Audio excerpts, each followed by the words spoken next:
Don't be gay, Sparky.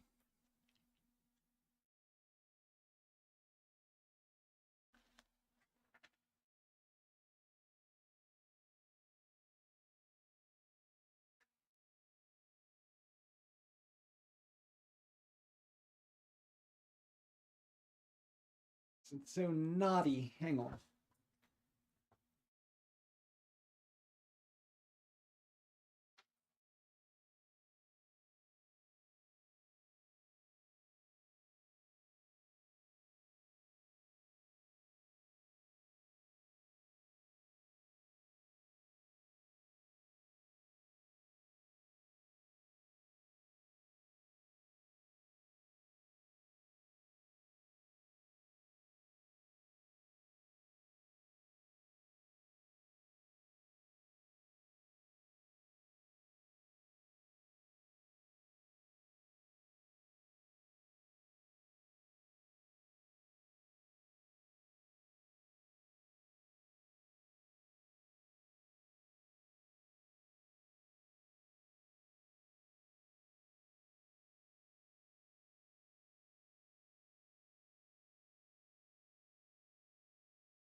Boom. Ah. We're good. All gravy, baby.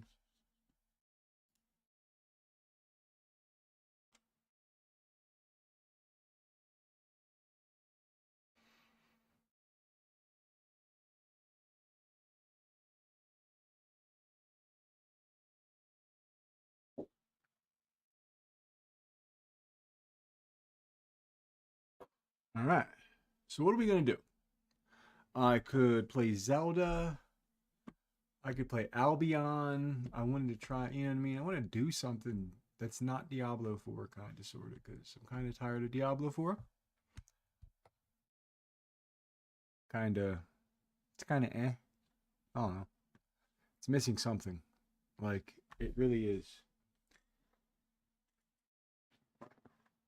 Other games in the same genre give me quite the dopamine hit. When I find items in Diablo 4, it's like,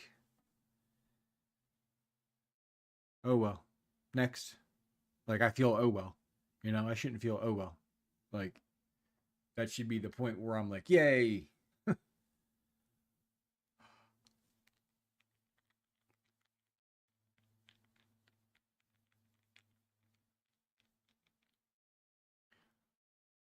I don't know what this mess is on my screen right now. I don't know why all my chat screens are all over the place, but we're going to fix all of it. We're going to fix it all. I got new glasses coming. I'm so excited. They're not going to have a glare anymore. So now when I'm fucking sitting here, I'm not going to fucking see my screen on my eyeballs anymore. It's going to be fantastic. I'll move this over here. Where is my other chat window? There's Kick. And I'm going to take this. Here's YouTube. And where's my Twitch window? Twitch. There it is. All right.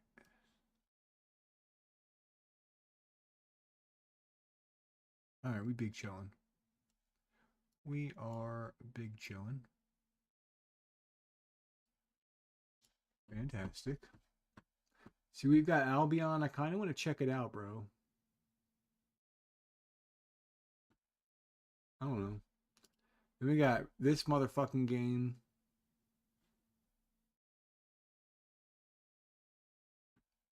Like, fuck. I got this that I like started it, but I never like got into it.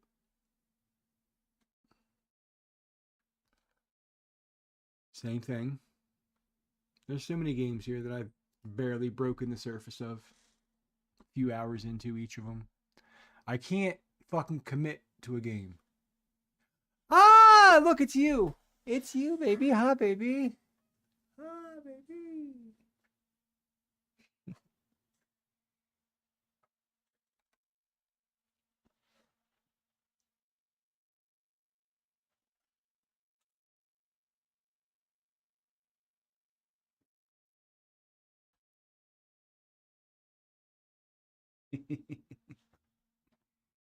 I got excited.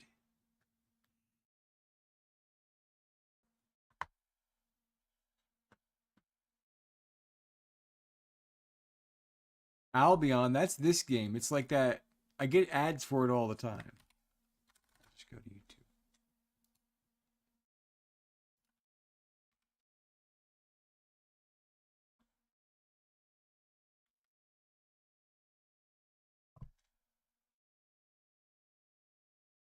It's like the ad game of ad games.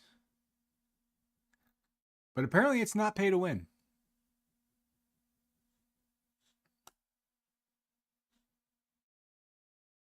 I was watching him play for a little bit. Like We've got a holy moly, sounds in the wrong spot. Hang on here. Few major areas to look at before looking at how well I did in the Crucible. In order to understand how... I think it looks good. I don't know.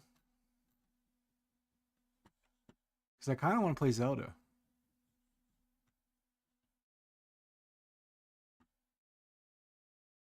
But I also, I don't know. We'll check it out. We're launching it. It's launched.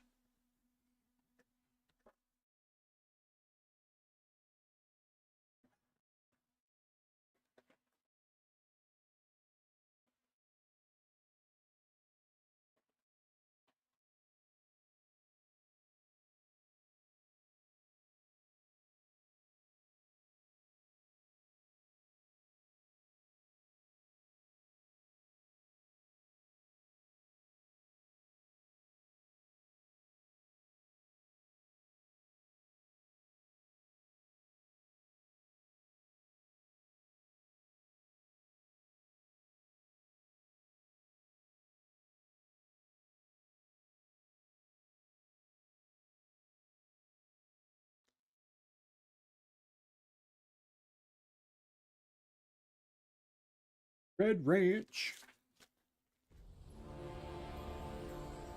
After 1,000 years, the mists have finally cleared to reveal Albion, the land of myth and magic beyond the sea.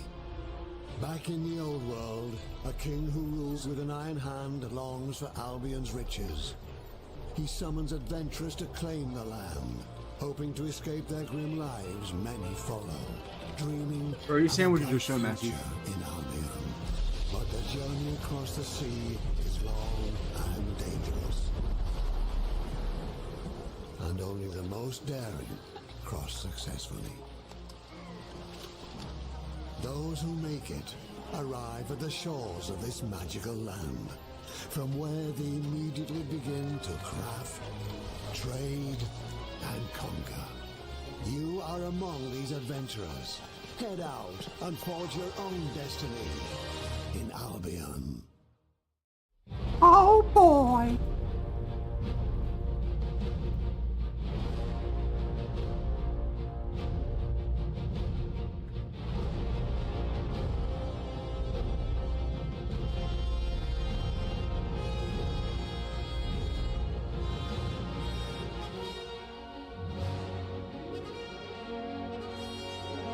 Hold up.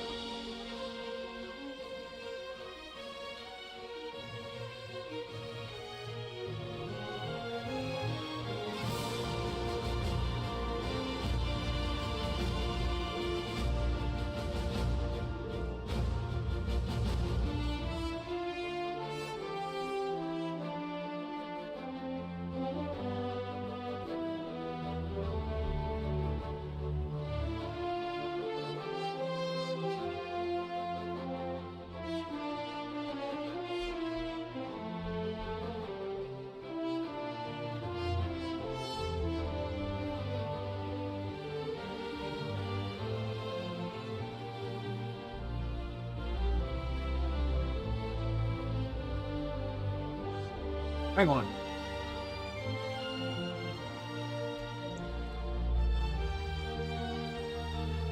We got it. Ah.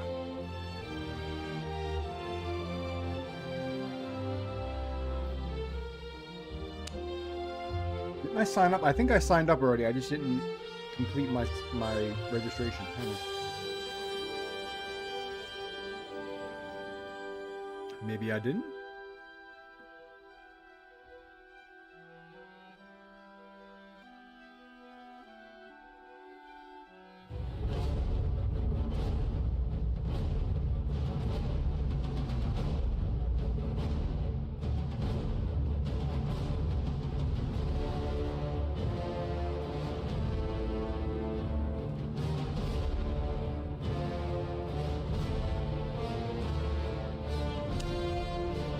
Oh, ew. Continue.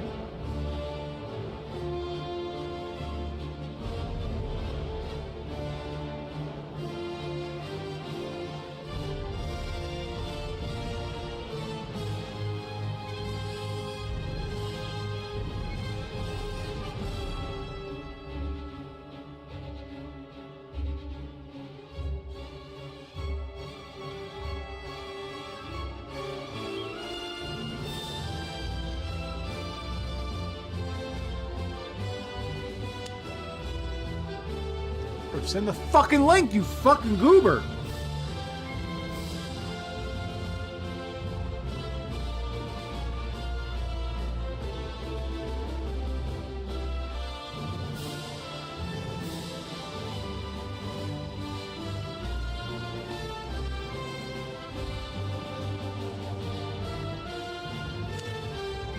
I don't understand.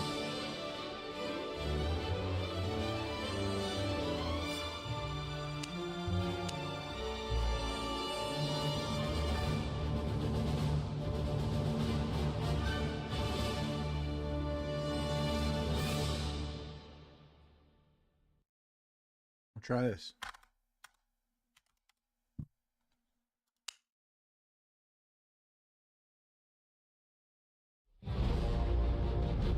What the fuck?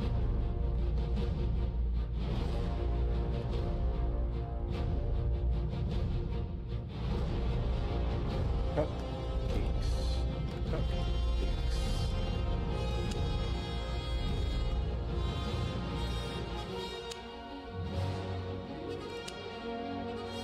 Bro, what the fuck?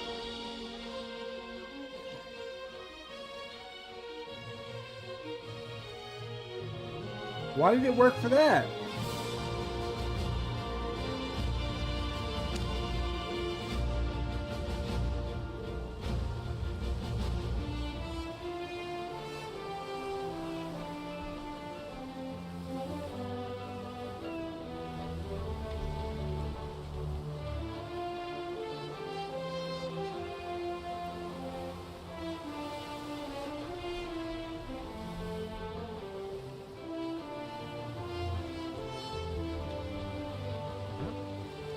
Mail?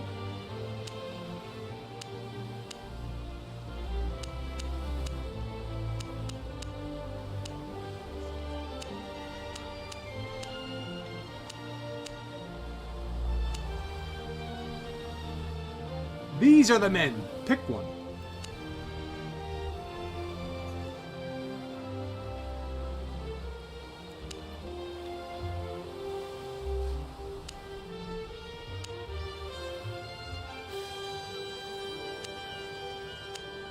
I don't like any of them.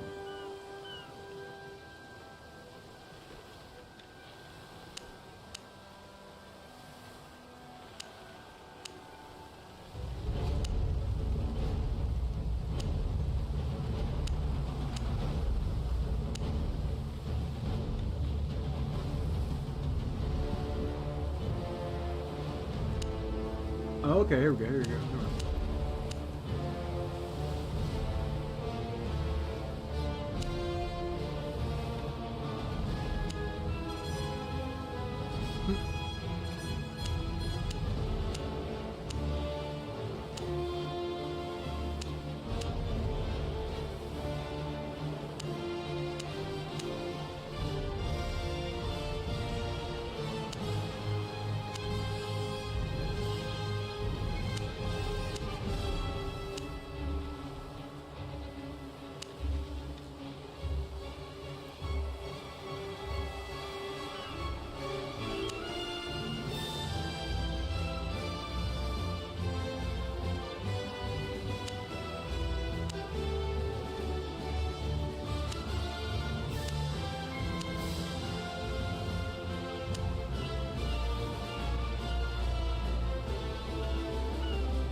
But we hang dong in this bitch.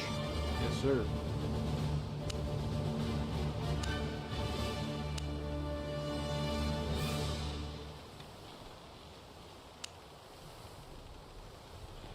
QQ Rolfie TV.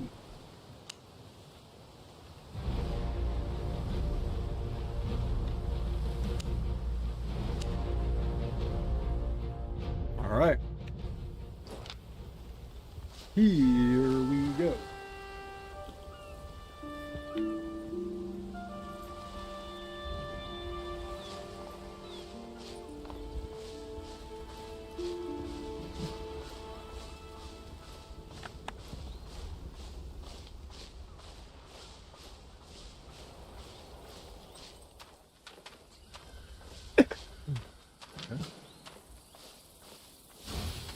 That's heal. What's that? Dodge. Leap towards the target position. Become immune to all damage, debuffs, and crowd control effects for 28 seconds. That was interesting.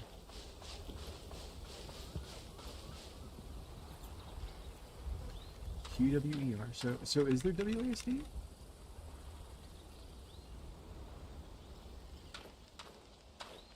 Oh.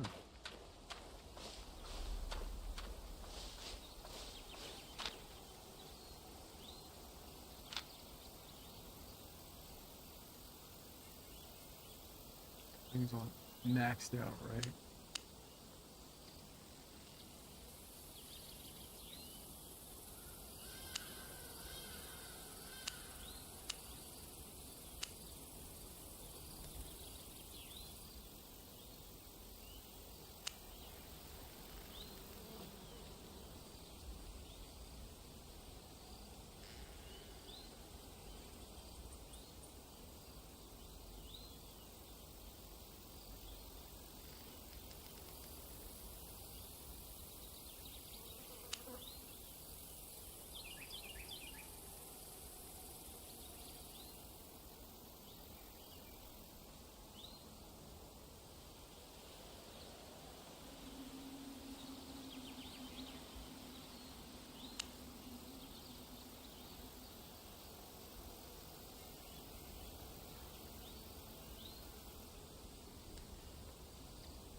Another survivor. Yeah. Let's get this done.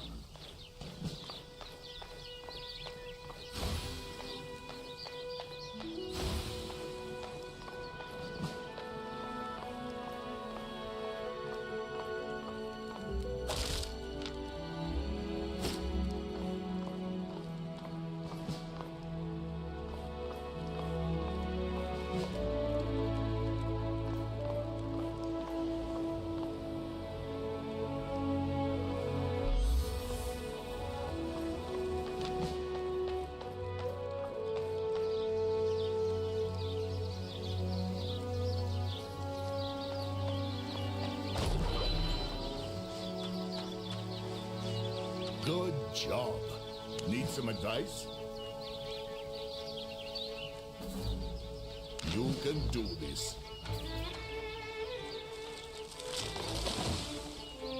Yo, is this game good? The fuck?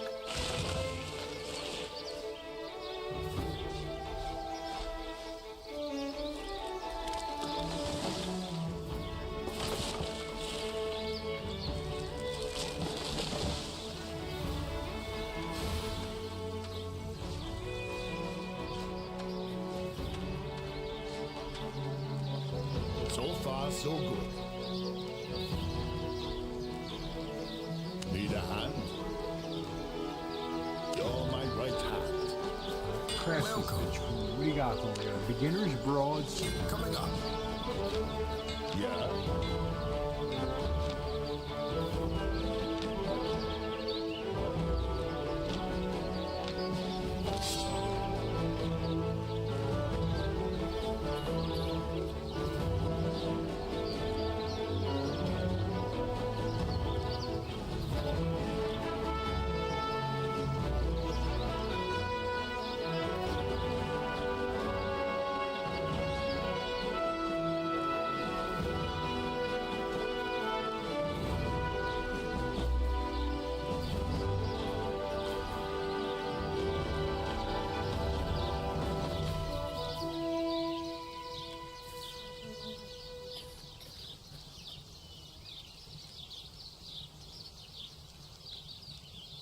I've got your back.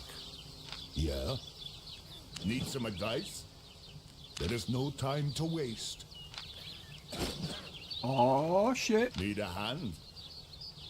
We'll be all right.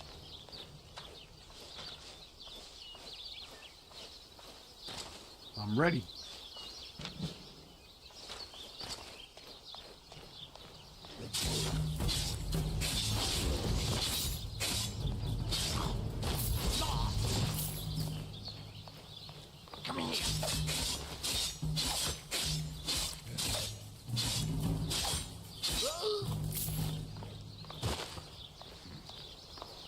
Let's open a can of whoop that.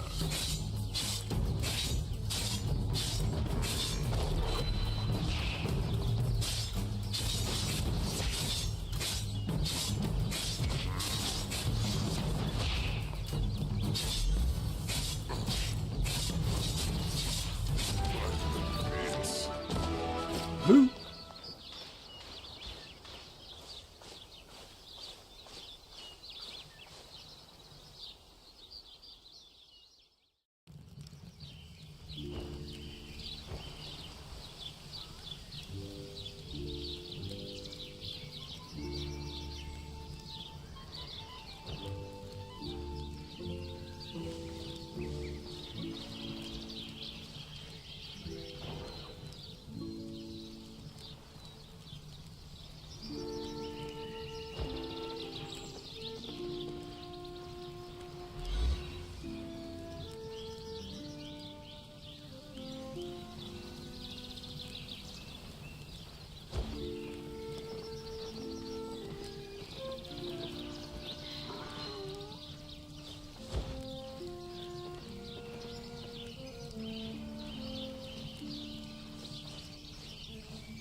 You killed those heretics?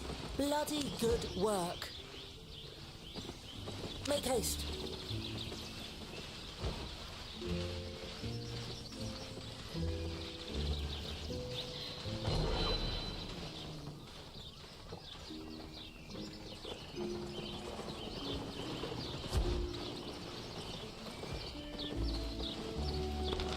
I have lots to trade.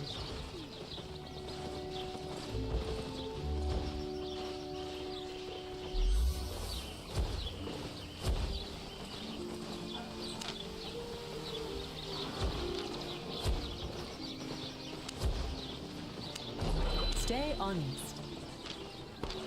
Local goods. Want to trade?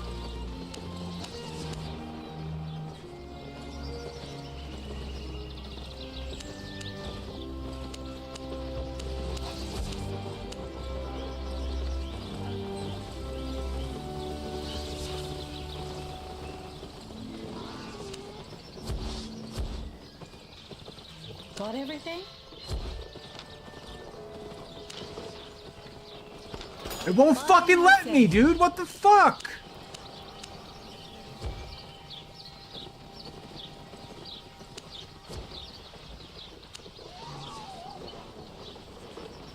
I don't understand.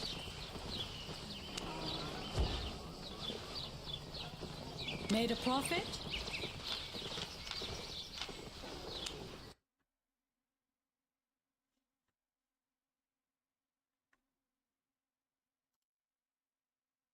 We'll just reload, because I don't know what else to do.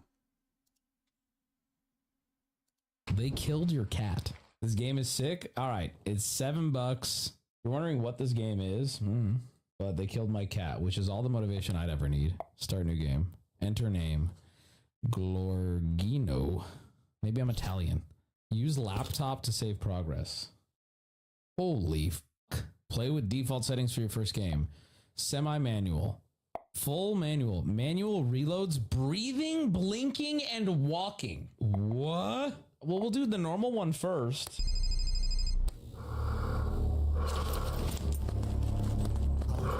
Look at the bottom. It says X to remove mag. Hic versitit, non canem mulierem pinguium, sed canem pedum. Ah, these are bad guys? With an iron hand longs for Albion riches. Summons adventurous to claim the land. You ran past the ammo? Lives made Shoot? Are you... Hello? a bright future in Albion. But the journey across the sea are dangerous. Left wall? And only the most daring, What do you mean left wall? those who make it, arrive at the shores of this magic. That worked. That worked. That worked. Oh, the left wall. That worked. Trade. You are among these adventurers. Head out and forge your own destiny Oh! in Albion. Just see a floating magazine. Bad guys, very astute, very good observational skills. How? This is a woman.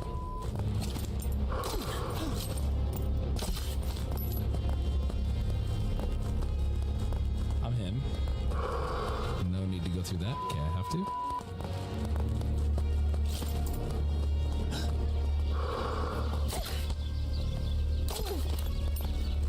They put their hands up. Hey, I Chad, don't- sorry I'm late. Did he lower his mouse sensitivity already?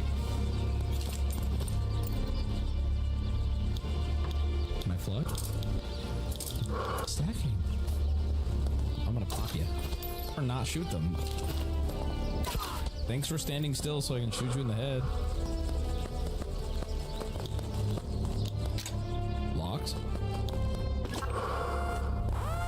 Why'd I do that? Why'd I do that? Why'd I do that? Oh shit.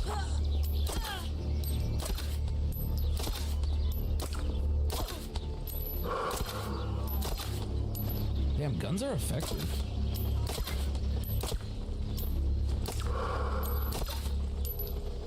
There's so many. Oh my god. Fuck! Fuck! Fuck! Okay. Okay, so I should not do that. Try to fit through the door, man. Couldn't make it. Also, you cannot sprint and reload, which I think is ridiculous. I could do that in real life. And yes, I am willing to prove that on camera. I am willing to prove that on camera. You completely restart? I don't know. I don't know what is this, like a roguelike? I don't know what this is. Bye. Bye. I suppose I shouldn't pull the fire alarm this time. That's where it all fell apart. What's in here? Oh, it's a bathroom. Let me flush the toilet. Make sure you do the toilet attack again. Where are ya?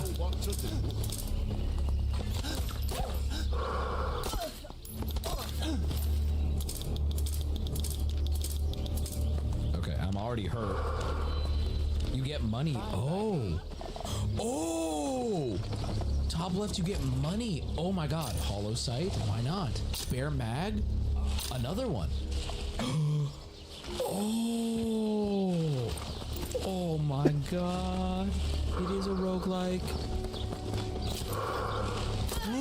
I kind of don't like the sight. 6 shots, gotta keep that in mind. Okay, both these are locked. What game is this? They killed your cat. What is this? Oh, that's me. Okay. Is there an objective? Well, no, but there's only one path. I think the goal is probably to escape. The alarm unlocks doors. Yes, but I don't think I'm equipped with enough. Oh, yeah, back down. Back away. Idiot. Ooh.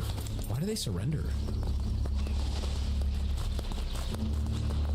I have to get ready to reload. I only have 3 shots, but I don't want to. Okay, and then move mag, insert mag, ready. Holy shit, that's annoying. Left or right? Let's go left.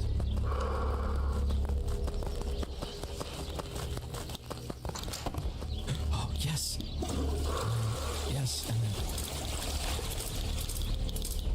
then pick up your mag, the empty one? He doesn't tactically put it away? Oh. Okay.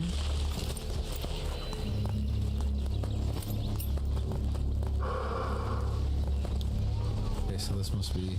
And I'm not ready for these locked doors. Well, managing to fail the mirror test. Only 10 minutes into a game. What's the mirror test?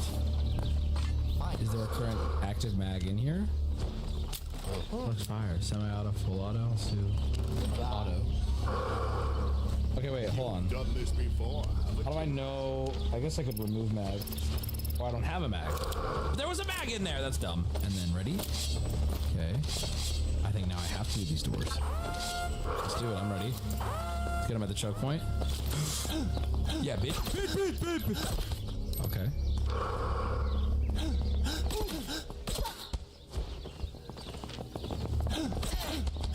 I just remembered that we can set the settings to manually breathing. And manually blinking? That's gonna be insane. Did she fall?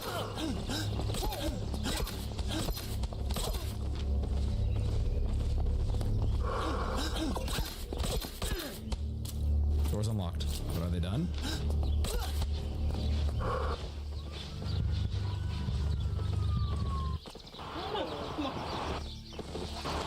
Giving us is he works.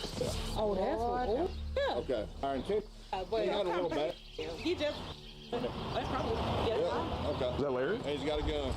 Yeah, he got a gun. Lord have mercy. That's probably. Yeah. Okay. Is that Larry? And he's got a gun. Yeah, he got a gun. Lord have mercy. Let me take my mom. Come on, bud. He's a great guy. Hey, Larry. Larry? How are you? No, he's a good guy. Oh, you got a dog with two.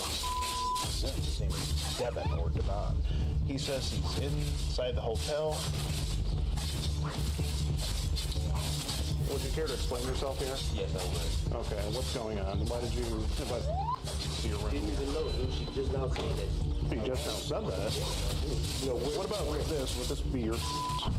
Definitely not. You want to look at it? No, I don't want to see it now. Definitely not.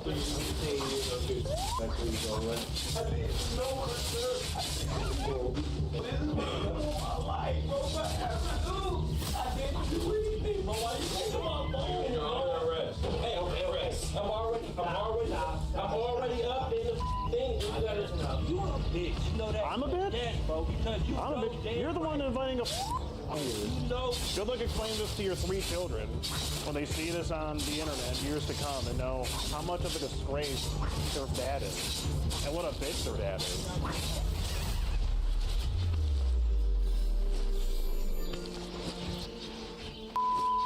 Wow. Hey, what you got there for the weapon? A knife? Did they got one in the chamber?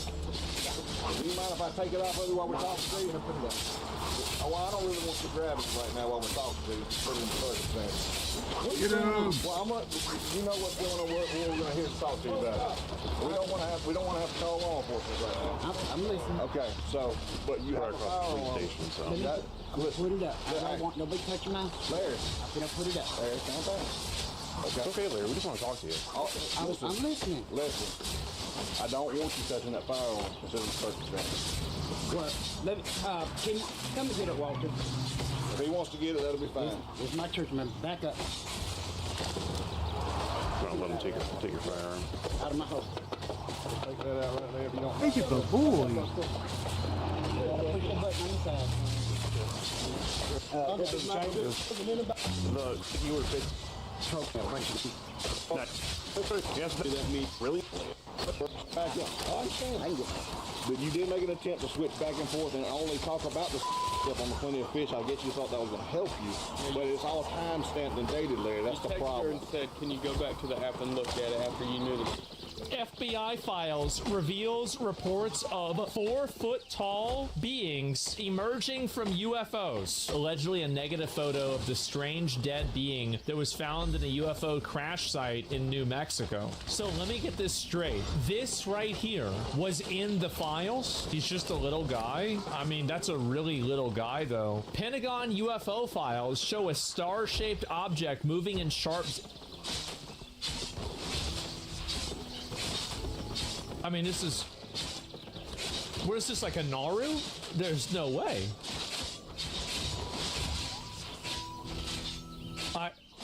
This is from the It has a smoke truck.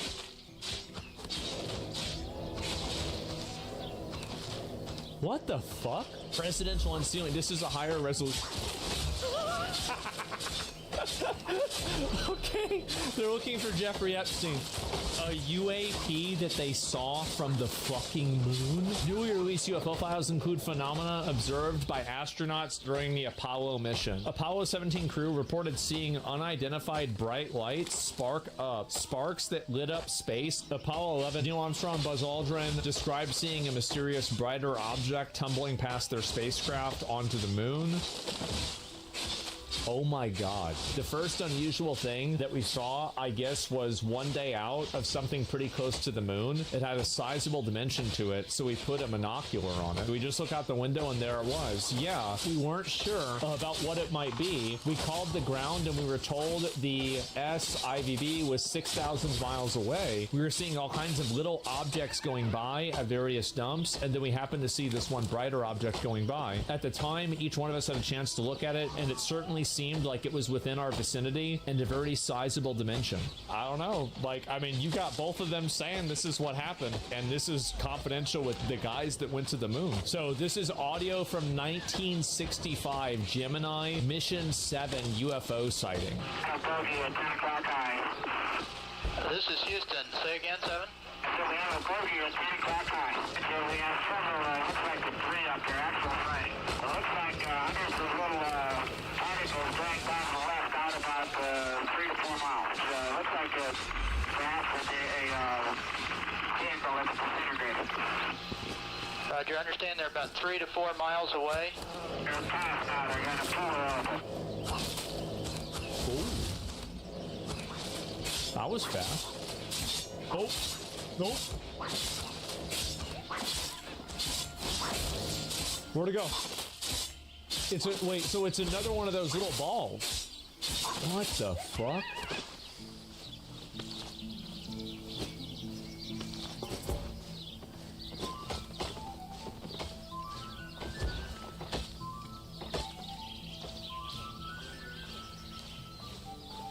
Man, the headlights? Guys, they're not filming the ground. I mean, it's 2001 Dodge Neon. UFO files are cute, but the most important disclosure happened by Trump on Joe Rogan's podcast and no one noticed. By the way, Elon is great. That guy is such a great guy. I think you're a fan of Elon. Him. He is from a different planet. Oh my. Oh, you have no idea. They have taken over. They speak no language.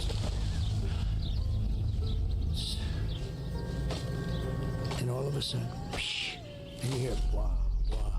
And you see like little lights, like a round ball, but it wasn't a comet or a meteor. It was something. So I see this, and I said, you gotta be kidding. They wanted to meet. They wouldn't meet Obama. They all came to see me. They said, Kamala's a very low IQ person.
Well done.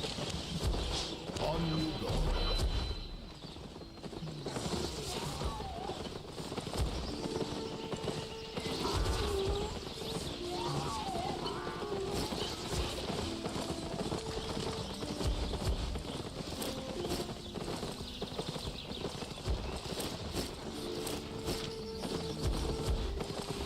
That's your service.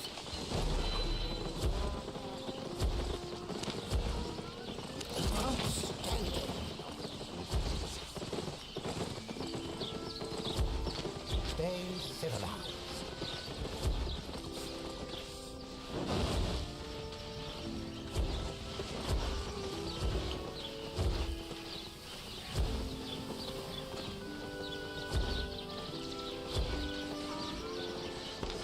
Honest prices. Satisfied?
He said, if you don't want the cops, get down on the dog and start eating these cigarettes like a cigarette butt, right? They gave him 3 slaps. 3 slaps and they let the pred go, right? I think this shit's utterly disgusting. I think it's whack. I think it's lame.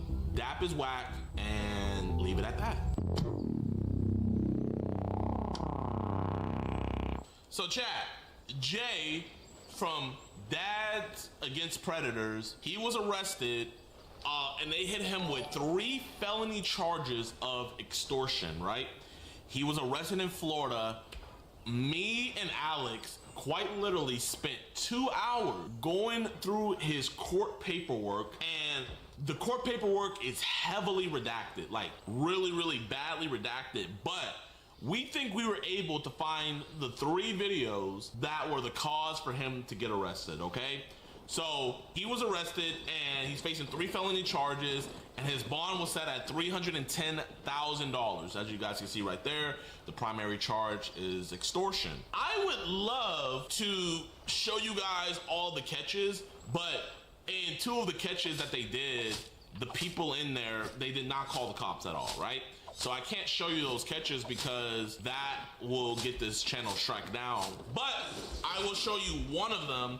This one is one of where the main charges come from. So keep in mind, chat, this is what he's getting arrested for. So this is where it happened. So on January 22nd, 2026, this is what happened. The affidavit has been employed by the Clay County Sheriff's Office for 19 years, We can skip on this. January 22nd, 2026, the Clay County Sheriff's Office responded to blank, somebody called the cops, in reference to a subject allegedly attempting to meet a child online. After further investigation, 2 videos of the incidents were found on their Facebook page, Jay.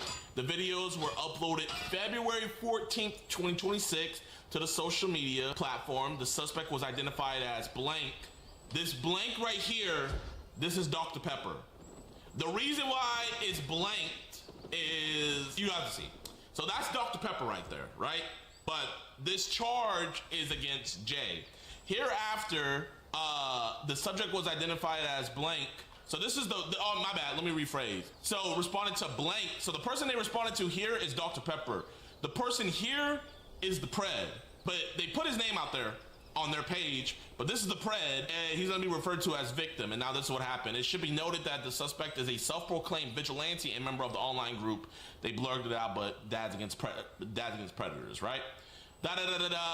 All of this is redacted, so it was really hard to figure out which video it was, but this is where it happened. It should be noted that as of April 27th, the subject blank have contacted the Clay County Sheriff's Office in regard to reporting this incident. So the victim reported this.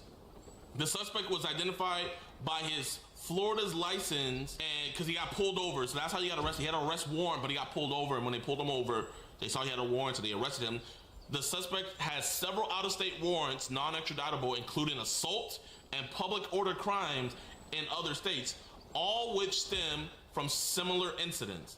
The suspect, this was Dr. Pepper, I believe, did threaten to expose the victim to disgrace, to compel him into committing the act of eating the cigarette butts so that he would not have to speak with the sheriff office deputies about the online conversation.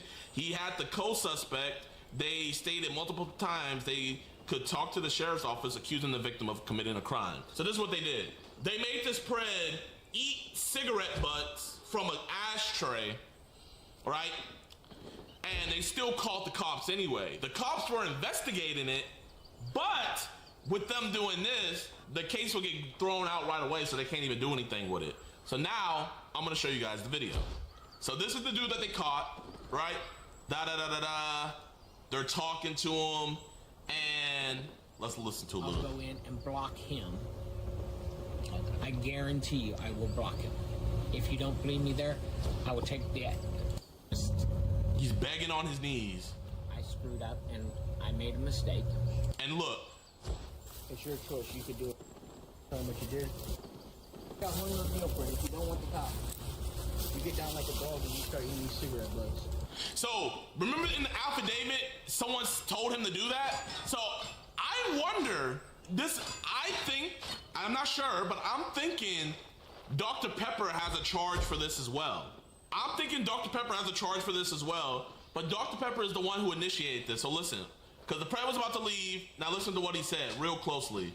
I know it's like super low, but listen. I thought you would go. And actually, I got one little meal for you. If you don't want the cops, you get down like a dog and you start eating these cigarette butts.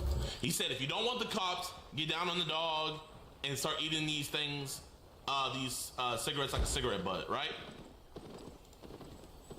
Remember, Florida extortion is a criminal act where someone maliciously threatens another person with intent to obtain money, property, or financial advantage, or to compel them to do something against their will. Chat, wouldn't it be against his will to eat those cigarette butts? Now let's watch what happened. Like you say, it's your deal. You walk over there, tell them what you did, or you get down here, eat these motherfuckers. Don't use your hands. You put your mouth in there and get a mouthful of cigarette. And I want to see a whole mouthful. It's your choice. You can do whatever you want. It's your choice. You can do whatever. Cool. Get a full mouthful. Don't play around with a little bit. Whole thing. Get in there. A whole bunch. Get in there. I'm trying. Come on. Quit talking and do. I'm gonna be real. The dude deserves it. But them making him do this got this case thrown out. Let's continue watching. Are you eating? Get in there, a big mouthful. I don't see barely. Chat, tell me what you guys think. Would you rather eat some random cigarette butts, or would you rather go to jail? Which one, chat? Now, in all fairness, in this particular video, they still called the cops. So I can't even say W DAP because you guys will see. Annie, grab a big one. Well, like it's a fucking ribeye. Bite in. But chat, they deleted. Why did they delete the video? Chat, why would they delete this video? Chat, I thought we didn't care about catching charges. I thought it was all about exposing these monsters. Why would we take this video down? All right, now get up.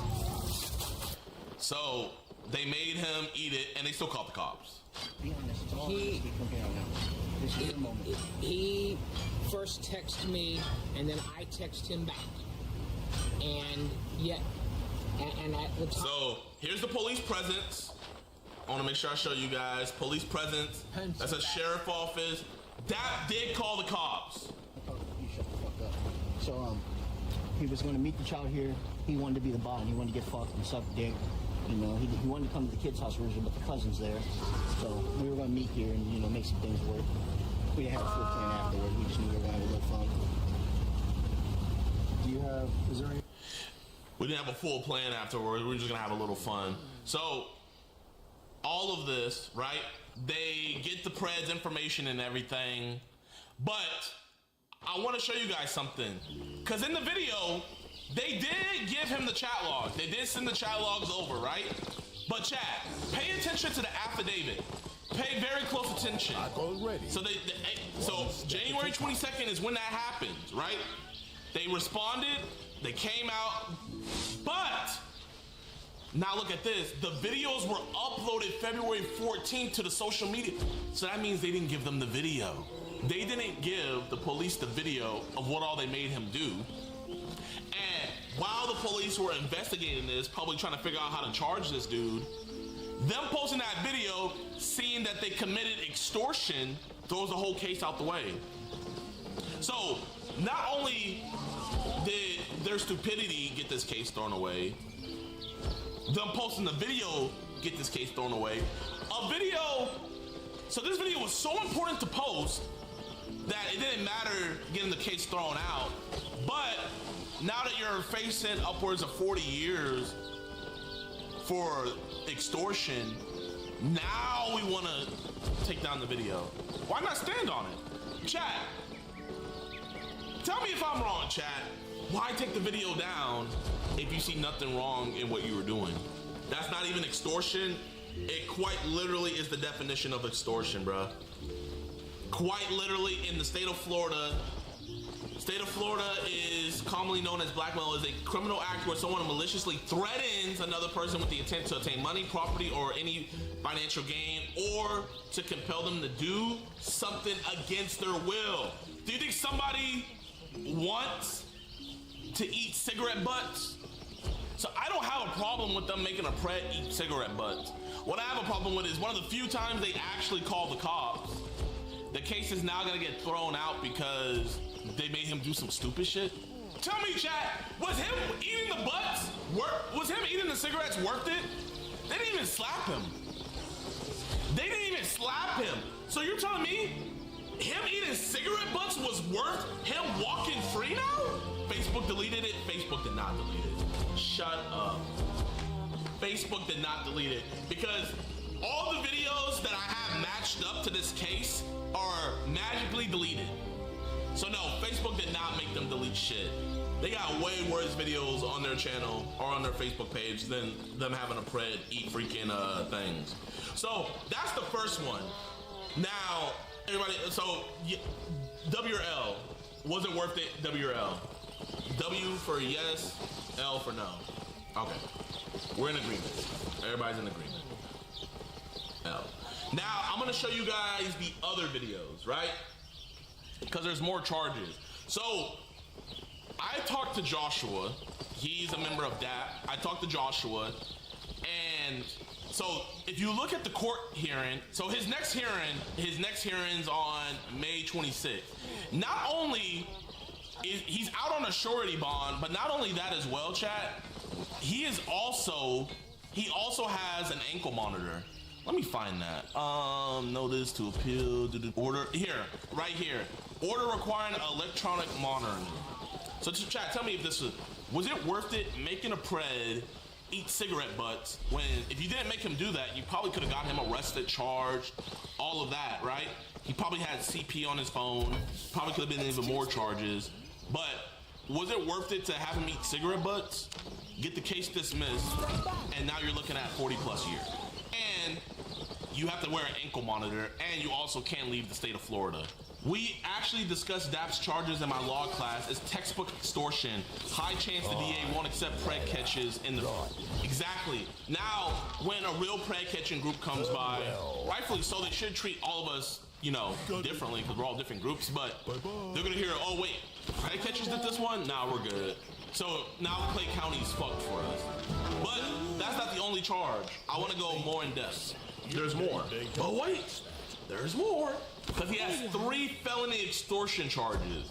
Me personally, and they have the pred willing to testify. Do I think he's gonna get 40 years? No. But I think if they're gonna give him a plea deal, take this plea deal, you can't do pred catching no more. Okay, let me get the next video. Stay focused. I can't even really show you guys this, but they pretty much just pulled up on this dude, dragged him around, and dragged him and beat him outside of his house. Never called the cops in the video. Never. Not one cop was called in this video. Now, I wish I could show you guys, but since there's no police presence, I will get flagged. So, I'm gonna show you guys the affidavit report for it. I'm gonna show you guys what he's being charged for this one. Again. So here. The tides have turned. So this is another charge. He was charged with extortion and battery. So he he extorted the pred and he beat the pred. So this case is completely dropped, right? Now let's talk about it. Oh wow, there's a motion to determine confidentiality of court record. Are they trying to hide the court records? I don't think they want people seeing all this. So here, your affidavit was assigned, Okay. So here, on March 27th, 2026, the Clay County Sheriff's Office was advised of a video circulate. So listen, chat, listen to this, bro. Listen very carefully to what you hear. On March 27th, 2026, the Clay County Sheriff's Office was advised of a video circulated. So if they were advised about it, that means that this was never reported to them. Because they would have stated if they came out like in the other one, they never came out to this one. They didn't come out, they didn't investigate because they never called the cops. So the only way the cops found out about this is somebody reported it. Or they found it themselves on social media. But it looks like somebody reported it, right? Now look at this. The video was shared on several Facebook pages titled Brit Hurdle. I have the video. I can show you guys. From Fleming Island, Florida, and was shared from Facebook page Jay. It should be noted that Jay is a member of the online group Dads Against Predator, who targets subjects online who he believes are attempting to meet with children for sexual activity. Cornicom posts encounters with the subjects on various websites, and then his website right there. Due to the investigation, so they're saying this is all redacted. Yeah. But on March 27th at 13:30, contact was made with the victim at his residence. During the interview, the victim was advised. So this is when contact was first. This is when the authorities talked to the guy himself, and then they were saying how they know about him. Now I'm gonna show you guys this video. This video is on their website, so let me pull it up. Okay, so chat, this video here, they met him at Walmart, all that. Chat, gave him they gave him 3 slaps. 3 slaps, and they let the prey go, right? 3 slaps, they let him go. They walk him to his car, he gets in his car, and he drives away. I'm gonna start it here.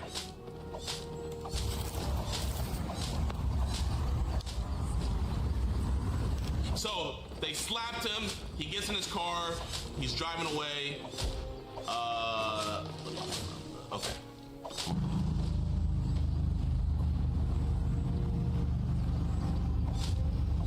That's your Middleburg Walmart. The police would not have arrested him. They would have let him go.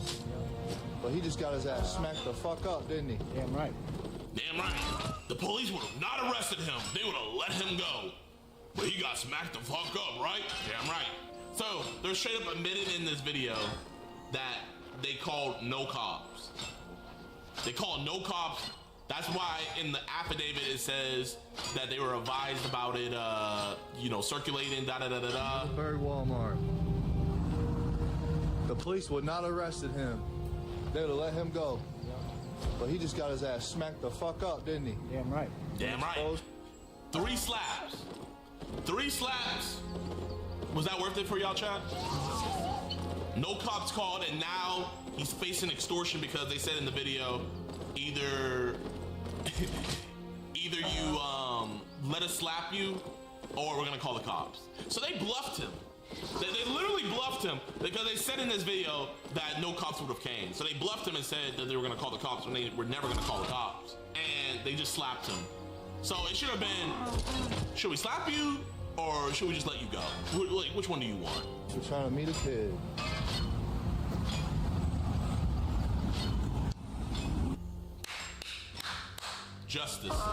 Justice was served. Because of those 3 cases, he is now facing 3 felony extortion charges. And if convicted, he's facing up to 47 years in prison. Me personally, I don't think it's worth it. I don't think that's worth it, chat. But now, this is where it gets even crazier, chat. Chat, this is where it gets the craziest, right? There's a guy who's a part of DAP. His name is Bert. If you guys remember, I had a big back and forth with him last year on Instagram. So this happened back in 2023. And the DA's office, the prosecuting office, called out DAP. So it says, Mount Clemens, Michigan, on Thursday, March 30th, 2023, Sinan Kelmaji, 26 years old, of Sterling Heights, was arraigned on 8 counts in connection with luring a 13-year-old girl to a supermarket for sexual activity. So this dude, 26 years old, was trying to meet a 13-year-old decoy, right? He was arraigned, all of that. The DA was going to take the charges. It is alleged that on Monday, March 27th, 2023, Kalmaji attempted to meet with who he thought was a young girl to engage in sexual activity after meeting on an internet site. A member of the group called Dads Against Predators, this member is Bert, was actually posing as a young girl. Kimaji set up a meet with who he thought was a young girl but 2 members of Dads Against Predators confronted him instead. The police were called, and Sanan Kamaji was arrested. So he got arrested. WDAP. So why are they releasing this press release? Let's find out. So they were like, it's a great day. Our community looks out for one another and monitors neighborhood and the internet to keep our citizens safe. So they're even giving them kudos. Kamaji was arraigned in Harrison. All of that, his bond was set to $20,000, and upon release, he must not use a computer. The preliminary exam is scheduled for Tuesday. So this is great, right? He was arraigned. All of that. Amazing. Now, you read this article. Child sexual abuse activities, child sexual abuse charges dismissed after witness don't appear in court. This dude walked free because DAP didn't show up to court. They got the arrest. They got the video. They got everything. But this man walked free. They had him by the balls. So, yeah, I wanted to put that out there, man. So they let, even when they do call the cops, they still fuck up. They don't show up to court. They make the preds eat freaking cigarettes, and the case gets dismissed, right? Or they'll just straight up just slap them and then not call the cops at all. Bro, DAP have been doing this for way too long. And you know the crazy thing about it is, their whole thing, they don't want to get arrested. They don't want to get convictions. They just want to slap preds. That's all they want to do. They just want to slap preds. But they get to travel around the United States. So yeah, they might not be around where those preds are. But now, what about that community? When you're not doing your best to get these people arrested, what's gonna happen to that community? They're gonna be stuck with the mess. And now they're gonna have a more slimy pred next time that's gonna bring a weapon. So I leave it at that, chat, man. I think this shit's utterly disgusting. I think it's whack. I think it's lame. And I think it needs to stop. And the crazy thing is if any of y'all try calling them out, their fans are just gonna call you guys pedo defenders, all of that. But they can't do that with me. They can't do that with me. So DAP is whack, and leave it at that. Yo, man, hope you guys enjoyed the stream.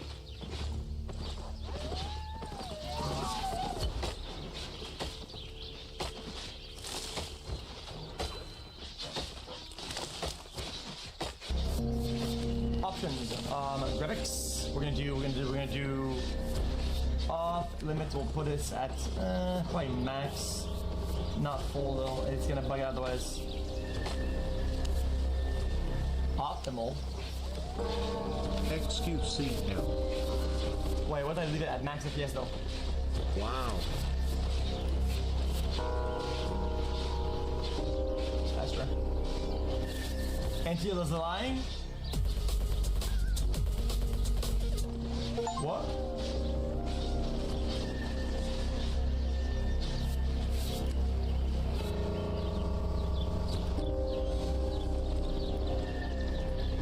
There's no settings game.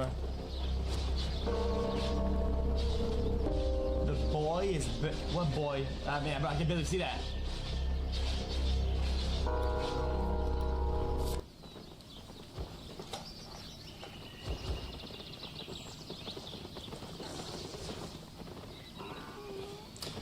Oh, so if there's a puzzle or a walk, it's okay. I get it. No, I'll play it.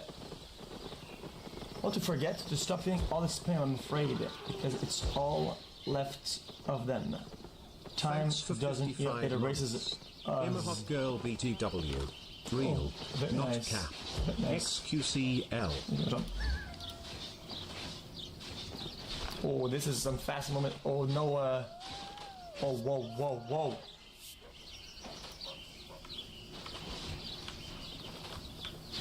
Oh, the FPS is too good, actually. Hold on, this is scary.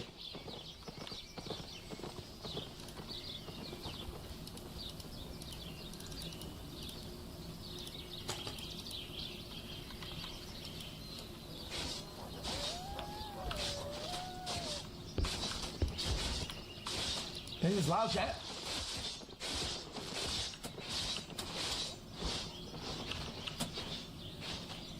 Huh? What's that?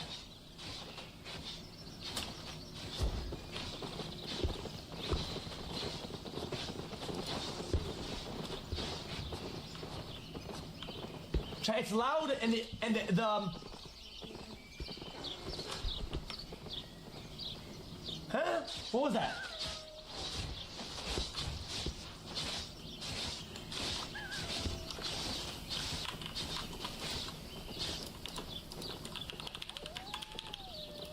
Yo, open the drawer.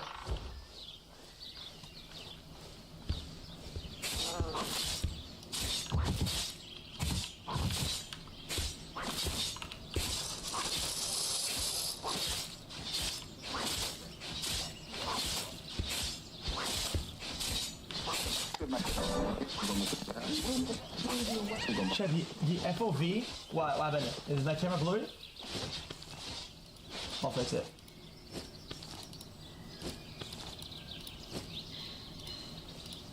Okay, immersion ruined, by the way. Thank you for that, by the way.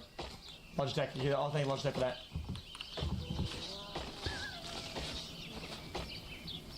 Did you see that?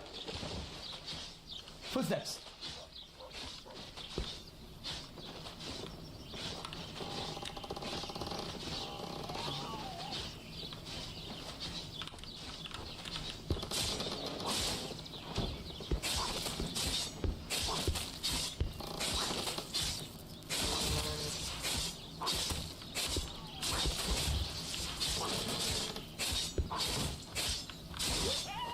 It's the same room though.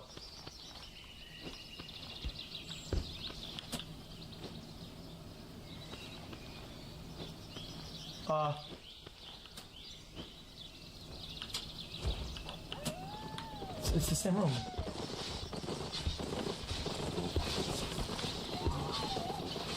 Oh.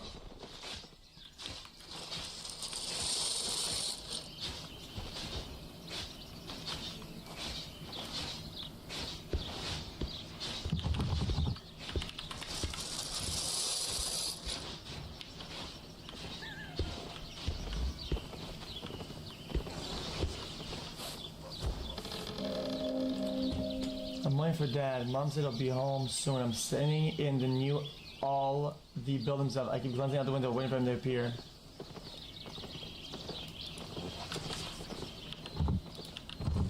Okay, well, I mean, we'll just go there then.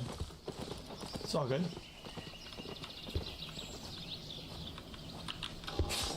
Always close the doors behind you, chat. Bro, I've been here before though. 3 times.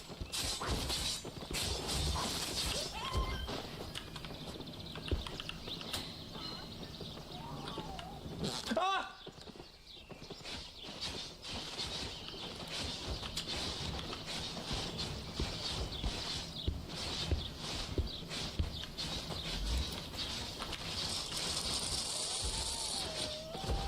Oh my god! Oh my god! Oh my god!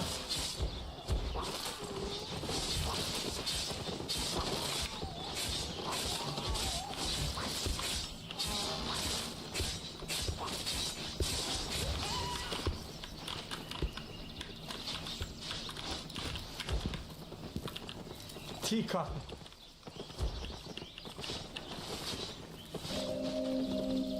Dad waved at me. I was so happy. I was looking out the window waiting for you. When I saw walking home, I started waving and knocking at the glass. Did you see me? Mom scolded me. I don't care. So I cannot pick up the mug.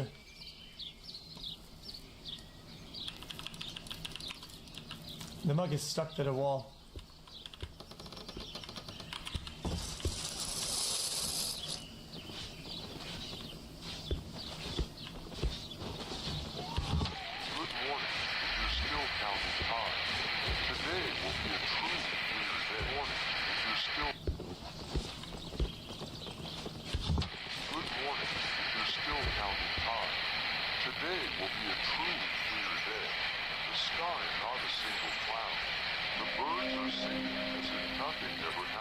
Oh, I can brush with the teacup.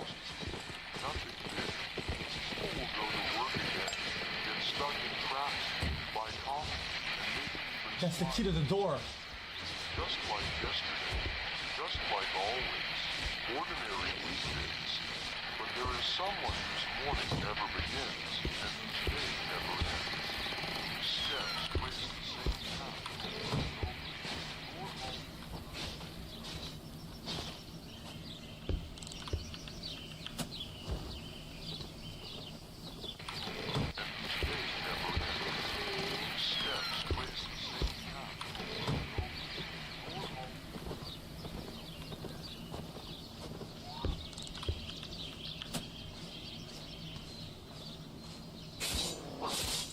Why do I bother with the light though?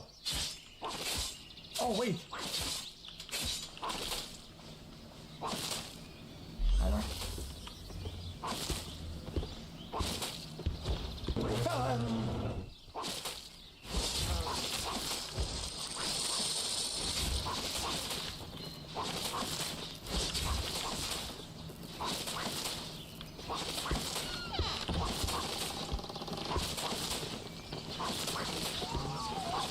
Thing's moving.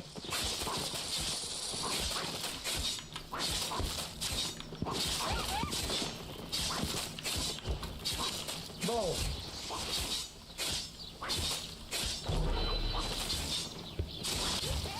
It says, Mom doesn't talk to Dad. She always up in the room. She cries all the time. I'm next to her. She can feel it.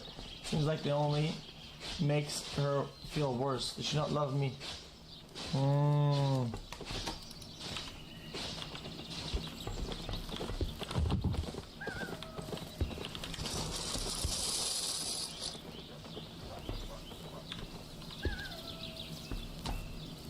And somebody's knocking, but I mean, brother.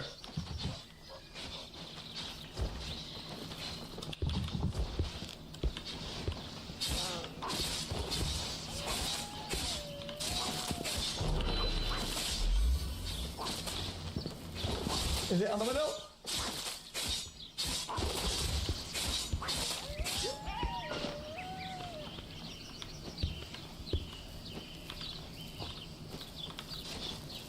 I don't get it.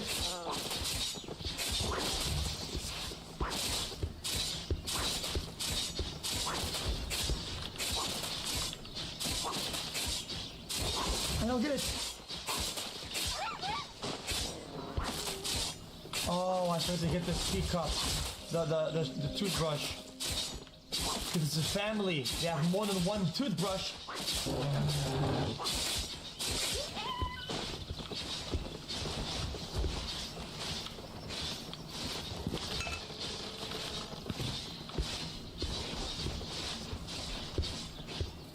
So we're probably gonna miss one toothbrush.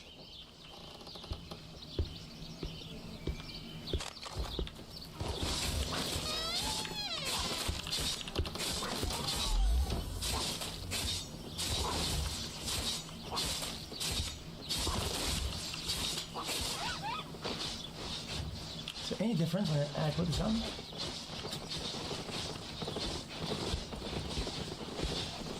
Toothbrush right here. Give me that shit.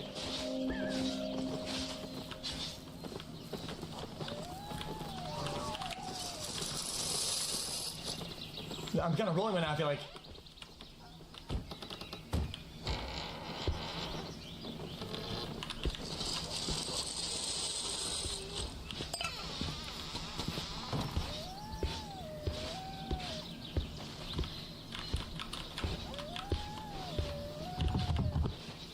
Oh my god, I'm the goat.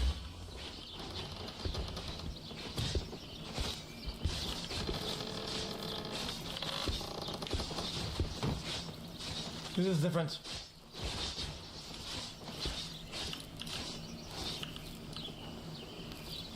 There's something about this universe.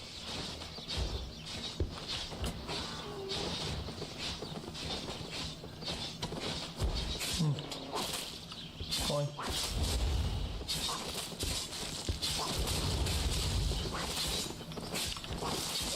Ducky, ducky.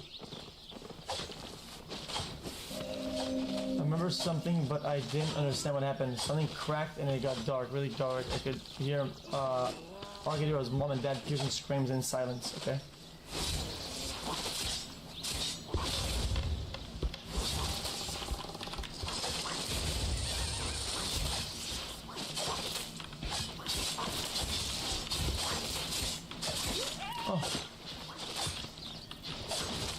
Huh? I need an item. What was that? Oh, the ducky goes in the bathtub.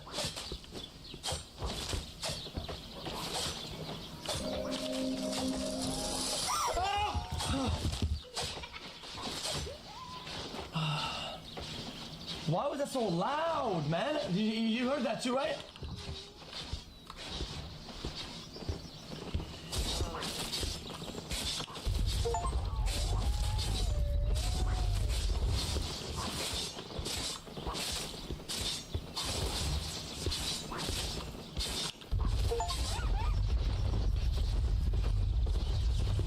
I'm rushing along.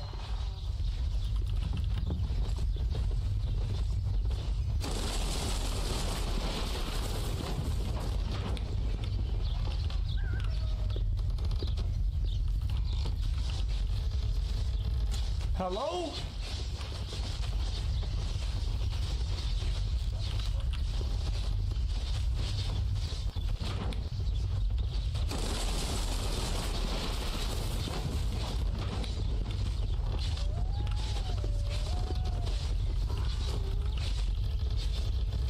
Hello?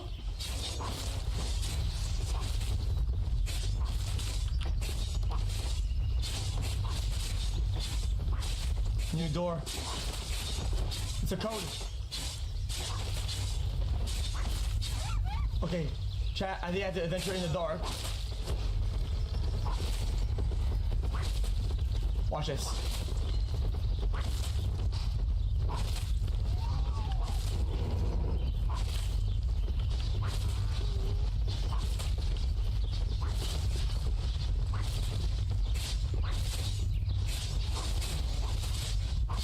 What if it's all in the dark?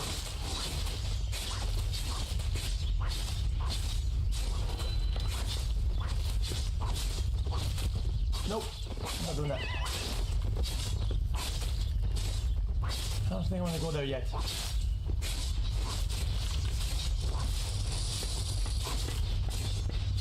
1, 2. The clocks.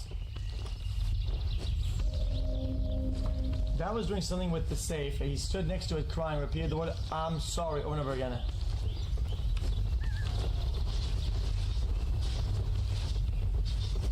The clocks all indicate exactly 11:58.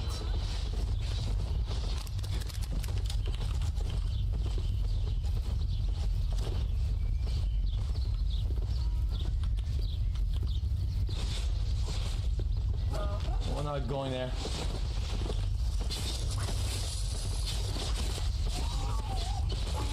Not yet, at least. 4, 3, 4. 3, 4. Okay, so I interact with the door, with the things in the correct order. 2, 1, 4, 3.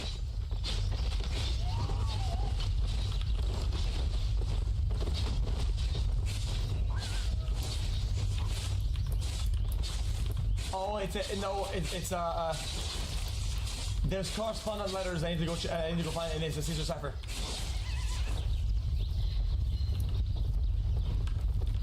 It's a Caesar cipher, which means it corresponds to something.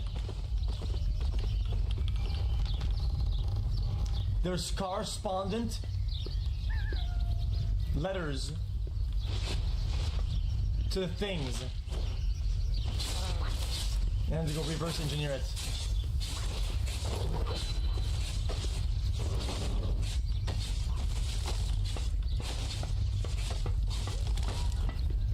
Dude, I hear you.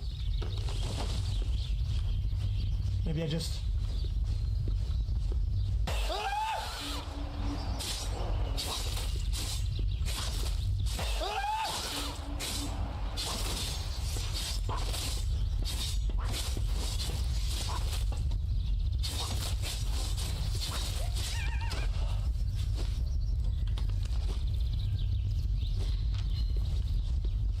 I don't get it. Was I not supposed to go there?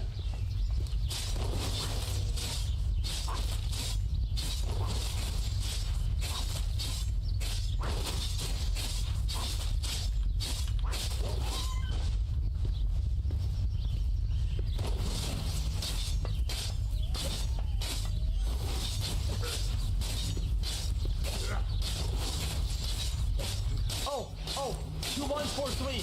So basically 0, 1, 9, 5.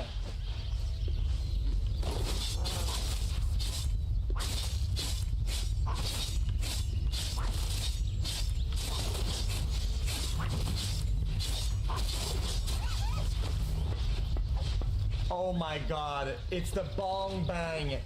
It's amount of bong per window, dude, that's so easy.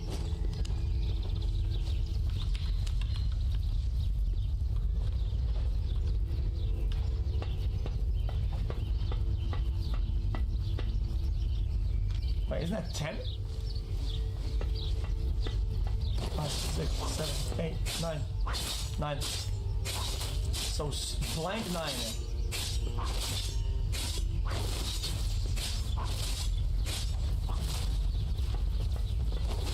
5, 4.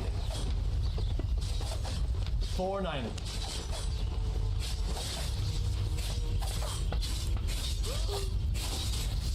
4.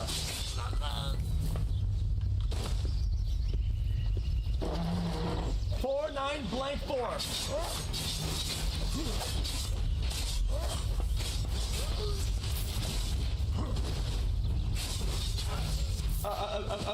The 4, 9, 4, 9.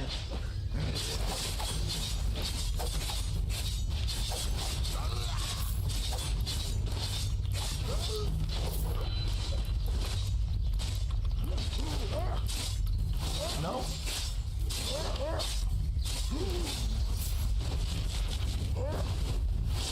Hold on.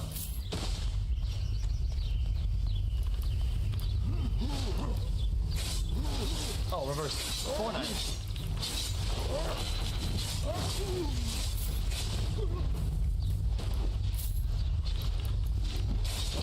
What?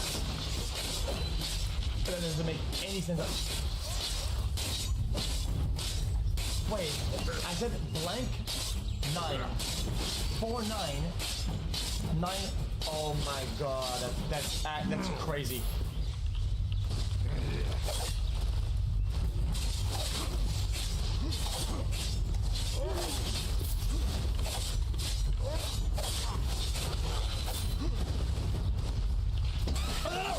Oh my god!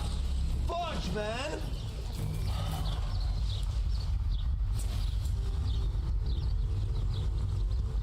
Oh, dude. Mom is standing at the edge of the cliff. She's looking down for a very long time. I don't like this. Oh, all done.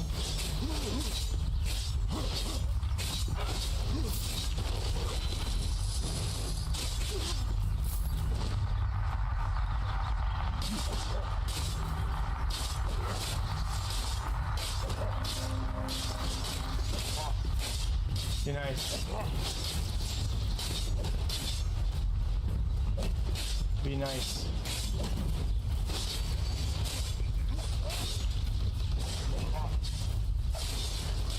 Huh? Oh, open the door, open the door.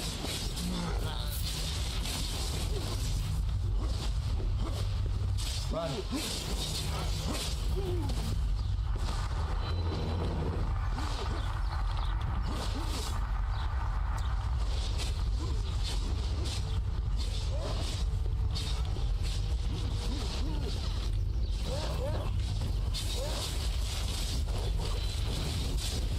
What time is it?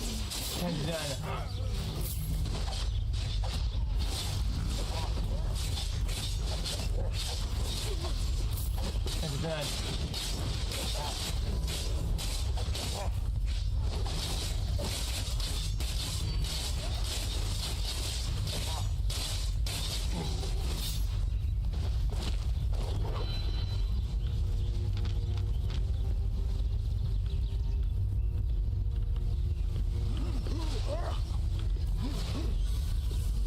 Okay. Oh, come on. At IX3. So at 9-3. At 9.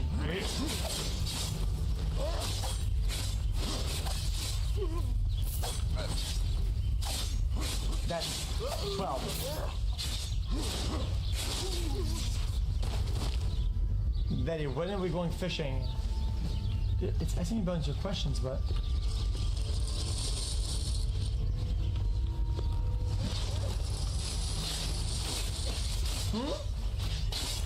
Keep going.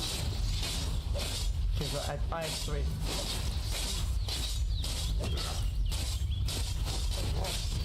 Nine, 3.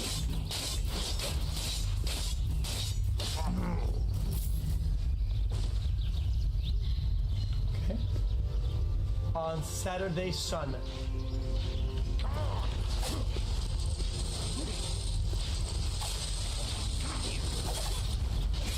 Huh?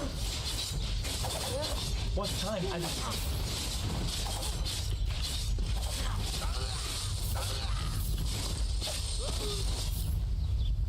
Oh, I get this. It's about the curtains. Okay. So.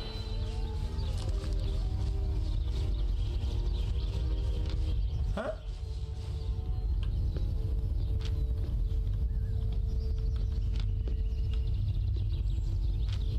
I don't get it. Oh, I'm fishing. So, that's 12. Oh, 12. Oh. So, 12, 11, 12, 11, 10, 9, 8, 7, 6, 5, 4, 3. Dude, you are watching a master at work, brother man. Darling, we need to take him to the dentist. Darling, okay, simping. That's what I'm talking Call about. the clinic and book the soonest appointment for your son. Who talks like that though? They expecting you at VIX. That would be 6'9". Nice.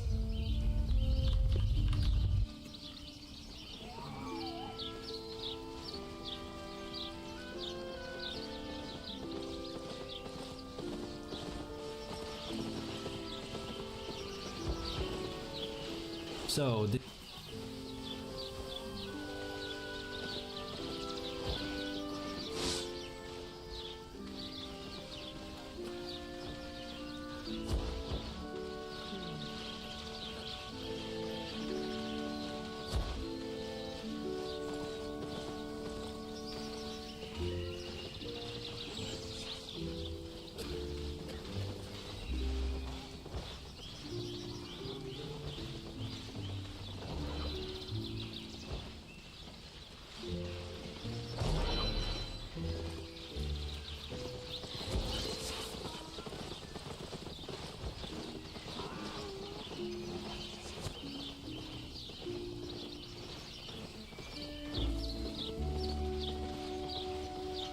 let's start with one of the most popular and beginner-friendly options in the game. For the sword weapon tree, we have the dual swords. If you're a new player, this is one of the best, especially for PvE. What makes it strong is the high area damage, which makes clearing ability. So positioning, new player, this is a really strong option if you want a melee weapon with a lot of sustain. What makes it strong is the self-healing, which allows you to stay in fights longer, and the light crossbow. If you're looking for something that clears PvE content quickly, this is a really strong option. What makes it strong is the consistent ranged area. If you're looking for something faster and more PvP focused, the dagger weaponry is a great option. And for this one, I recommend Bloodleather. This is one of the most mobile weapons in the game, which makes it very strong for both chasing and escaping. What makes it strong is the execute damage, allowing you to finish off low spear. This is a very flexible weapon that works well in both PvE and PvP.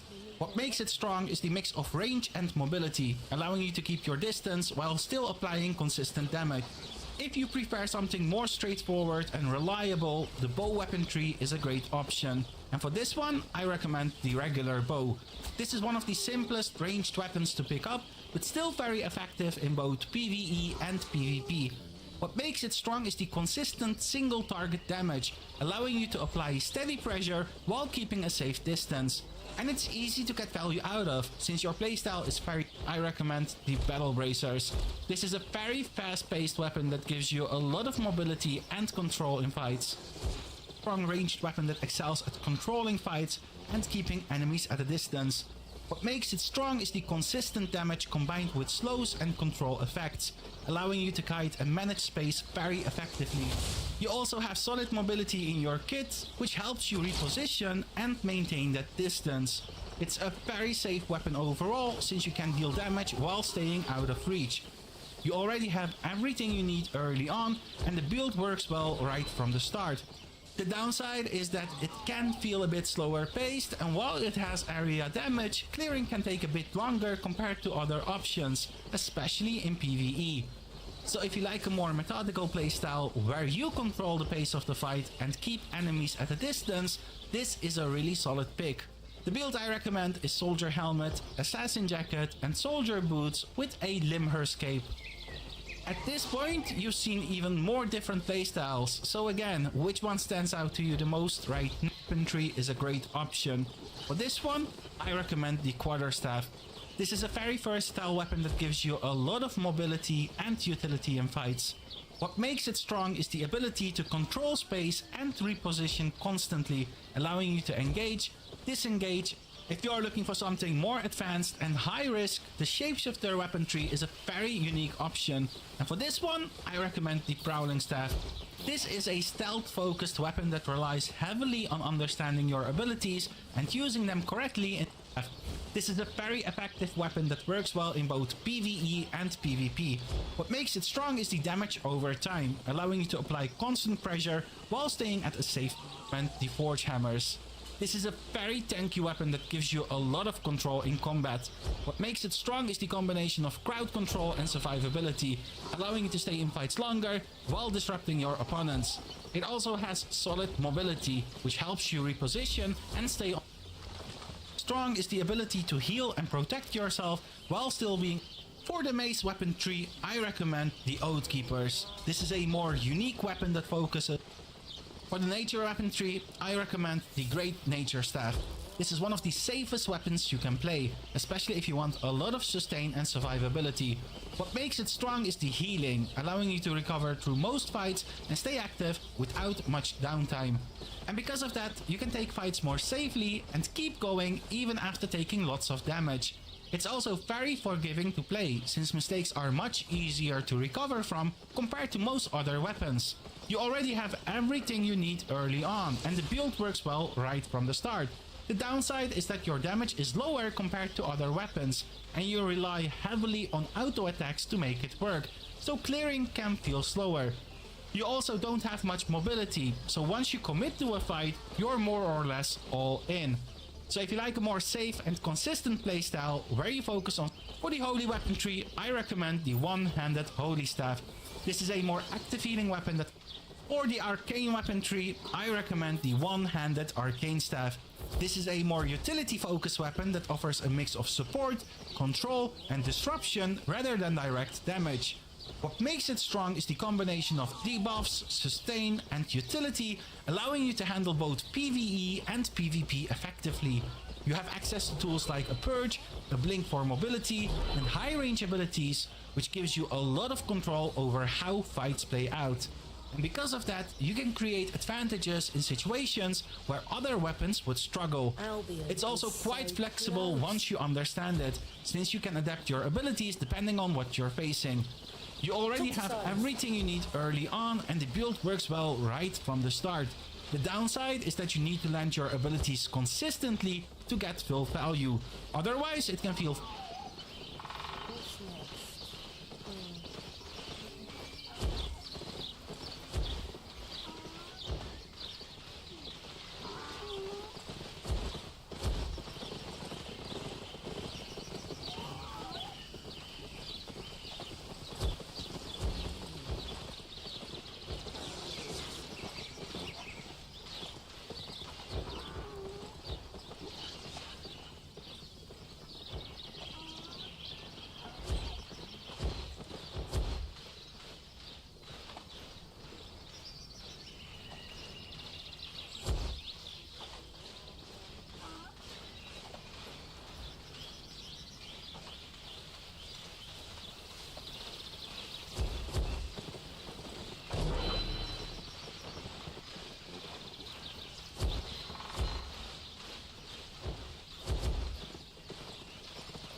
What is it? Come back when you're ready.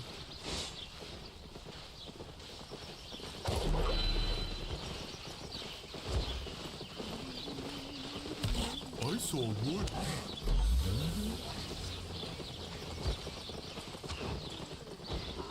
Yes? I want to leave this rock. It's simple, really.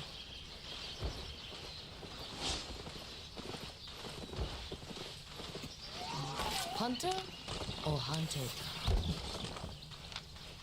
Sticking with the pointy end.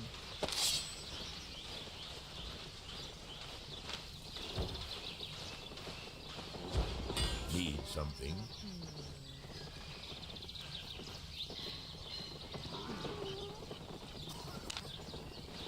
Good choice. Good luck.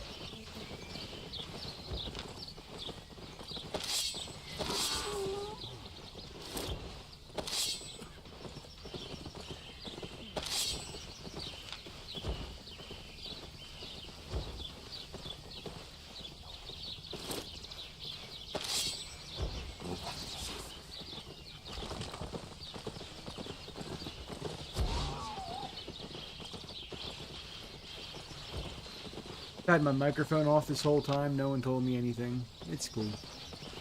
There is no problem a meteor can't solve.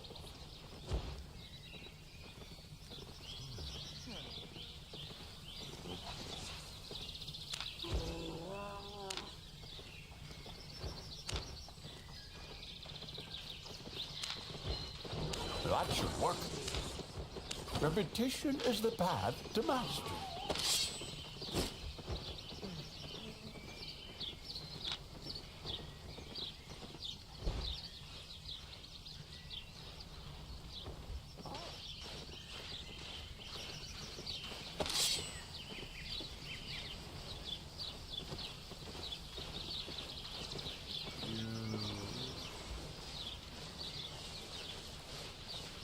I bet you had this crazy AoE. Is there a weapon swap? Hey Google. Hey Google.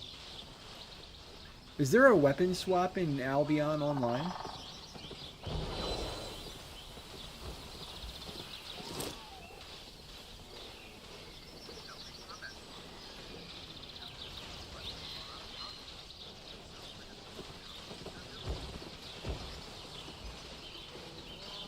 Can I have a hotkey to swap weapons outside of fights?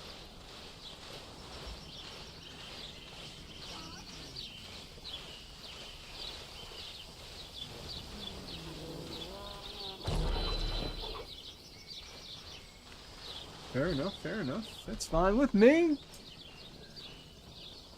Let's do it. Alright, so let's see what this does. Let me see.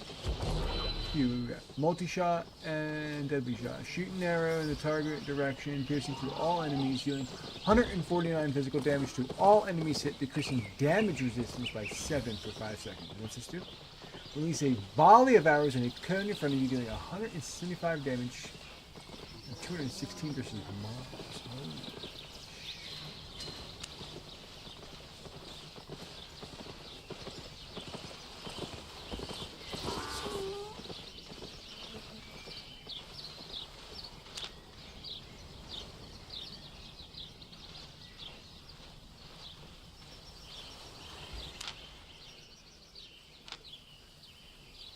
Understood.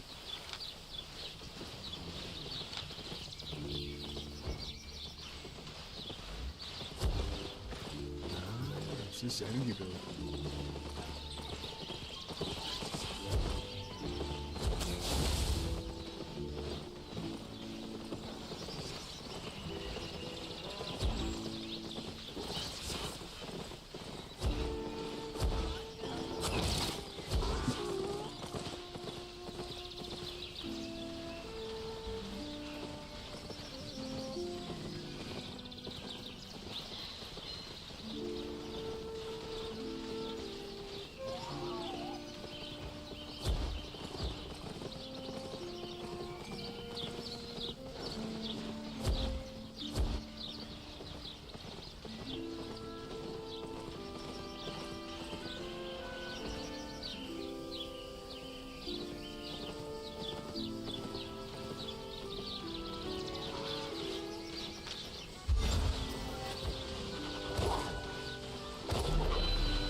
You are what you wear.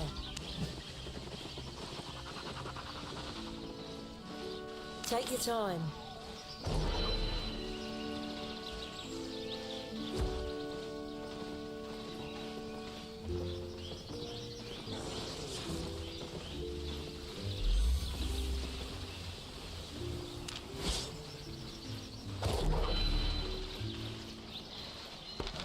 Don't be shy.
Kind of huge.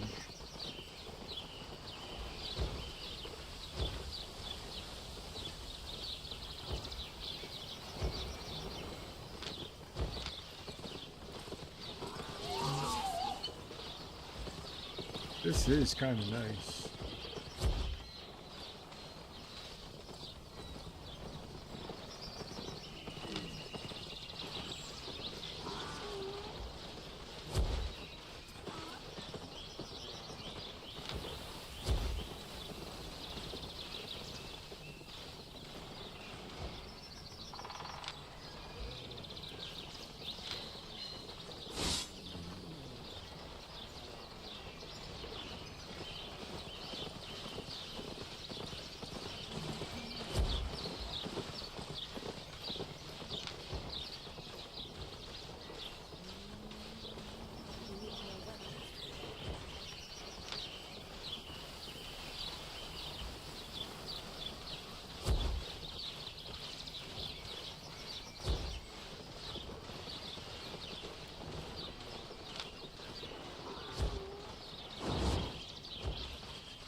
later.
You done?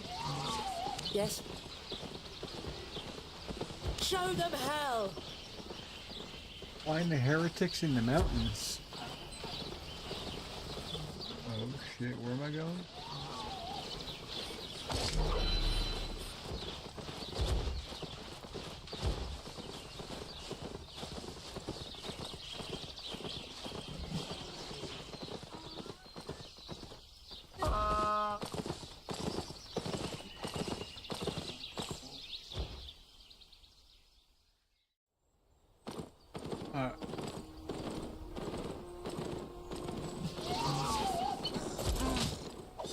What we got?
Albion is waiting.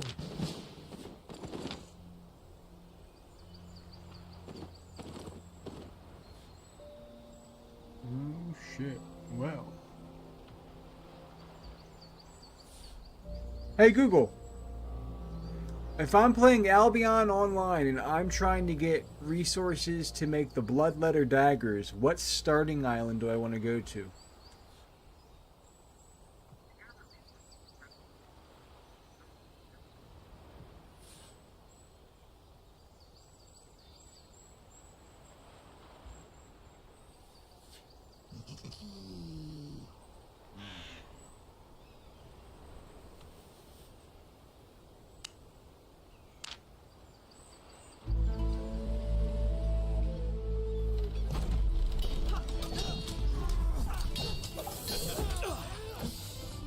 Do you smell that?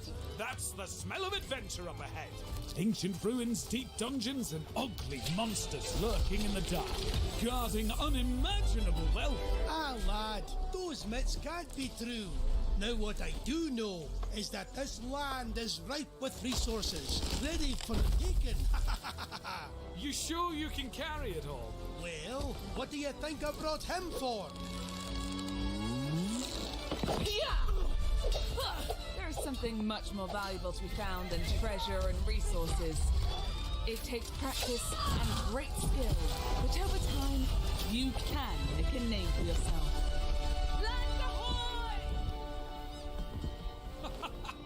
And you? What will you do when we arrive?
To your strength.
elements on a stick.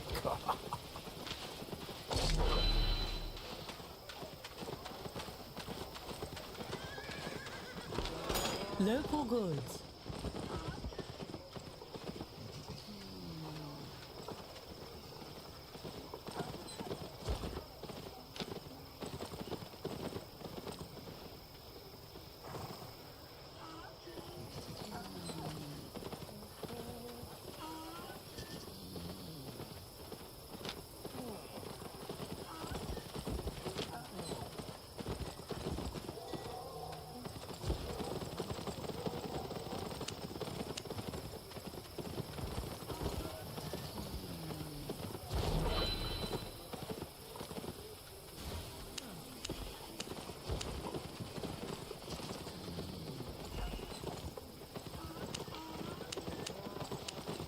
Made a profit?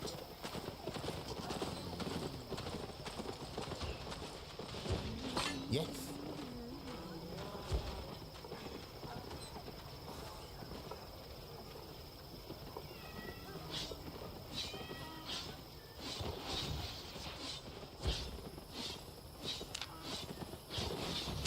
Certainly.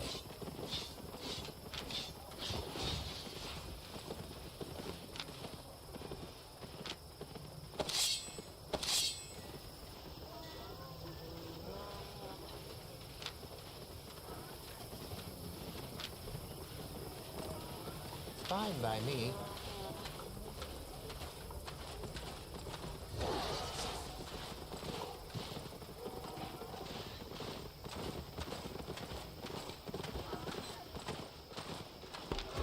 Have a look.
Deal.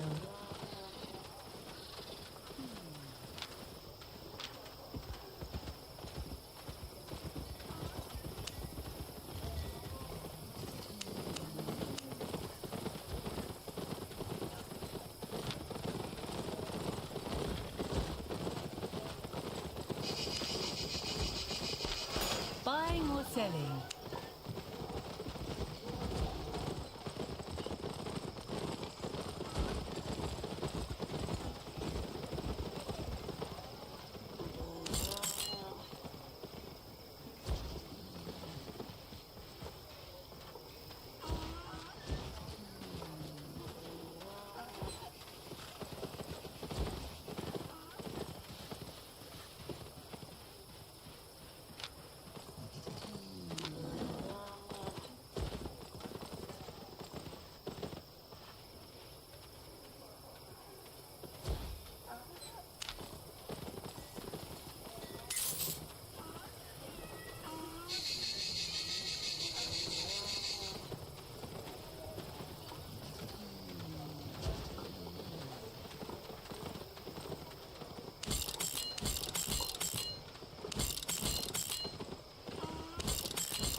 Stay honest.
Greetings.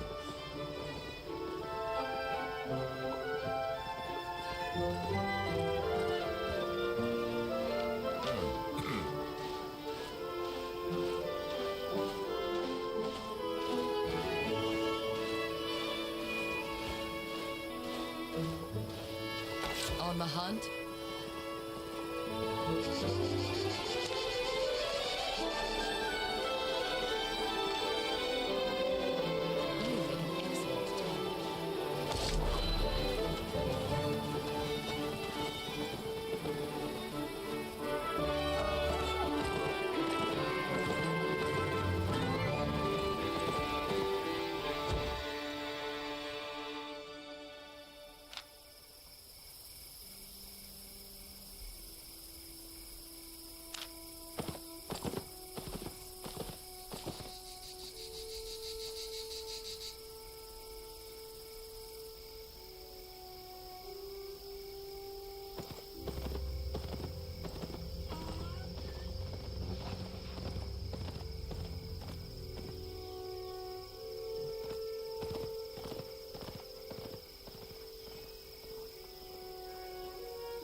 So today we had a really huge, massive, gigantic reveal.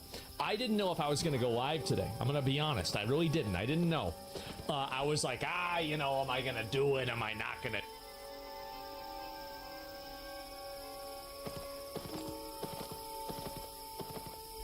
Human souls being harvested by aliens sounds absolutely So stupid. today but we stay had with me. a So did really, cloud seeding, DW huge, space lasers, massive, and gigantic UFOs, and reveal. all of those I have didn't been know if I was gonna confirmed go live with a today. I'm similar gonna be honest, slow I really drip of didn't. I didn't information. know. As today, I was like, the U.S. government am I gonna do it? Am I declassified not these gonna do unknown it? What's flying gonna happen? objects And on then I Earth. saw that they But were these also, alien during shit. the moon landing, there were multiple And I alien thought to myself, sightings. And 4 years before get the that, fuck NASA up. knew we weren't alone. Get up, retard. It's time to cook. FBI files reveals reports of 4-foot-tall beings There's an awful lot to emerging from unpack here, UFOs. but the most important aspect This is the FBI. if you look close enough, they're basically confirming the FBI authenticity said of Bob Lazar's newly stories, released which FBI makes his files. claims This is a back in the mysterious 90s 4-foot actually tall quite crewman terrifying. As this is exiting a UFO in the 1960s. Okay, documents released Friday. FBI summarized reports of metallic craft capable of hovering silently, reaching fantastic speeds, and interfering with electromagnetic equipment. But the one thing most startling. So today we had a really huge, massive, gigantic reveal. I didn't know if I was going to go live today. I'm going to be honest. I really didn't. I didn't know.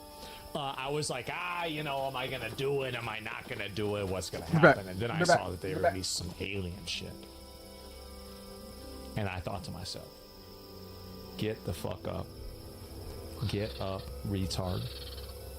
It's time to cook. FBI files reveals reports of 4-foot-tall beings emerging from UFOs. This is the FBI. The FBI said this. Newly released FBI files. This is a mysterious 4-foot-tall crewman exiting a UFO in the 1960s. Okay? The documents released Friday. FBI summarized reports of metallic craft capable of hovering silently, reaching fantastic speeds, and interfering with electromagnetic equipment. But the one thing most startling, sections involve testimonies of encounters with the apparent occupants of the craft. A few witnesses have reported seeing crewmen who landed from the objects, the document stated, describing the beings as being 3.5 to 4 feet tall, wearing what appear to be spacesuits and helmets. There's no way, right? There's no fucking way. Hundreds of records, photos, and videos. Well, I mean, this is not real, right? I mean, this is obviously not a picture of it. What the fuck? Wait, what? What is this? Okay, so, all right, let me go through. We're going to look at some more of this then. Pentagon UFO files show a star-shaped object moving in sharp...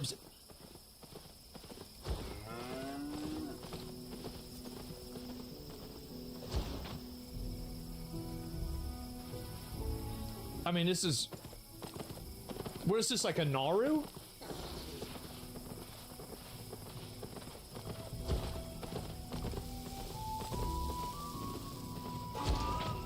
There's no way.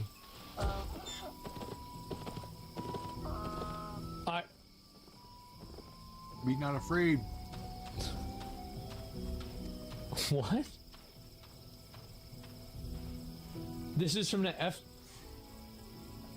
It has a smoke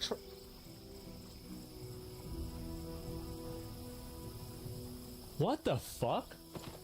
That's an angel? Isn't this kind of how they described angels in the Bible?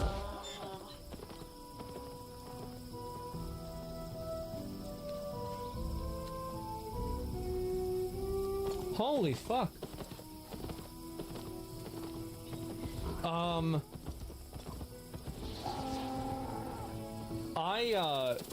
I mean, there's just like, seems to be reflecting something. Yeah, was the Bible right all along? Like, what the fuck is this? There's no way this is, there's no way. This is like an icon on like a fucking, on like a computer. This is even harder to believe now because of AI. Look at this. It's biblically accurate angels.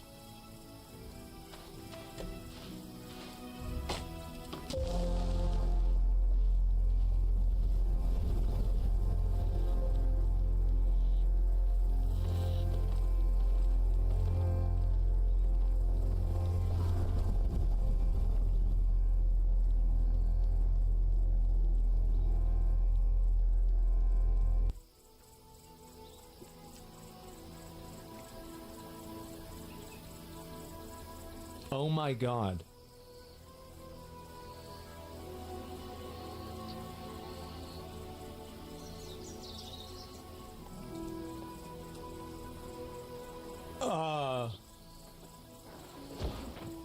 I don't know, man.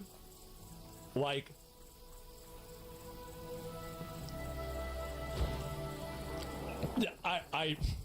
we're fucked. Like, there's no way, right? I mean, this is insane. Presidential unsealing. This is a higher resolution.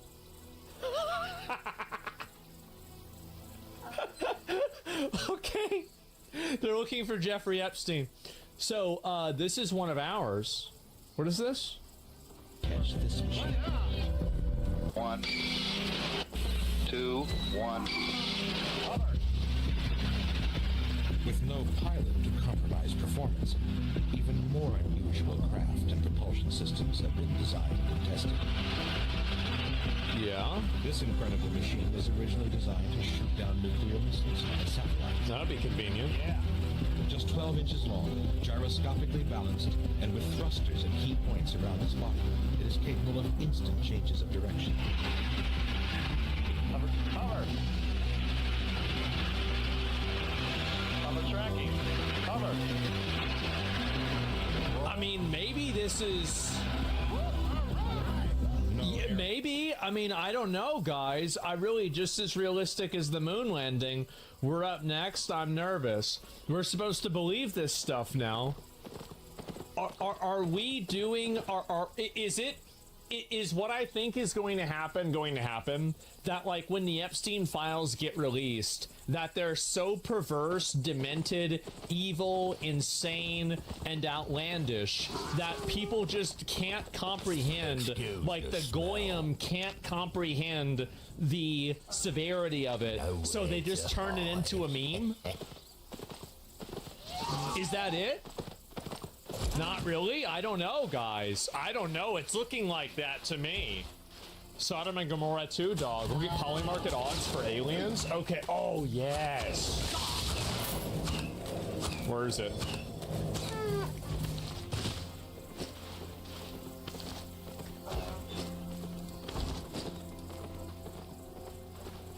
Man.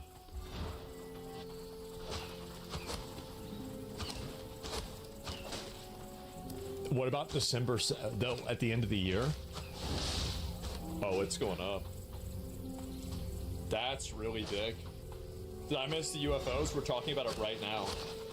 Why would they tell us about them now, though? Because people have been asking. And Trump's the president, and he'd be willing to do it. I mean, that's why. Department of War releases a UFO alien life files. Presidential unsealing. So this is it right here. Presidential unsealing. War. Based on the tremendous interest shown, I will be directing this. Oh, so this is. Oh my god. Well, that looks like a fucking helicopter. What the fuck is that?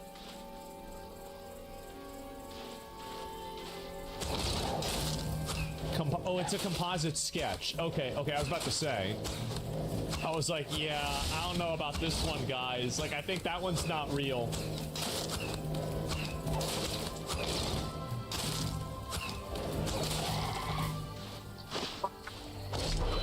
A UAP that they saw from the fucking moon?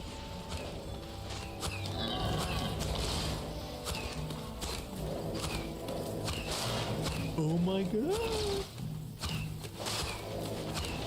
I mean, I don't know, man. I don't know. That's a still from a video that the U.S. military operator reported as featuring a UAP flying across their screen. What the fuck? What the hell is this? Now we know why they didn't go back. I feel like the moon would be kind of boring, right? Unresolved UAP report from the UAE? What the fuck? What are these? U.S. military operator reported observing UAP flying just above the surface of the ocean, taking multiple 90-degree turns at high speed. U.S. military operator reported UAP near Greece flying straight above the ocean towards land. What the fuck? Watch the videos? Well, I'm going through these first, right? Military operator reported UAP. Where is it? I can't even really entirely see it here. Yeah, let's see some of these videos. Yeah, I'm ready to see the videos. Directive that this is the first release. Oh my god. Oh my god, there's a lot of this. They are among us. Look at this UFO, white orb flying between turbines.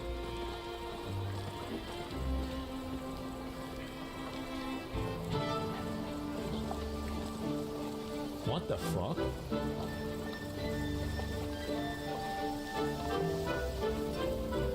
What the fuck is... Ghost orbs? Yeah. I've seen faster drones. Yeah, but you don't look like that, right? I mean, I feel like they'd be able to tell if it was a drone, man. USA last place on Earth, the aliens choose to play their aircraft. Yeah, oh my god. It's obviously a drone, you absolute clown. Stop furring for every blurry dot. Alright. Alright. From the UFO files. A few witnesses have reported seeing crewmen who landed from objects. Oh, is this... Oh, this is the same. Okay, so that's fake. Alright, that's not even a legitimate thing. Newly released UFO files include phenomena observed by astronauts during the Apollo mission. And then this is... So they saw this shit while they were on the moon. So there's a chance that not only have we known about this, but we've known about it for over 50 years. Good hunt. Done. Asman's giving us what we want, thinks that this is dumb too. I don't know what to think. So this is my outlook on it. I really don't know what to think. I feel like some of these, like, I mean, this is crazy. I mean, that's what the fuck, right? I mean, like this to me is the most, this one right here is the most surprising. Like the other ones, it's like, okay, well maybe it's like a film error or something like that, with like being on the moon, for example, or something else. So like I could the Jew one is the correct one, yes, definitely. But like, what the fuck is that? I mean, this is like, even this is like, okay, maybe this is some other thing, I have no idea. But like, oh my god, man. That's the only Apollo sparks that lit up space, like the... What?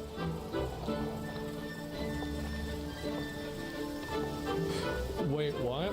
Aliens literally threw fireworks for astronauts and NASA, and it's still going, it's probably space dust? I don't know, man. I mean, it could, yeah, it could be a meteor, right? I mean, like, you're right. I mean, I feel like there's a higher chance that it's a meteor, but like, look at page 42, it's an angel. Apollo 11, Neil Armstrong, Buzz Aldrin described seeing a mysterious brighter object tumbling past their spacecraft onto the moon. Buzz Aldrin said, "We happened to see this one brighter object going by. Looked like a hollow cylinder. You could look right down into its guts, open book shape. It was really weird."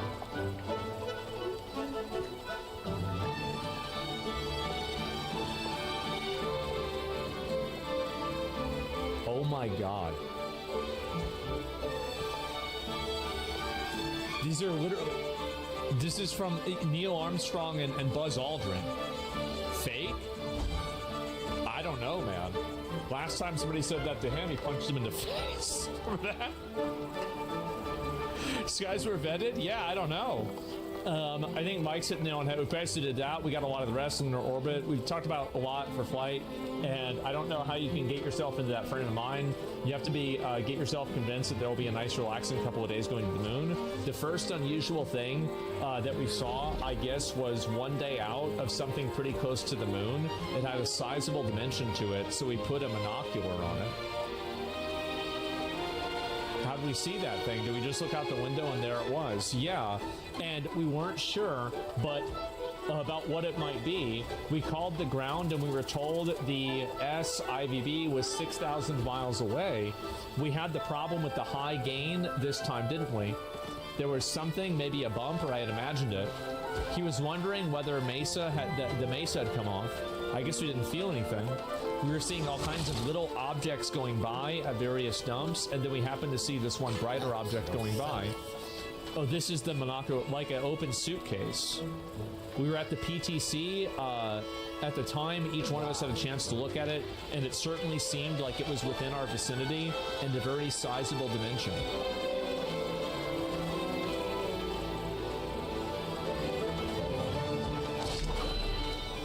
I don't know. Yeah. I don't know. Like, I mean, you got both of them saying this is what happened. And this is confidential with the guys that went to the moon. I mean, I'm not convinced, but I find it to be very interesting. Is that crazy for me to say? Years later, close friends and relatives revealed what both Armstrong and Aldrin said had actually happened during those minutes. On leaving the module, Armstrong deliberately switched his communication to the medic line and said, "There are other spacecraft here, sir, lined up on the other side of the crater. Dude, those babies are huge, enormous. They're watching us." I don't believe Without full disclosure of classified information, no one will ever know the real reason why the astronauts returned to Earth with such strange dispositions, without any indication in their cold expressions of the excitement that one would expect from the first men ever to touch the surface of the moon. I think this is slop, guys. I'm going to be honest. It became even more obvious that something was off when they were each interviewed separately.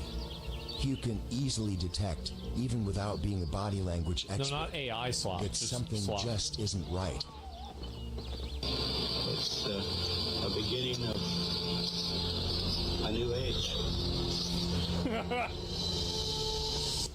Yeah, I don't know, man. I feel like this is like, I'm not really sold by this one. I'm not. So this is audio from 1965 Gemini Mission 7 UFO sighting. Okay, let me listen to it. Here we go.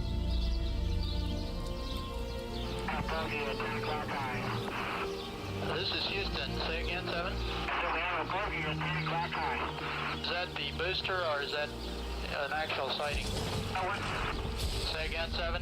We have several, looks like debris up here, actual sighting. It looks like hundreds of little particles going by to the left out about 3 to 4 miles.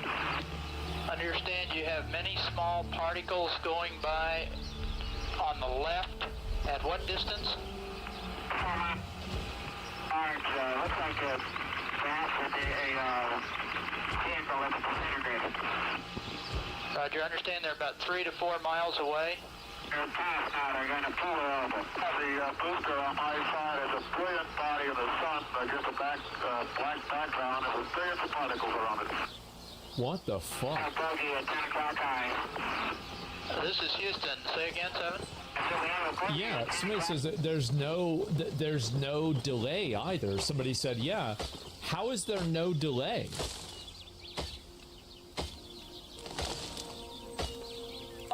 Yeah, how does that... What the fuck? It's shortened?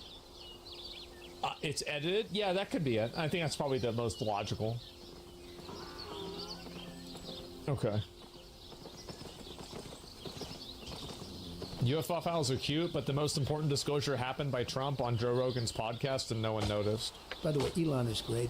That guy is such a great guy. I think you're a fan of Elon. Him. He is from a different planet. Oh my. Oh, you have no idea. They have taken over. They speak no language. And all of a sudden, and you hear blah, blah. And you see like little lights, like a round ball, but it wasn't a comet or a meteor. It was something. So I see this, and I said, you gotta be kidding. They wanted to meet. They wouldn't meet Obama. They all came to see me. They said, Kamala's a very low IQ person.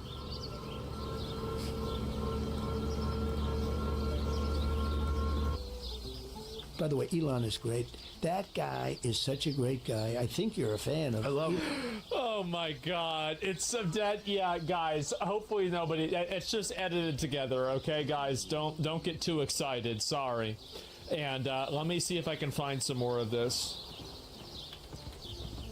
Okay. I'll see if there's any more of these to look at. So, this is Department of War. This is the post that they made right here. This is an update on the strange alien image in the recent update. It's allegedly a negative photo of the strange dead being that was found in a UFO crash site in New Mexico. Well, wait a minute. So let me get this straight. This right here was in the files. This was in the government files. There's no way.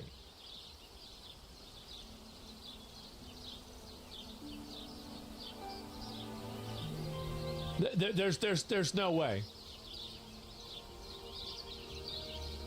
Its body was hidden. We saw that. I don't know, guys. I don't know about that. He's just a little guy. I mean, that's a really little guy, though. I mean, he's really, really little. A saucer crewman, much like the Moon Man. Like, I mean, this is the creature before they shaved him. Yeah, really fucking funny. Okay, I don't know, guys. Let me see what the other one is. I will say that this, to me, is this is the craziest one. This is fucking nuts. Like, out of all of them, like, this is insane. What the fuck is this? On page 10, is that it? Chaos Invasion? Yeah. Anything on the crossbreeding program? No, they haven't said anything else about that. Your mom would love this shit. As I said, man, like, I mean, she really missed out. She missed out by like 5 years of every crazy, insane thing that she said, like 80% of them just being confirmed. That's nuts. Really. Crazy. And might be a camera artifact? I mean, you think that's a camera artifact? I don't really think so, because if it was a camera artifact, I mean, like, I don't know, maybe the... Like, I mean, and why does it have, like, the little thing that's following behind it, right? And so, this is what it was? Oh my god. I mean, I guess these could be... Oh, is this more information?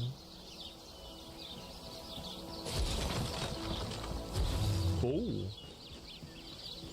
That was fast. That was pretty fast. Damn. I don't like that comment. I don't like it. Damn. I think it's rude. Okay. What's this? Oh. Nope. Where'd it go? It's a... Wait, so it's another one of those little balls.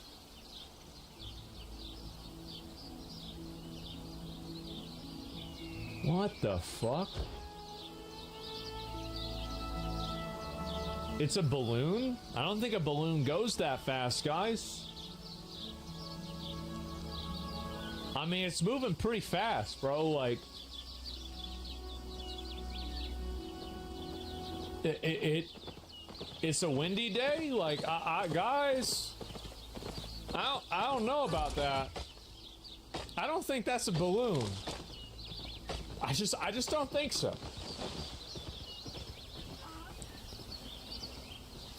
Interdimensional bubble? Well, I don't know if that's it either. Man.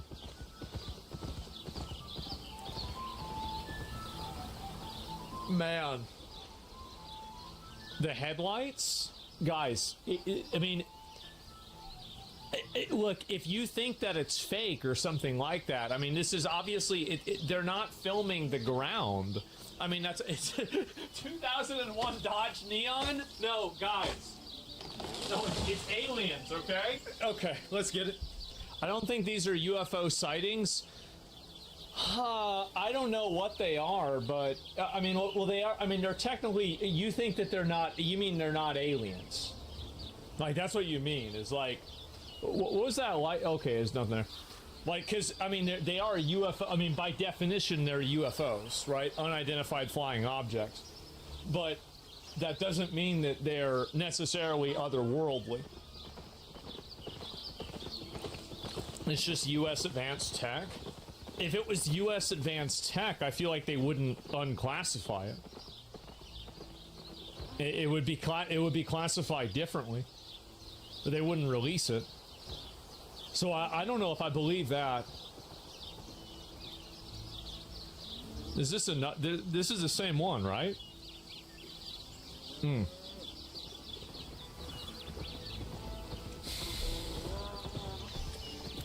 I was fixing to say, bro, like, if there were two of these, the last one looks like the biblical angels. Yeah, like, this is fucking insane, man. This one is like, I'm sorry, but what the fuck? That's so cool. And it's not angels, sorry. Yeah, I feel like, listen, like, I don't want anybody to think that I'm completely convinced that, like, this is aliens or angels or something like that. I think that most things generally have a, like, I am a nothing ever happens kind of guy. So I don't really believe it necessarily. But whenever I see something like this and it gets released by the government and they say it's inside of the UFO files, I think to myself, wow, that's pretty crazy. You know? I mean, I see a fucking Naru flying around, a Christmas ornament flying around the fucking in the sky, and it gets released by the government after they say it's from UFOs, and I'm like, what? Damn. What the hell is that? The angels are exhaust? I have no idea. I have no idea at all. Oh, this is the guy. Some talking? Oh, just a minute. I'll go to the next one after this. Let me pull this up and find it. First batch? Yeah, this is also first batch.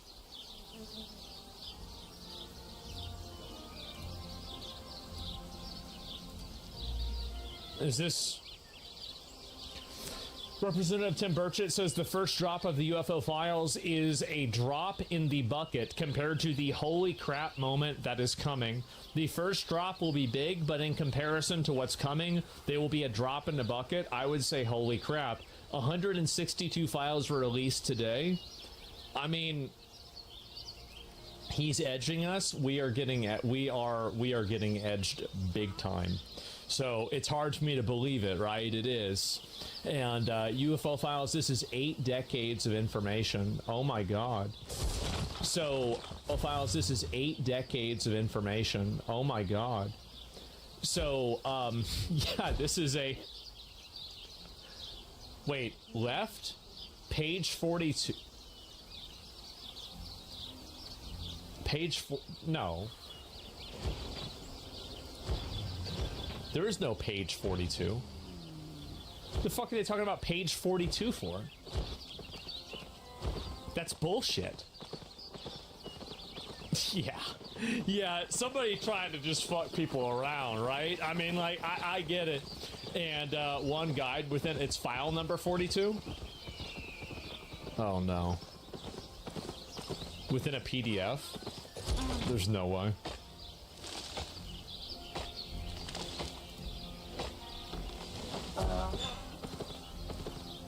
I'm not, nobody is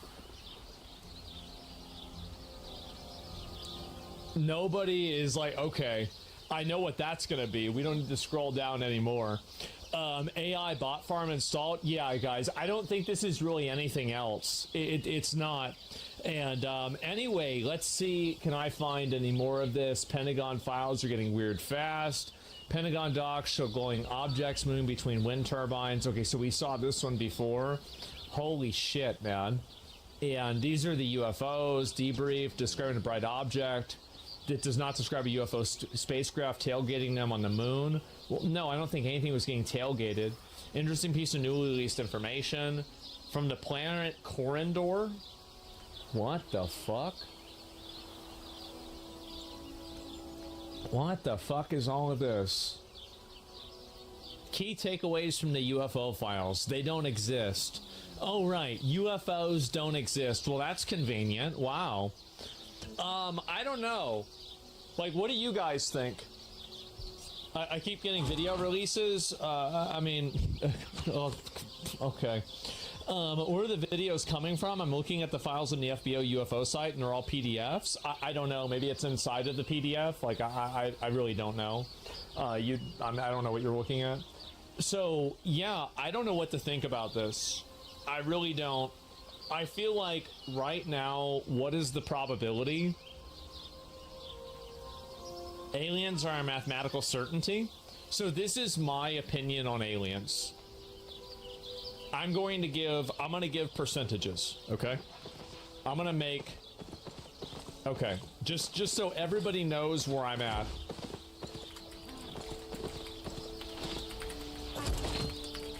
Asmongold alien predictions, okay? All right, category 1.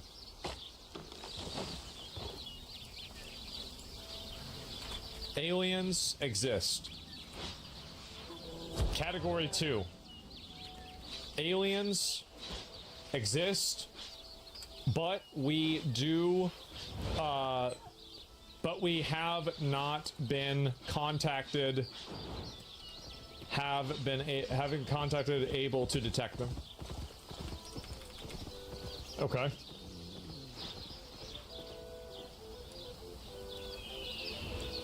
Oh, actually, I guess this is about the same.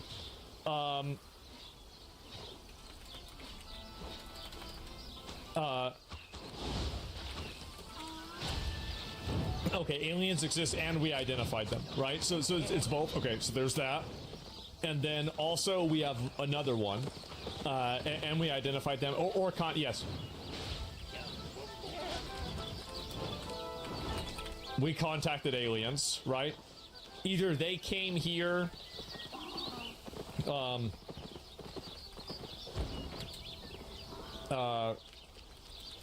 okay, either one, okay. And so, aliens exist, okay. Let me think if there's anything else. Add aliens are the angels from the Bible. I figured I wouldn't add that.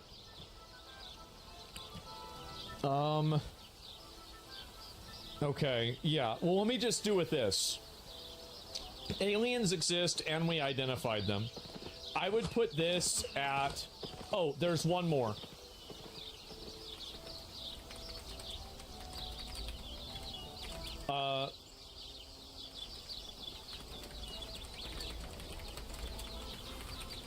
Okay, so this is the last one. We detected signals from outer space that we think are aliens. Okay, so just so you guys understand, like, this is my percentages of these different outcomes, okay?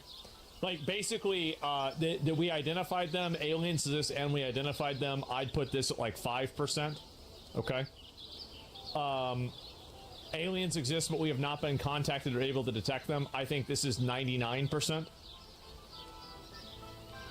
We contacted aliens and they came here. I would put this at 1%. And I would put this at 15%. This would be where I'm at. This is my analysis.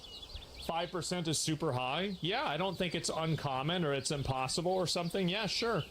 I'd say it's 5%. Yeah, I think that's pretty accurate. 120%? No. I mean, it's not a 100. Each one is its own separate probability. Each one, like, they're not contingent on each other. These are all separate probability viewpoints. So I think that there's a 99% chance that aliens exist. I think that there is a 1% chance that we contacted or have done any sort of, contact of aliens. I think there's a 5% chance that we have identified something that we think is aliens. And I think that there's a 15% chance that we've detected something in outer space that, based off of, like, maybe physics or some other form of, like, like analysis that we think can only be created by intelligent life. I think this is about where I'd be at. Does that make sense? What do y'all think? Yeah, how y'all feel about it? Let me pull this up. I'm gonna pull this up. I'm gonna pull an individual up. Aswan bought the bait. I think you got. What did I get got by? What did I get got by?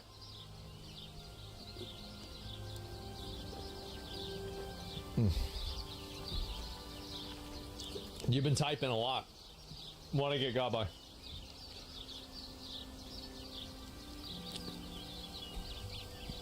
How about other categories? I don't know. What other categories you guys have?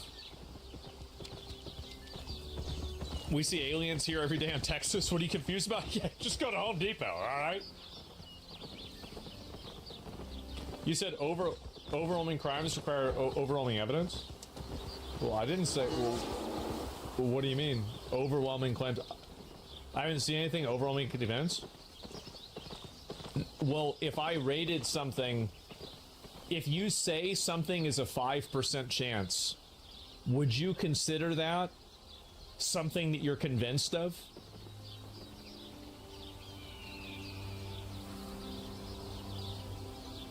Would you say something you're convinced of?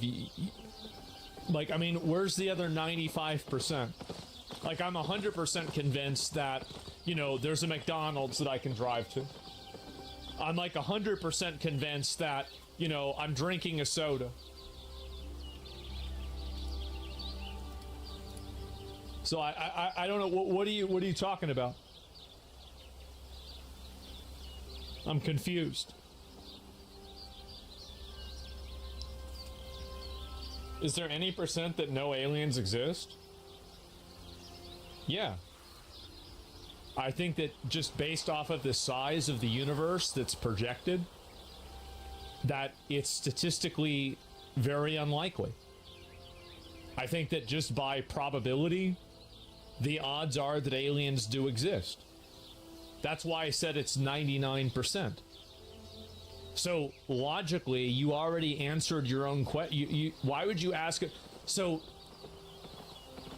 the inverse would be the 1%, right? Obviously. I mean, I what? Okay. I'm just getting that you believe no matter where they exist in some fashion. Yeah, I think they do. Yeah, I think that, like, you can make projections on things that, you know, you have, like, secondary information. I think they of, exist. Right? So, like, if you know how big the universe is, and you know how old the Either universe they exist is, or and you think about they how don't. many things that could have happened, what the And probability of Earth. The reason that they don't is because life requires so much perfection from outside forces to become sustainable. Like sustainable life, like what crawled out of the primordial ooze of Earth. You know what I mean? Like that took so long of a process to become like itself. You know, that life finally came to be. It finally had the wherewithal to spring forward and become life, the single-celled organisms. That took so long in such perfect conditions to replicate that again, dude. Because like not only Earth, but like where we're positioned in like outer space, we've got like a force field around us, bro. Like we got like an asteroid belt that like protects us from all kinds of shit. Like, and it gave us that protection to thrive and become and form because we're in the habitable zone. You follow me? Since we're in the habitable zone, life has a chance there. But in order to have that chance, it's got to be able to thrive and succeed and grow without interruption. Like there's other planets in the habitable zone that don't have that protection of the asteroid belts, and they just get walloped by fucking meteors and asteroids and stuff. Like what is it? Jupiter's one of Jupiter's moons or whatever. It's like habitable, but it gets hit by fucking meteors all the time and asteroids and shit. So that's why, like, on one hand, I think there's a chance that aliens do exist because how big the universe is. And then on the other hand, I understand how precious and perfect the conditions need to be in order to create life. So yeah, it's a duality. Than life emerging on Earth is, and then you look at the incomprehensible, seemingly infinite amounts of possibilities that could happen inside of a universe as big as that we have. The probability that there are no other forms of intelligent life that exist inside of the universe at all, like, if I had to bet on that, I'd bet that there is. I would. I'd bet there is. Now, it's not 100%, but, like, it's 99. I mean, I don't know how it... Yeah, I mean, like, what is this? Point is, it doesn't matter. Well, okay, well... nothing matters. Okay, so, the probability is so small of life that it's almost impossible to say, so probably not. Well, I don't know, man. I think the universe is pretty big, man. There's no evidence that aliens exist, but there's no evidence that they don't exist. Yeah, exactly, right? And so I don't think people have any idea. But these are my predictions for aliens. Okay, this is it. That's what I think about it. I mean, you know, it's really kind of hard to say.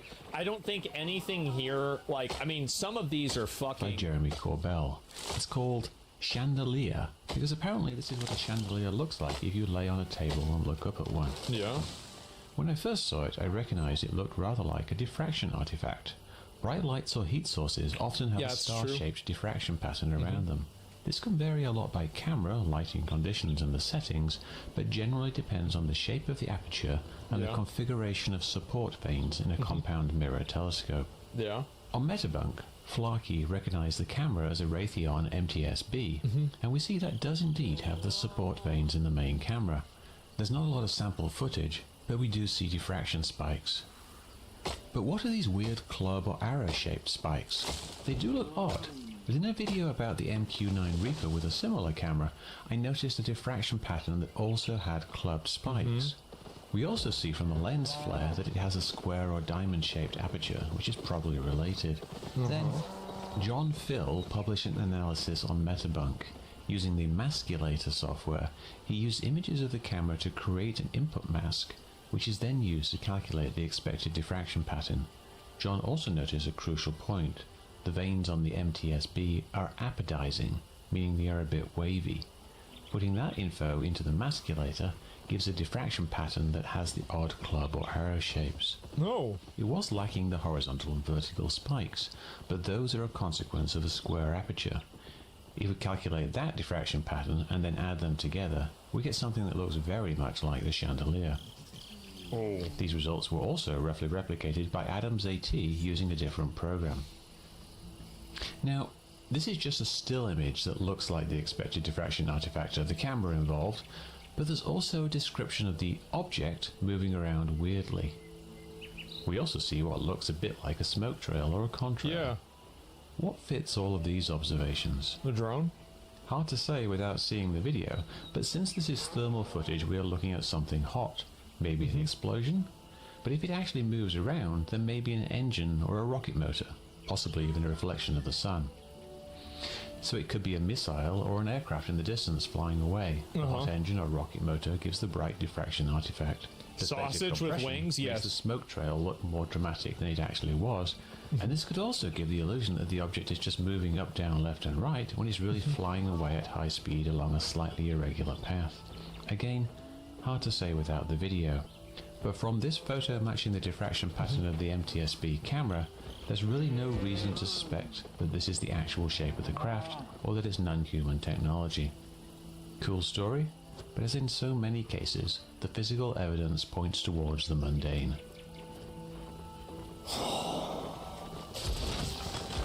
Come on, man! Oh, no, bro. Yeah, right. No, dude, no. It's an alien angel from the Bible. Obviously, like, what are we doing, guys? Duh. Like, I don't know, guys. And type your probably statements into AI. I don't know about that. Don't listen to Wes. He's the worst guy to listen to on this. Well, I feel like using a tool that simulates the way that a camera would, react to an image, and then trying to reverse engineer what the image is, and then using that and comparing it to different possible flight patterns. I feel like that's probably a good way of analyzing it, right? It is like that seems pretty smart. So proves nothing. Yeah, but no. And again, guys, to be fair, like it's hard to know what any of this means. It is. It's hard to know. But right now, oh yeah, by the way, they actually think that it's Hitler now. Can you believe this? Oh my God, England by 2029, just because Reform won. People are losing their minds, and that's crazy. It is so stupid. What is this? Oh, this is him talking about UFOs right now. Yeah, but I have seen some pictures, and I have seen video, and I have. What's the most convincing thing that you've seen? I don't know. Those guys came out of the house. That was pretty convincing. That was before the hearings that we had. How clear was the video? Clear as a screen. I mean, it was pretty clear. And that was pre-AI. AI was such a new thing, and then it fit in with what the Tic Tac videos were, and the heat signature is what I always thought was unusual, because it had to have a heat signature, but it did. Right. It's 0 point energy, whatever that is. Right. And the quantum physics angle of it is mind blowing to me. I don't think Trump knows. I mean, these people have kept this stuff secret. Here's another thing. I was in one meeting, and a guy said, what about the president on this? And he said, the president's on a need-to-know basis. Now, that's a federal employee saying that he or she has information that the president is not allowed to see. Well, I don't know about that. I mean, maybe they just mean that they don't report it to him, right? I mean, I don't know if I believe that. Yeah, I mean, that's... And I just was aghast, man. I said, that's the kind of crap you see on the Sci-Fi Network or something. Right. But that'd be the title of my book. I mean, that ought to tell you right there that this thing is a cover-up.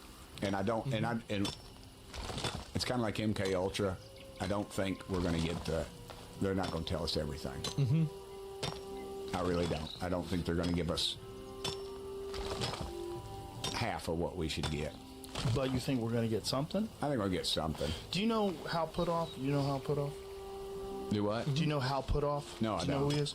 I thought you know how put off you are right now. I was like, how put off are you? Hal Puthoff was in the documentary as well. He was in the Age of Disclosure, and he was a guest on the podcast. And one of the things that he told me is that during the Bush administration, they brought in him and a bunch of other scientists and thought leaders, and what was explained to him was that they are considering disclosure, and that there have been visits of these super intelligent beings from somewhere else, that we have retrieved crashed vehicles, and that we have biological remains. That's correct. And we are talking about disclosing. Correct. We would like correct.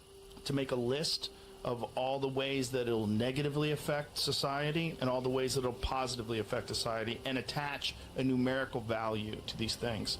And they all did it, and every one of them said the negatives far outweigh the positives in terms of the impact on government, the impact on the it'll make the goy go insane. Yeah, that's a good point. Economy, religion, all these different factors, and how it would disrupt society.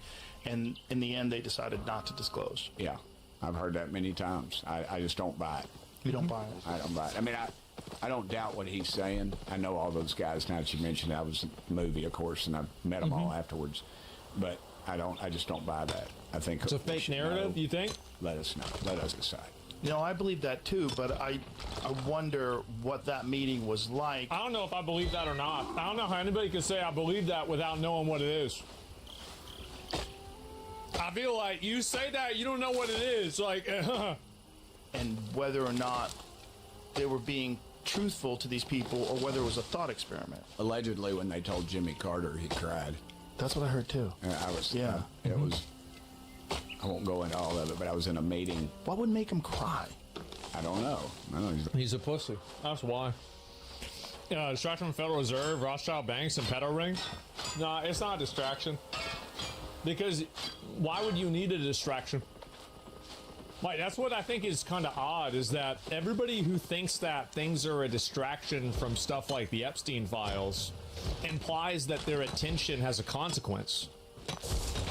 It doesn't. You getting upset about the Epstein files didn't do a fucking thing. So it's like a power fantasy almost, right? Where like you think that, well, they need to distract us. No, they don't. Because they don't give a fuck about you. You can't do anything. You don't have any power. So you're not important enough to be needed for them to need to distract you. It might be an improper thing to say, but it's a fact. Like, you don't have power enough to need to be distracted. Very sensitive guy. But I understand, but I mean, like, he was also, I cried when I saw Old Yeller. Yeah, I did too. Still cry. But they, he had seen a UFO. You know, he was on a Navy sub, nuclear sub, and I don't know if he saw that when he was on the sub or not. I can't remember. But you know, here he's that guy's president of the United States, and they told him something, and supposedly he cried. And I was in the meeting, and that was brought up. Distraction from the media, then? Trying to trip up, gave the date of that meeting, and he said, you can go to the Carter Library and pull up that date, and you'll know. There's one person, they omitted their name, which who knows who that was, but they list the meeting and where he was when he got that briefing. Wow. So I don't know. I don't know. I don't know either. I don't know if that's true or not. You know, they also say Nixon pulled up one night to Jackie Gleason's and took I know that story. Yeah. So I don't really think that, like, basically, I don't know really what I would believe with this. Like, I want to see more evidence. Like, this is crazy, but, like, I'm not, like, super convinced.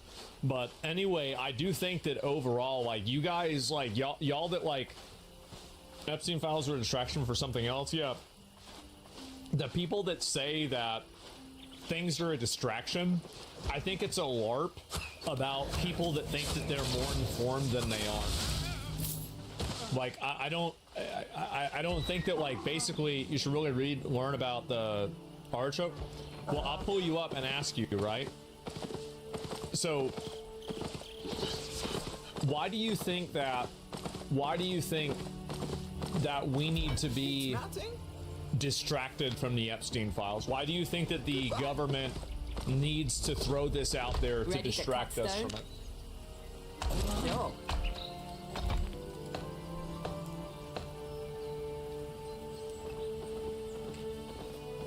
Like, that's really that's the question. Iron Chuck was about dumbing down U.S. population, declassified too. No, I know what you're talking about. Yeah, I know what you're talking about. My mom was, like, really into it. She had books on this. But, like, what's the... Like, why would they need to distract you from the Epstein files? Yes? That's the question I'm really asking, right? Thank you. I'm glad you know about it. Yeah, sure. But why would they need to do that?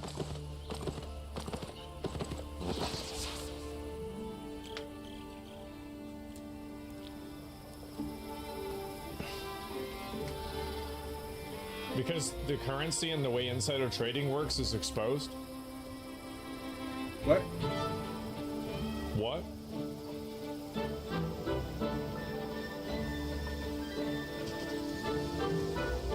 What? I was talking about the Epstein files. So why would the government need to distract people from the Epstein files? So people are focused on the Epstein files is the premise. New information is added. This is the accusation, with the goal of distracting from that initial focus. Why would that happen?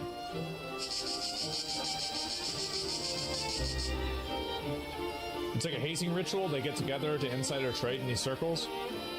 They only get to get into certain positions of power, they horrible acts like who funded Epstein's with the Rothschilds. That's what he said. He said he worked for the Rothschilds.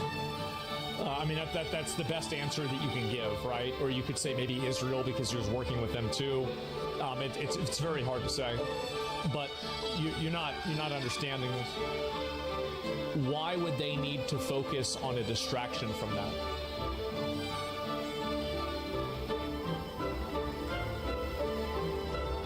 The problem is this verifiable. No. You're missing the point. You're totally missing the point. Why would they need to distract you from that? You're just going through like conspiracy theories. Like, I understand this, right? I mean, I agree with some, I disagree with them. They don't want mass chaos, neither do I. Why do you think that there's going to be mass chaos? Why do you think the Epstein files would create mass chaos?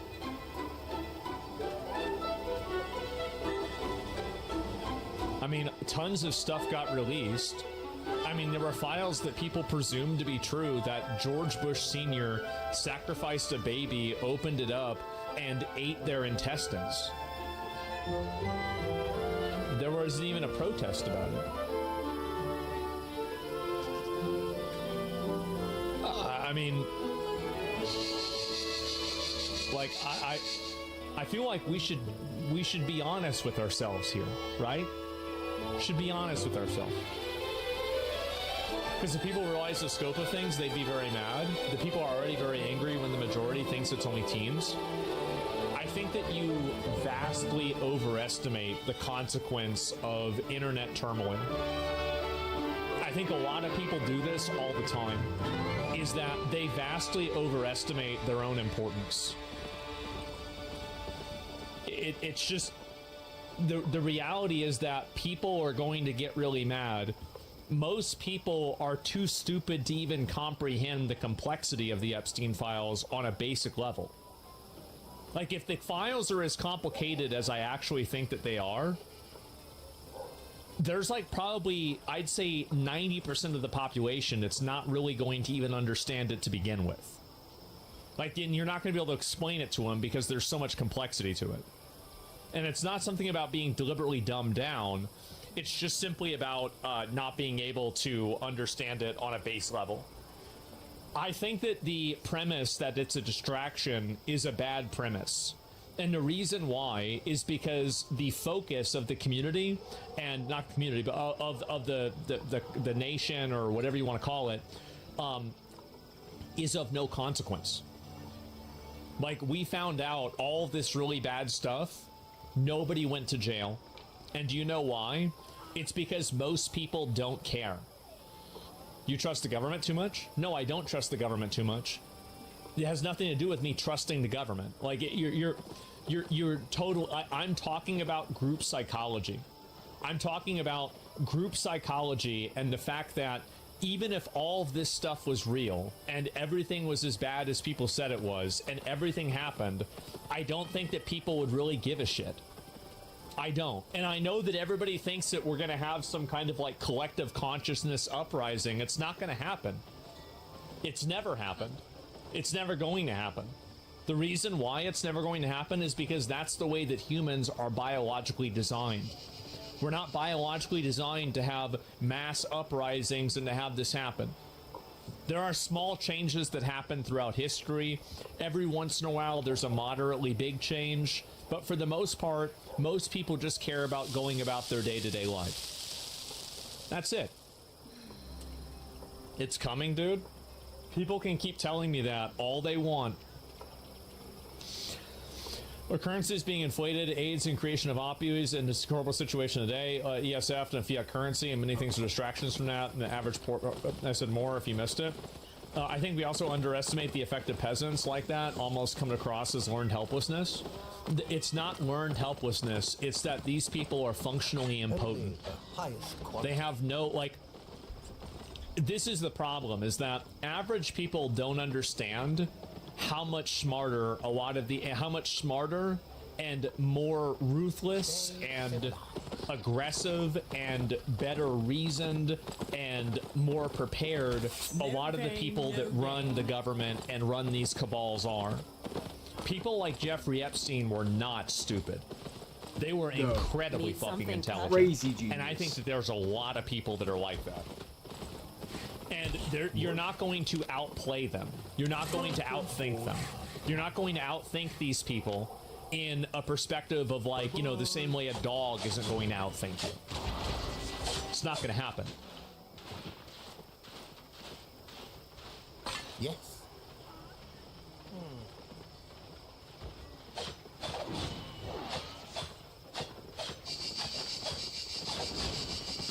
First black female sheriff indicted on 30? Oh my God. Susan Hudson is not only the first female sheriff of Orleans Parish, she's also the state's first black woman to occupy the sheriff's office in the state, period. We're going to talk about history. When you do break a glass ceiling, you got to celebrate it. A new sheriff in town, Susan Hudson, breaking barriers indeed, as the first African-American female sheriff in the state's history. A few... Oh no! Oh boy, here we go. By me. Moments later. Breaking news. Orleans Sheriff Susan Hudson is indicted on 30 felony counts. So 30 felonies. Holy shit.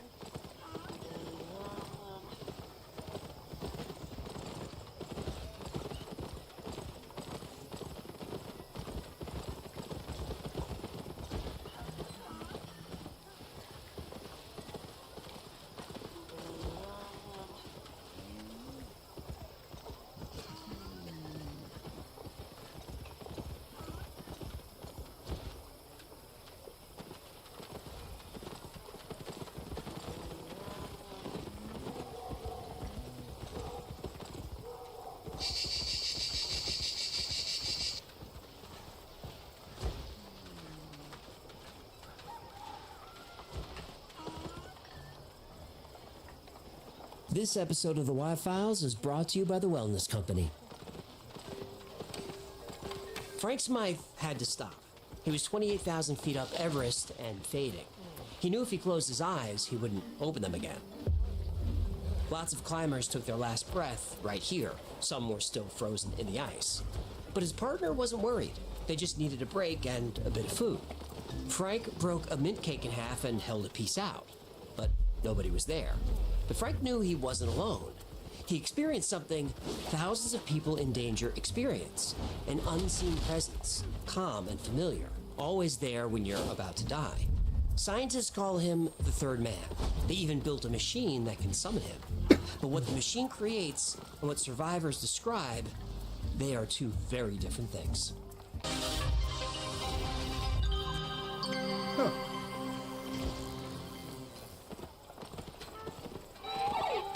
You see, that means your baby is still alive. Yeah, a human. I'm dying. You're not dying. I went to urgent care yesterday with a scratchy throat. I sat in a waiting room for 5 hours, and now I got some worse. What do you mean worse? Well, the guy next to me was coughing into the magazine basket. Not near it, human. Into it. Direct deposit. And I watched the woman sneeze on a vending machine and then press the buttons. That's pretty gross. Oh, the worst part is, she got Mountain Dew. Wow. Ugh. And then the kid wiped his nose on Gertie. On her hump. She didn't even flinch. She just stood there and accepted it like some kind of biological collection site. And the Fever Brothers, they licked the water fountain. Why? They dared each other, which means they dared themselves, human. There was no external pressure. It was a closed-loop system of bad decisions. So, did you even get treated? Treated? I saw a doctor for like 90 seconds. He looked at my throat with a popsicle stick, said, "Look, Shred," charged me $400, and told me to rest and stay hydrated. That's it? That's it. $400 for advice my Gram gave me for free. And her cure for everything was egg salad and a rosary. So you went in with a sore throat and came out... Came out with the plague. The waiting room is the disease, human. I've quarantined your living room. Operation Willy Wonka. Nobody gets in, nobody comes out. Wait, you quarantined my living room? White's doing temperature checks at the door. Back in a hand and sign it across. Just like Graham taught. What if you could have skipped all that? No waiting room, no 5-hour disaster, no germ fountain, no going in with a sore throat and coming out with whatever this is. Oh, did you just diagnose me as today's sponsor? I sure did. So, let me ask you this. What if the sore throat and fever that hit you overnight didn't mean missing work, begging for a last-minute doctor's appointment, or wasting hours at urgent care? Instead, you can walk to your cabinet, open your medical emergency kit from the wellness company, match your symptoms to the doctor-recommended guidebook, and start treatment immediately. This is not a first aid kit. It's a mini urgent care at your fingertips. Inside are 8 core medications, including ivermectin, a generic Z-Pak, amoxicillin, and more, covering over 30 common conditions when hospitals or a doctor is unavailable. No waiting rooms, no pharmacy lines, just the right medicine when you need it. Every home should have one. Worried about expiration dates? A U.S. military study published in the National Library of Medicine found that 90% of over 100 core medications remain safe and effective for up to 15 years past their listed expiration. And ordering is simple. At checkout, complete a short medical form and a licensed doctor will review and fill your prescriptions. Your kit arrives in about a week. Be prepared and save yourself time and money. The Medical Emergency Kit puts urgent care in your hands. Head to twc.health/files and use code FILES to save $30 off plus free shipping. Don't let illness catch you off guard. That's twc.health/files, code FILES, $30 off plus free shipping. Kits available to U.S. residents only. I'm ordering now, and I'm shutting down Wyatt's checkpoint. Thank you. Yeah, he just flagged Gertie at 165 degrees. That's medium well, human. Yeah, I know, baby, I know. I don't think it's funny either.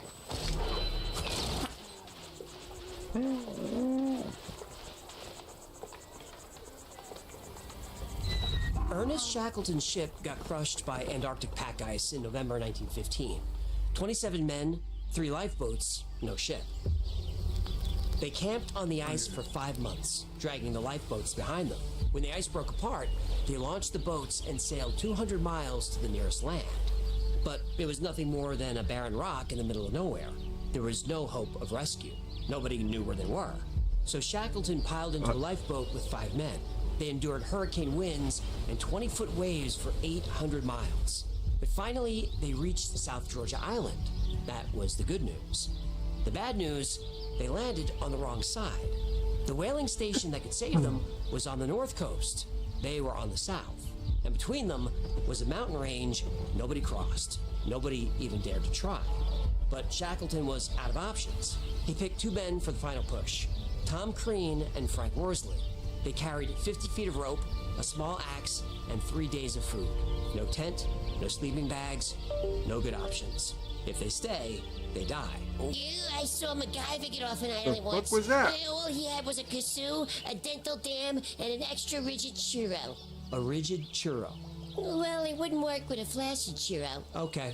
But it's nothing to be ashamed of. It happens to everybody's churro once in a while. For 36 straight hours, they climbed. They navigated by the stars when they were lucky enough to have clear sky. Mostly, they just climbed in the dark. At one point, they got pinned. Going back meant freezing to death. Waiting meant freezing to death. So Shackleton coiled the rope beneath the 3 men like a sled, closed his eyes, and they pushed off. They slid 2,000 feet, screaming the whole way. Then they hit a snowbank. And somehow, nobody died. They finally stumbled into the whaling station, filthy and frostbitten, but alive. 3 men just pulled off one of the greatest survival feats in history. And each of them was hiding a secret from the others. Only later did they learn they all had the same secret. Weeks later, Shackleton admitted it first. It seemed to me often that we were 4, not 3. I said nothing of it to Crean or Worsley. I could not bring myself to look behind me. I feared what I might see, or worse, what I might not. Worsley said the same thing. A presence just outside his field of vision, keeping pace. They never saw the figure, never heard it speak, but all three were sure someone walked with them across that mountain range. T.S. Eliot wrote about it in his famous poem, The Wasteland. Who is the third who walks always beside you? When I count, there are only you and I together. I do not know whether a man or a woman, but who is that on the other side of you? That line gave the phenomenon its name, the third man. And 11 years later, Charles Lindbergh tried to cross the Atlantic alone.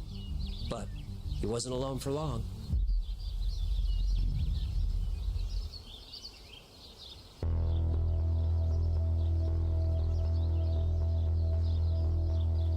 On May 20th, 1927, Charles Lindbergh climbed into a single-engine plane at Roosevelt Field on Long Island. He was going to fly nonstop to Paris, 33 hours over the open ocean alone. Plenty of pilots had tried, none made it. Oh, you're talking about Sister Betrell. What? You said a nun made it. Sister Betrell is the only flying nun I know. No, none as in no one. How dare you? Sally Field is not no one. I like her. I really like her. The problem started before he left the ground. By the time he hit the Atlantic, he was on his second straight day without sleep. 22 hours into the flight, he felt himself slipping. As a last resort, he pointed the plane straight down and dove. And just before hitting the water, he pulled up and flew so low that waves splashed into the cockpit. Even the icy water wasn't enough. Lindbergh was going to crash, and he knew it. Then, just before he surrendered, the cockpit filled with people. Not one presence, many. Lindbergh called them phantoms. They sounded calm, friendly, even familiar.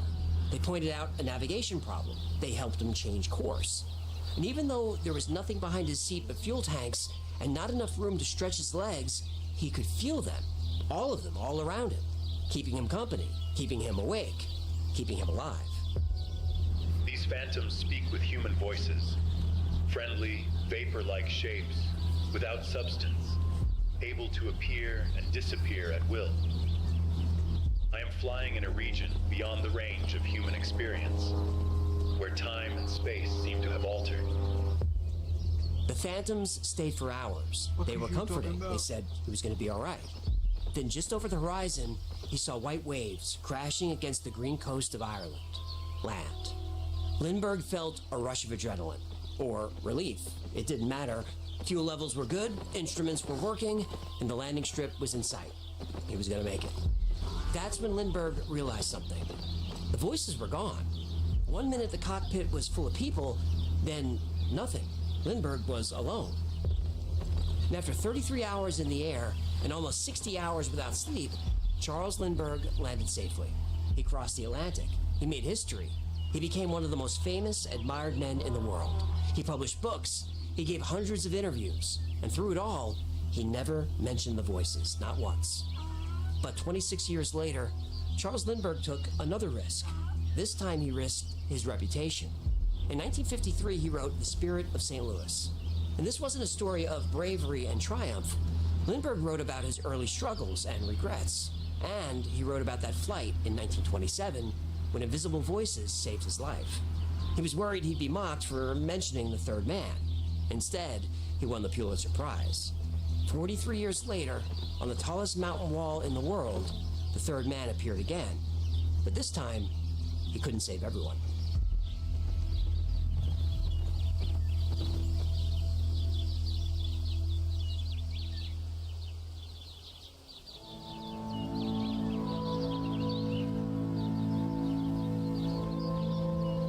On June 29, 1970, Reinhold Messner and his brother Gunther reached the summit of Nanga Parbat in Pakistan, nicknamed the Killer Mountain for its long, deadly history.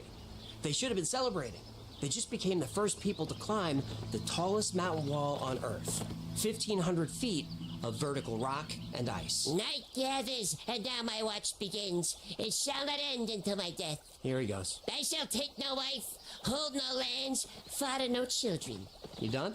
Oh, I was going to the wall punishment. Take no wife, father no children. I'd do that right now if I could. Oh, you didn't get your alimony check? Don't blame me. Blame the raven. Climbing to the top was easy. But now Gunther was in trouble. He felt dizzy, his vision blurred. Fluid was leaking into his lungs, and he knew what this was. Altitude sickness. He didn't know how bad, but he knew he couldn't make the climb back down. So Reinhold made a call. They descend a different side of the mountain. It was a shorter climb, but that's about all they knew about the terrain. They weren't prepared to take a different way down, but this was Gunther's best chance to live. They started down slowly, but still, Gunther couldn't keep up. Every time Reinhold turned to check on him, he was farther and farther behind. They were 1,000 feet in the air. Reinhold started to panic. That's when he noticed the third climber, not ahead or behind, just to his right, a few steps back, just outside his line of sight. Reinhold never saw the figure directly, but it kept pace, steady and calm, for hours. Suddenly, there was a third climber with us, descending on my right side. I could sense his presence. But the third man couldn't save everyone. Near the bottom of the mountain, an avalanche hit.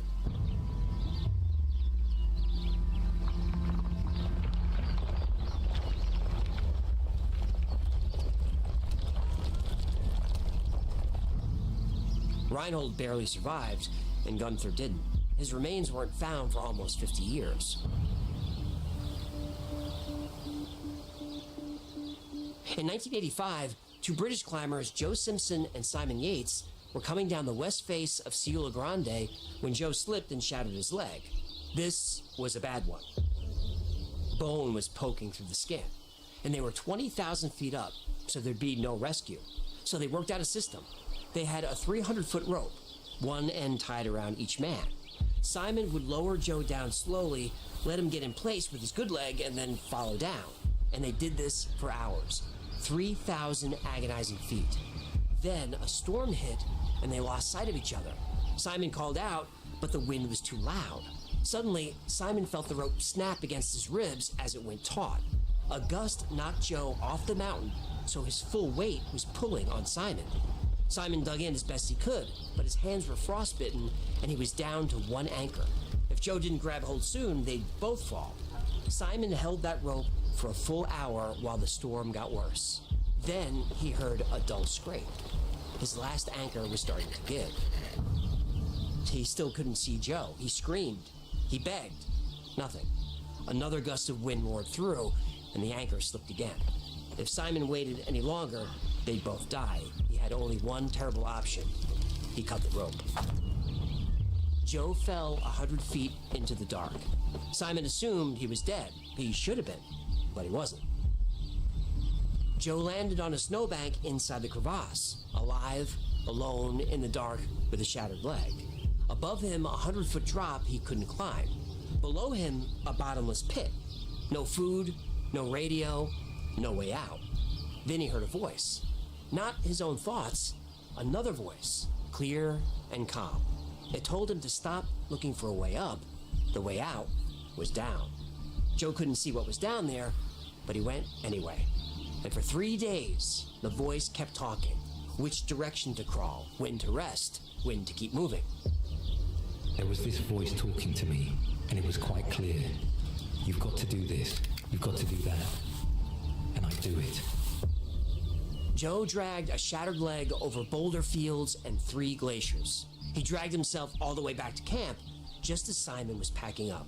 Simon looked like he saw a ghost. Joe said he might have been saved by one. He wrote about it in Touching the Void. He didn't believe in ghosts, or God, or guardian angels, or any of it. But he believed that voice was real, and he knew it saved his life. 2 cases, 2 mountains. One presence watched a man die and couldn't stop it. Another pulled a man out of a hole in the ice.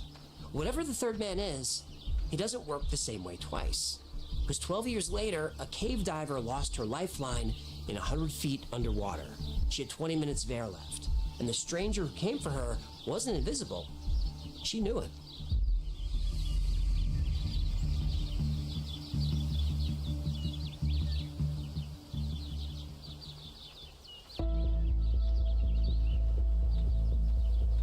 In 1997, Rob Palmer was one of the world's leading experts on blue hole diving. He'd spent years mapping underwater cave systems other divers wouldn't touch. That summer, he went on a dive in the Red Sea, and he never came back. A few weeks after Rob died, his widow got back in the water. Stephanie Schwab was a geologist. She studied the underwater caves of the Bahamas, same territory her husband worked. She'd been in those caves dozens of times. She suited up alone and descended into a cave called Mermaid's Lair. Yeah, Mermaid's Lair. That's the club on Flamingo, right? With the 24-hour buffet? No, it's a cave. No, you're telling me. It's the kind of place where every night is open pole night. An underwater cave. Well, on Tuesdays... Okay, that's enough. Cave diving works like this. You clip yourself to a guideline when you enter. The line is how you find your way out. The cave is pitch black. Visibility is measured in inches. If you lose the guideline, the cave kills you. Stephanie lost the guideline. She had a limited amount of air in her tanks. She reached into the dark and felt nothing. Her breathing picked up, and breathing hard at depth burns through air fast. Then she heard a voice. Stephanie, stop. Wait. Calm down. You're going to be okay. She knew the voice. It was Rob. She stopped and felt him right next to her, helping her. Breathe, honey. Just breathe. Trust me, okay? Stephanie slowed her breathing. She felt her panic dissipating. Good. Okay, I need you to reach about 3 feet above your head. Slightly to your left. Don't rush. Just feel around. She reached up and felt the guideline. It had been directly above her the whole time. Good. I knew you could do it. Stay calm. You have plenty of air. You've done this 100 times. Follow the line. Don't rush. You're gonna be okay. Stephanie followed the line back through the cave and up to open water. The moment she broke the surface, the presence was gone. She never saw her husband, but she heard it, and he saved her, and then he was gone. But the most dramatic account didn't come from a mountain or an ocean or a cave. It came from inside a burning skyscraper on a Tuesday morning in September.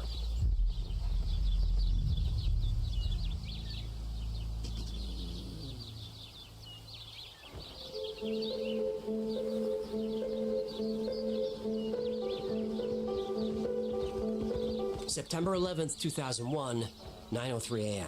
The second plane hit the South Tower between the 77th and 85th floors.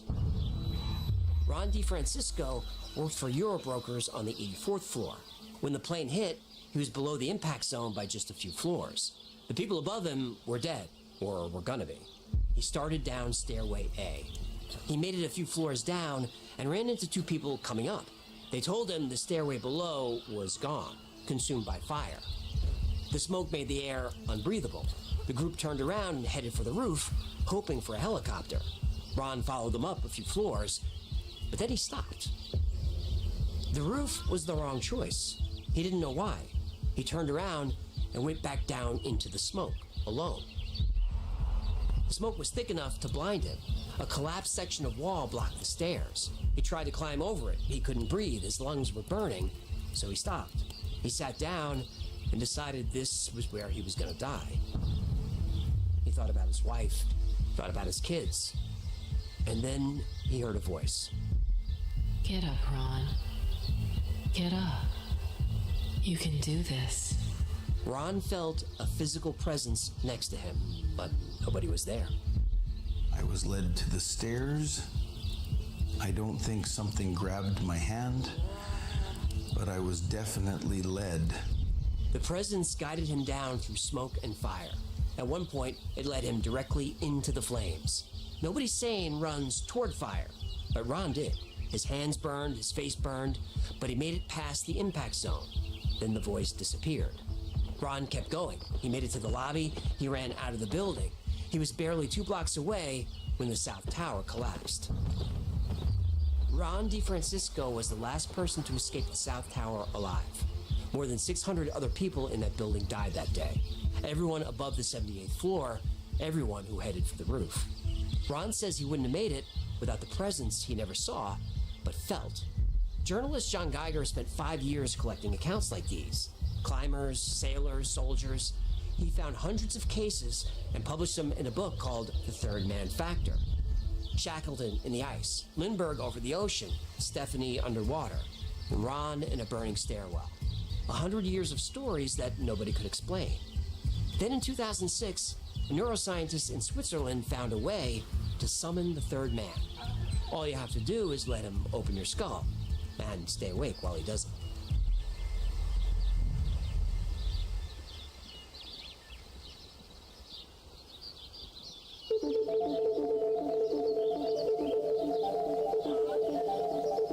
You're 22 years old with epilepsy. You're lying on an operating table. Your skull is open. You're awake because the doctors need you to tell them what you feel when they touch your brain. This is so they know where to cut. Off by an inch here or a centimeter there, you could lose your ability to speak. You could go into a coma. You could die. They send a small electrical current into a region behind your ear, and then a shadow appears behind you. You can't see it, but you know it's there. You can feel it. When you sit up, it sits up. When you lie down, it lies down behind you and wraps its arms around you. Then the doctors turn off the electricity, and the shadow goes away. You don't feel the presence anymore. Current on, presence. Current off, nothing. Every single time. They summoned the third man. The neuroscientist running that surgery was Olaf Blanc, and until that moment in 2006, nobody knew where the third man came from. Blanc's team stimulated the part of the brain that tracks where your body is in space, the left temporoparietal junction. Tuna fried potato funyun. Temporoparietal junction. What I say? It takes signals from your muscles, your inner ear, your eyes, your skin, and it builds one picture of where you are and what you're doing. When that system breaks, from exhaustion, oxygen deprivation, extreme cold, or an electrode, the brain builds that picture of you twice, and you're aware of both. But it feels like the second presence belongs to someone else. In 2014, Blanc took it further. His team built a robot to mimic human movement. Blindfolded volunteers stood in front of one robot and behind another, like waiting in line. The subject then taps the robot in front of them on the shoulder. The robot behind copies this in real time and taps the subject on the shoulder. Fine. But when the robot's reactions were delayed, just by half a second, volunteers felt something. A presence behind them. Not the robot. A presence. Sentient and aware. Some got so disturbed, they asked to stop. 2 subjects felt even more than one presence in the room, all from half a second delay. Blanc's team built a machine that could create the third man on demand.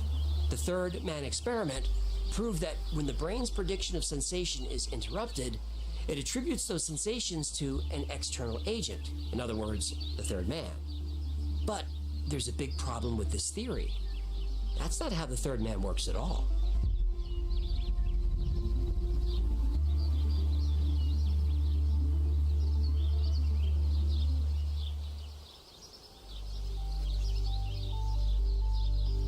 In 2014, researchers designed a robotic presence experiment to mimic the sensed presence in controlled conditions, and it worked. A presence appeared, but it was nothing like the third man.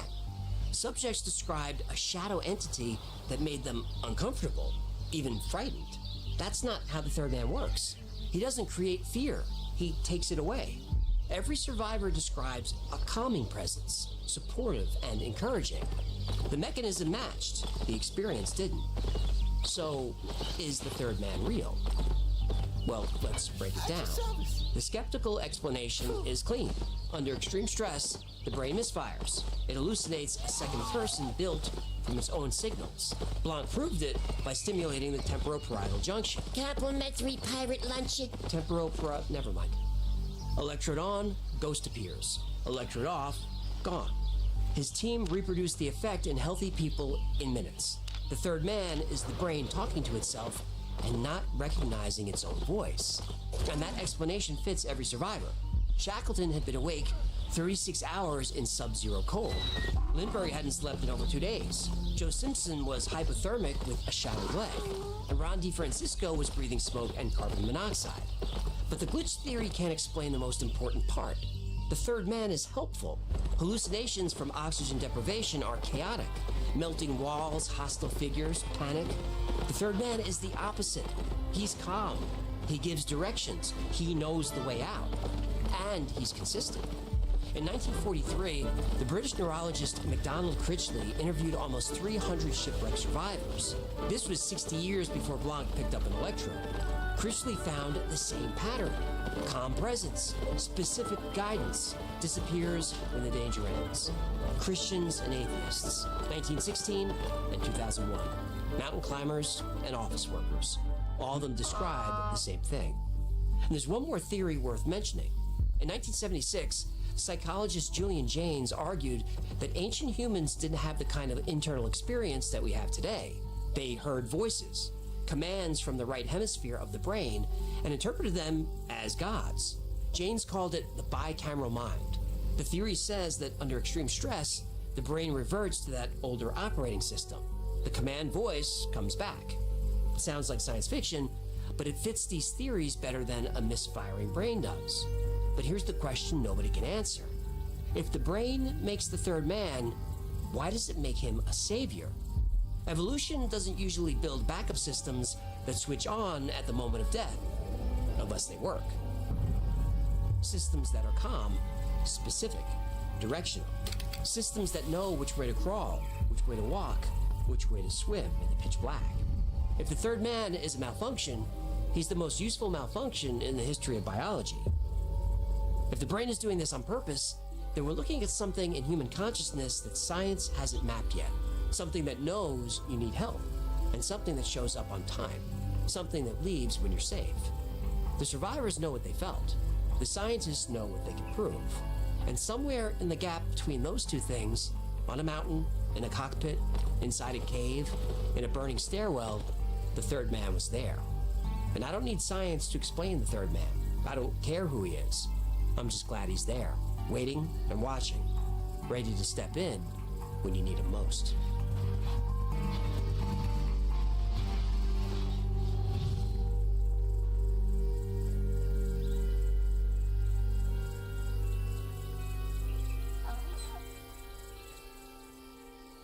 Thank you so much for hanging out today. I'm AJ. That's Hecklefish. You like me. You really like me.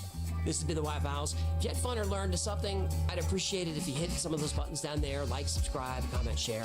That stuff really helps us out. And like most topics we cover on the channel, today's was recommended by you. So if there's a story you'd like to see or learn more about, go to thewhitefiles.com/tips.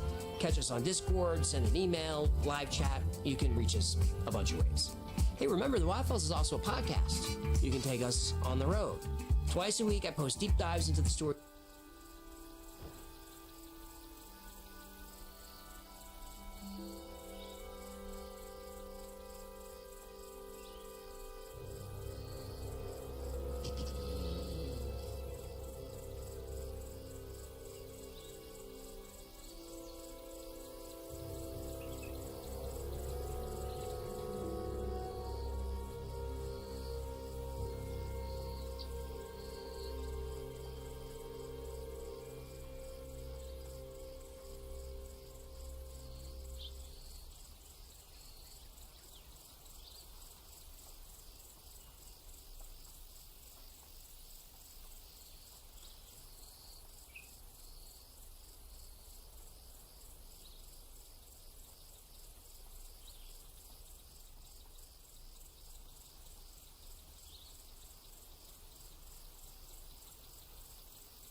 Coming up on Takedown with Chris Hansen.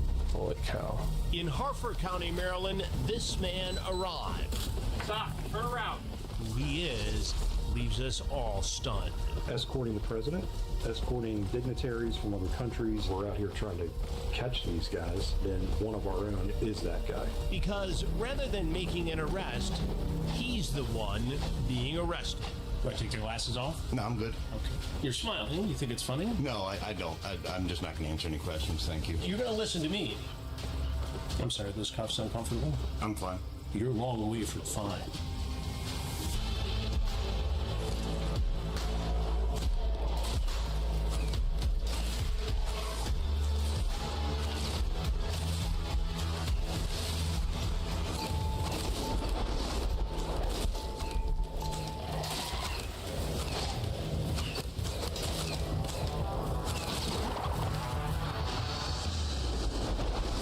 Enjoying this free full episode of Takedown on our YouTube channel. But there's something you need to know.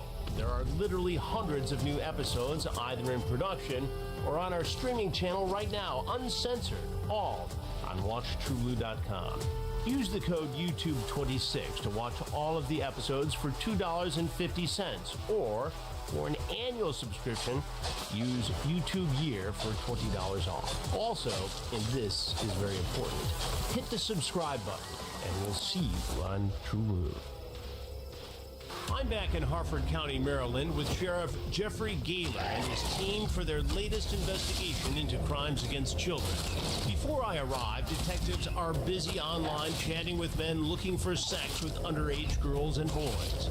One detective, Chris Sargent, posing as a 15-year-old boy, has played the long game, exchanging more than 3,800 text messages with one man over 31 days, Matthew.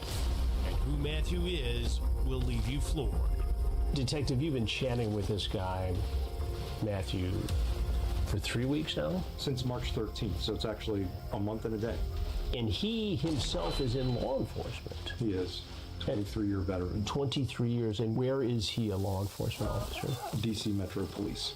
DC Metro Police. Mm-hmm. That takes on a whole different significance here, doesn't it? I would agree. I mean, here you are operating this sting, trying to be proactive to prevent crimes against children, child exploitation. Mm-hmm. And in the course of this, a man surfaces who's a DC cop. Correct. And what does he do for the DC Metro Police? Well, he tells me that he's a lieutenant with the DC Police, which, through selfies that he's taken, that appears correct based on the uniform and things like that. He's a lieutenant in charge of doing special operations, which for him involves escorting the president. Escorting the president? Right. Escorting the president, escorting dignitaries from other countries, including Netanyahu. He mentioned that. He sent me a photo of that. Also, the dignitaries from Ireland around St. Patrick's Day were here, in Japan. He mentioned escorting them. So he is in charge of their motor unit, which leads the details as far as street closures and things like that. And so they coordinate with the Secret Service? I would imagine so, yeah. I haven't asked him too many specific questions. Right, because you're supposed to be a 15-year-old boy. 15-year-old boy, right. The thousands of text messages are graphic, but also very detailed about what Matthew wants to do with the 15-year-old boy. He definitely has an interest in anything that involves my persona. He wants to know about my soccer games that I tell him that I'm involved in. He asks about school, homework, studies. He's very big into travel. He's offered to plan travels for us to Europe. He likes going to Europe, specifically Italy. So there have been many in-depth conversations, almost relationship.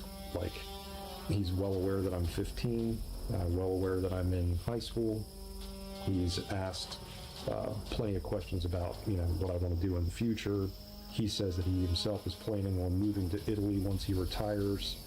Told me there's some good schools over there, things of that nature. So he is really setting him what he believes. I think he's setting himself up for a future type relationship. The Washington, D.C. Metropolitan Lieutenant is very clear that he's looking for underage prey. He posted older, 46 was at the time, looking for younger in Maryland. The post continues saying, older bear chub guy in Maryland looking for younger to get to know. Would love to find a long-term thing, but whatever really. Love Latino guys, but anyone is welcome. So when he says bear, he's talking about bear-cub relationship. Correct. Is the terminology. Yep. Very younger. Right. He wants a relationship with a younger male. Mm-hmm. Correct. So he's looking. He's looking. And I replied. And you replied. Mm-hmm. And how did he react when you told him you were only 15 years old? He didn't seem to have much of a problem with it. He said something to the effect of, he's an adult, he has a lot to lose, I'm just a child, so I won't get in any trouble. And at that point, it's pretty obvious that he's well aware of what he's doing, he's contemplating it, he's mulling it around in his mind, though we continued to talk. And, there was sexual conversation before that, and then there was continued sexual conversation after that. It was almost as if he was trying to get around a mental block. So he's grooming. Absolutely. Promising all kinds of things, feigning to be concerned about the child's education, about his sporting activities, and then using the allure of international travel, taking the child perhaps to Italy. Correct. What kind of a human being does that to a child? Pretty disgusting one. Yeah, and the issue that a lot of us in my unit have talked about and struggled with to some extent is that this puts a real tarnish on this occupation. When, like you mentioned, we're out here trying to catch these guys, and he's turning around and one of our own is that guy. That's concerning. But he's no longer one of your own. Absolutely not. No, he made that very evident through these chats that this is one that we need to weed out, and that's what we're doing. How graphic does he get? Now, I'm sure there are a lot of graphic things, but give me a sense so we understand. Sure. He likes to talk about his fantasies. It helps him fall asleep. He explains that on various things. One of his favorites that he talks about is where my persona would be laying on top of him, giving him oral sex, and he is using his hands and playing with my genitalia and my anus. That's the one that he likes to bring up the most. Apparently it helps him fall asleep thinking about that. He's gotten to the point where he really enjoys the pictures that I send him, which are just pictures of an age-regressed face of myself. Now, I have an older guy's body, so we used one of our decoys who has taken some photos. He very much likes photos of that's stunning. Nothing obscure about it, nothing more than you would see at the beach, but he really likes that, and that's his jam. That is his jam. He likes it. He has sent me photos of what that does to him, which would include, he sent me pictures of his erect penis. He sent me pictures of his shorts, telling me that the pictures that I sent him have ruined his shorts, and then he's holding a substance between his fingers, which I either interpret as being pre-ejaculate or actual ejaculate, I'm not sure. He has sent me photographs when he is in his office at work. He sent photos from his office at the Washington, D.C. Metro Police Department. And what is he doing in his office? He has a pull-out couch in his office that he says is for when he has long days at work. He sent me photographs of him laying on that couch with it pulled out in bed form, partially clothed. And he's lying on this couch in his office, in the police department, in the nation's capital. Correct. And he's sending this knowingly to someone he thinks is 15 years old. Correct. As a lawman, how do you react to that? Disgusting. It's disgusting. One of the things that I thought was exceptionally telling of him is he asked when my birthday was, knowing that I'm 15. So I kind of saw where he was going with it. I didn't want him playing the waiting game for 16, which is our age of consent in Maryland. So I told him it was in February. And he told me that he was disappointed that it was that far away. And I said, well, why? What do you mean? He said, well, 16 is the age of consent. And then we wouldn't have to worry about some of these things. After weeks of Detective Sergeant and D.C. Metro Police Lieutenant Mall exchanging messages, it's time to meet. He says, I asked him earlier, I said, what are you up to? He said, nothing, wrapping up a few things and getting ready. I said, yay, less than an hour and I'm out of here. He says, are you excited? I said, I sure am. How about you? He says, I am. I said, I love that it's really pretty out. And he says, yes, it is. On his way. He's on his way. And how far is his residence in Maryland to here? Hour and a half. Hour and a half. So he's moving. He's driving. Yep. Detective Sergeant shows me a photo of Lieutenant Mall, who is supposed to be on his way. Lieutenant M. Mall. And again, you know, like I say every time I speak to a parents group, they don't look like a predator. They don't stand up for predator.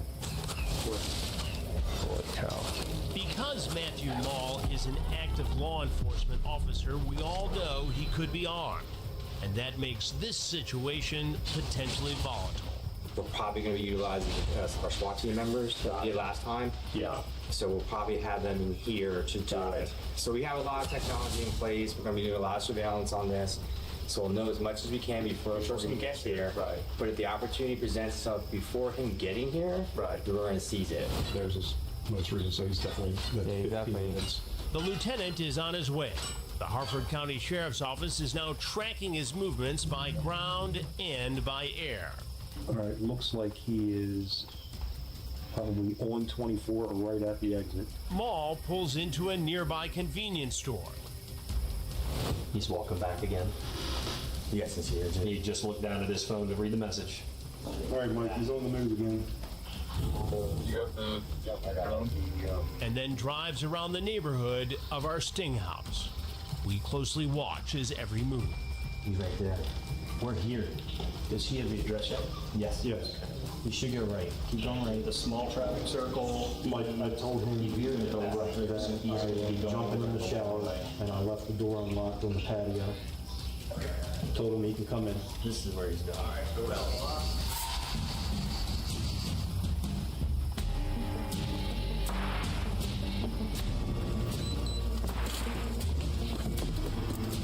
Stop! Get your hands up! Get them up! Sir, do me a favor. Open your driver door. Keep your hands up after you do so.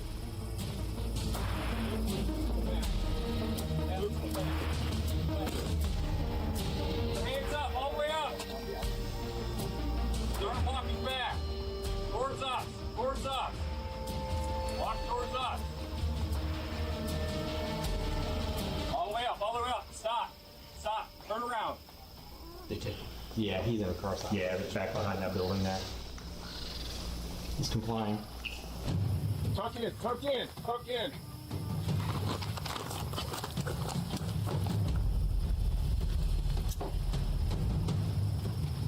Do you bring any weapons with you tonight? Nothing on you? Nothing shoved anywhere? With the lieutenant now on the wrong side of the law and in handcuffs, he's escorted into the sting house. Matt, have a seat right here for me, would you? And to come face to face with me. How you doing? Hi.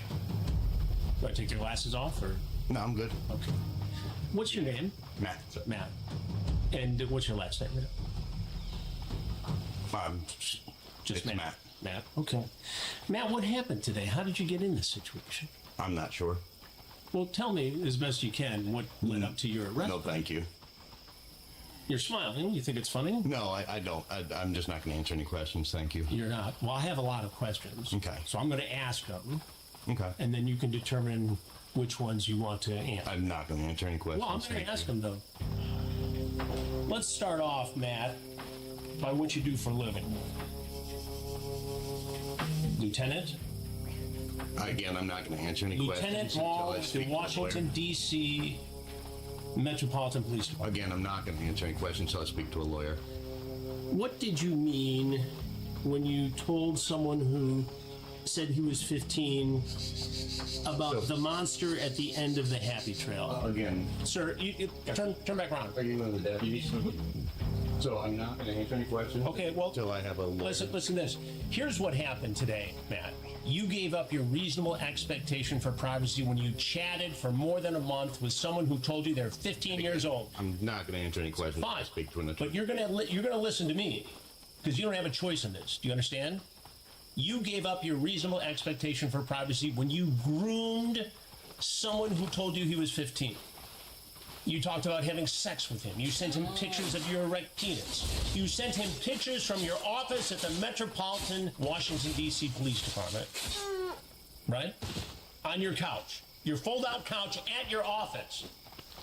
As a lieutenant with the Metro PD. Are you proud of yourself? I'm not going to answer any questions until I have Are you time proud of yourself? Attorney. Okay. So that leads me to another question, Lieutenant. Have you ever done this before? Like I said, I'm not answering any questions until I speak to an attorney.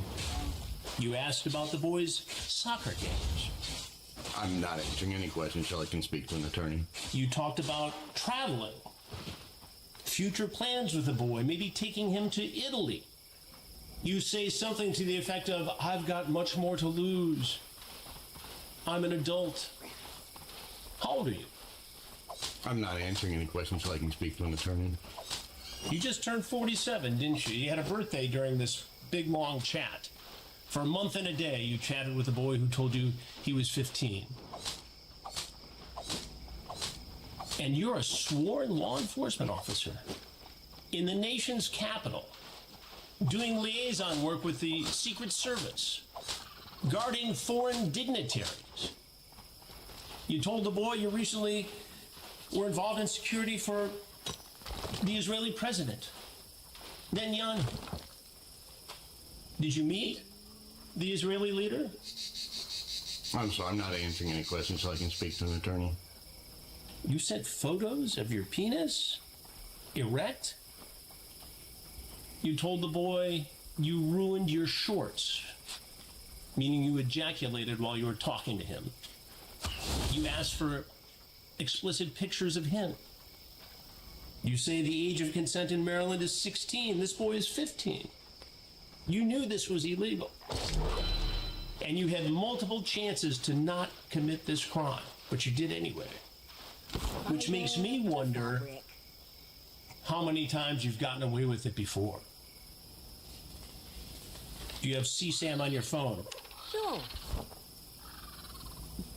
I'm sorry, I'm not answering any questions until I can speak to an attorney. You talk about being busy in training. The boy says his parents will be out of town at a work conference. How long was your drive over here today from your home in Maryland? Oh, I'm sorry, I'm not answering any questions until I speak to an attorney. You talked about taking him out after getting to know him. Speak to an attorney. In Maryland. His parents will be out of town at a work conference. How long was your drive over here today from your home in Maryland? Oh, I'm sorry, I'm not answering any questions until I speak to an attorney. You talked about taking him out after getting to know him for cheesesteaks. And if it goes well, you say you'll meet the monster at the end of the happy trail. Just tell me what you meant by that. I'm sorry, I'm not answering any questions until I can speak to an attorney. You feel pretty good about yourself today, huh? Think you were outsmarting everyone? A month and a day you spent chatting with someone who told you they were 15. Not just a cop, but a lieutenant. You sent pictures of yourself in uniform. You sent pictures of yourself from your office at the Metro DC Police Department, lounging on your couch, grooming a child.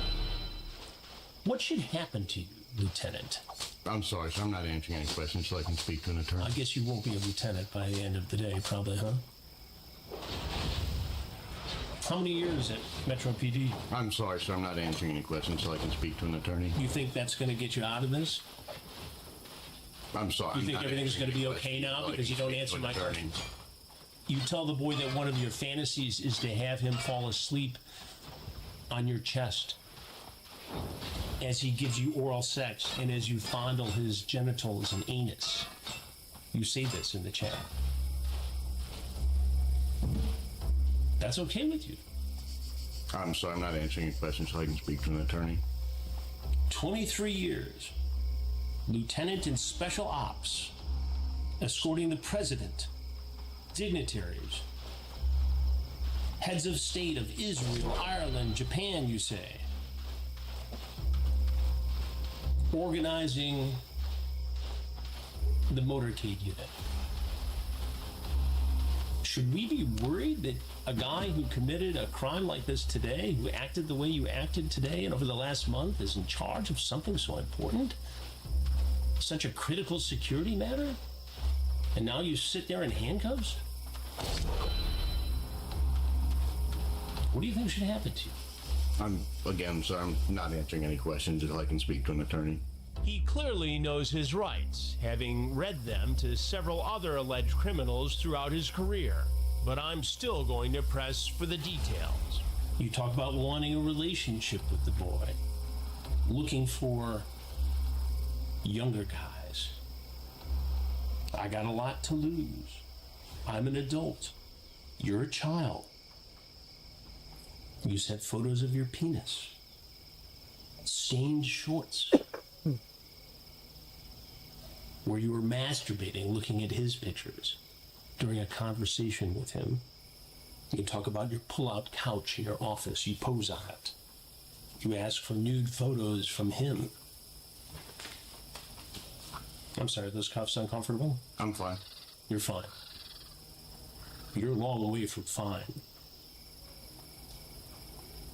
You took a day off today from your job as a lieutenant with Metro PD in Washington, D.C. I'm sorry, I'm not answering any questions until I can speak to an attorney. What do you think an attorney is going to tell you about this situation? I'm not answering any questions until I can speak to an attorney. Well, Matt, there's something you need to know, and that is I'm Chris Hansen, and I do stories on men who try to sexually exploit vulnerable children. And you, as a 23 member of the Washington, D.C. Metro Police Department, are now the focus of one of those stories. Takedown is what we call the investigations. They air on my streaming crime network, True Blue, and elsewhere. Is there anything you want people to know about your situation and the things you did leading up to it over the last month?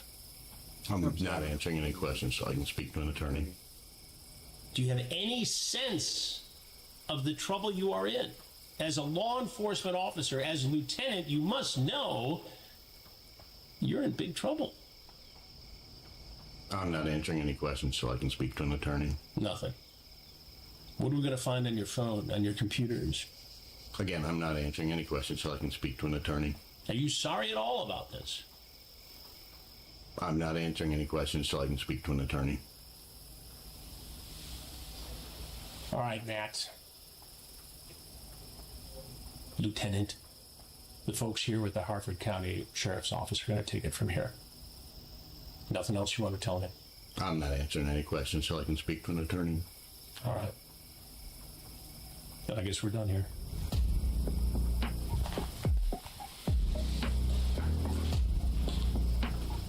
Matt, I'm aware of that, of what you were saying. You don't have any desire to talk about your attorney. That's right. I am going to read you a form. I've got to go through the form. You can formally deny at that point if you want to, okay? There's a district court arrest warrant that's already been issued for you. That's in effect. So you're going to be served with that today once we're concluded here. Then at that point, there's going to be an additional charge for actually coming here on top of that. And then we'll go from there. Okay. All right. So just give me a moment. I'll get that form. We'll take care of that, and then we'll have you transported. Got it. All right. Not surprisingly, Lieutenant Maul doesn't want to talk to me or Detective Sergeant without an attorney present, but he still has to go through the same procedures as the men before him.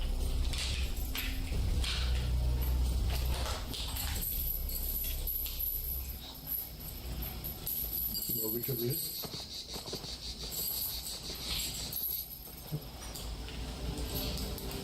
All right. We're cleared. Should we go out this door here? It's not the first time we've had a member of law enforcement surface in one of our predator investigations. But a lieutenant with special operations in the nation's capital? Someone who's coordinated security for heads of state, the president? 30 days plus he was communicating with someone who told him he was 15 years old, and here he is. And you have to wonder how many times he's done it in the past. Maul is being charged with felony sexual solicitation of a minor and solicitation of child pornography. I reached out to the Washington, D.C. Metropolitan Police Department for comment, and an MPD spokesperson issued the following statement. Lieutenant Matthew Maul has been placed on administrative leave, and his police powers have been revoked.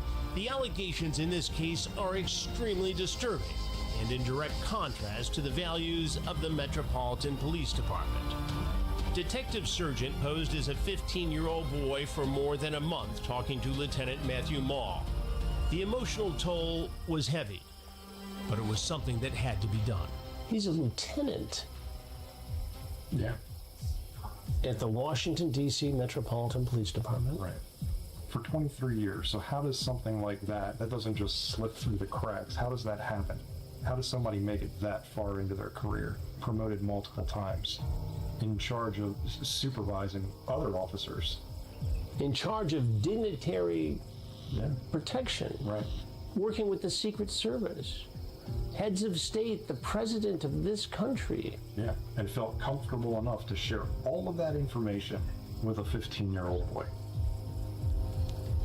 I don't know. God, it raises so many disturbing questions. It absolutely does. It absolutely does. Yeah. Yep. This was a good grab. 100%. Sheriff Jeffrey Gaylor is appalled and obviously disappointed to see a fellow lawman surface in his sting. What is it like for you to see a guy like this caught in one of your sting operations? Oh, it's disgusting, and and we're not perfect. We've had people with our own agency do terrible things, and it just gives a bad image for the men and women who are out there. Nearly 1 million men and women every day who suit up, who go out and serve our communities faithfully and loyally, living up to their oath of office. And one person doing something so horrific like this just stains the profession. WatchTrueBlue.com is home to the full library of Takedown with Chris Hansen true crime documentaries and exclusive investigations. To hear more about the men caught in my predator investigations, listen to my podcast, Predators I've Caught with Chris Hansen. In this series, I dig deep inside the crimes, inside the minds of the predators, and I'll tell you where they are today. Predators I've Caught, available wherever you get your podcasts.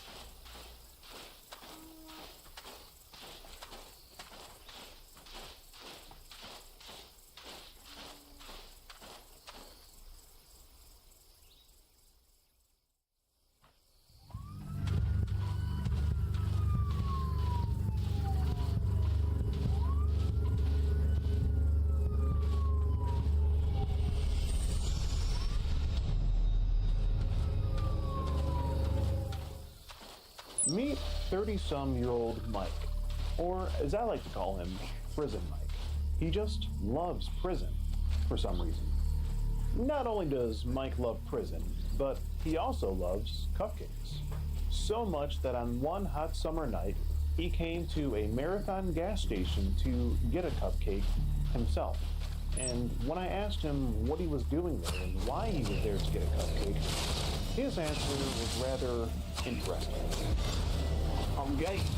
You're gay. Yeah, I like guys. You like guys, so that's why you're in Grindr. Yeah. Okay. Oh no, I'm not.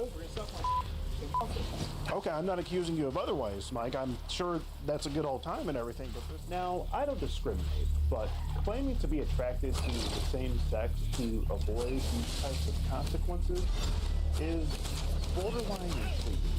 Now, obviously, this is some highly illegal activity that we're talking about here, so we make sure to involve law enforcement every step of the way. they want to go to prison anyway. You've been wanting to go to prison? Why?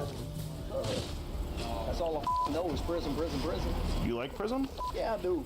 Mike is an ex-convict.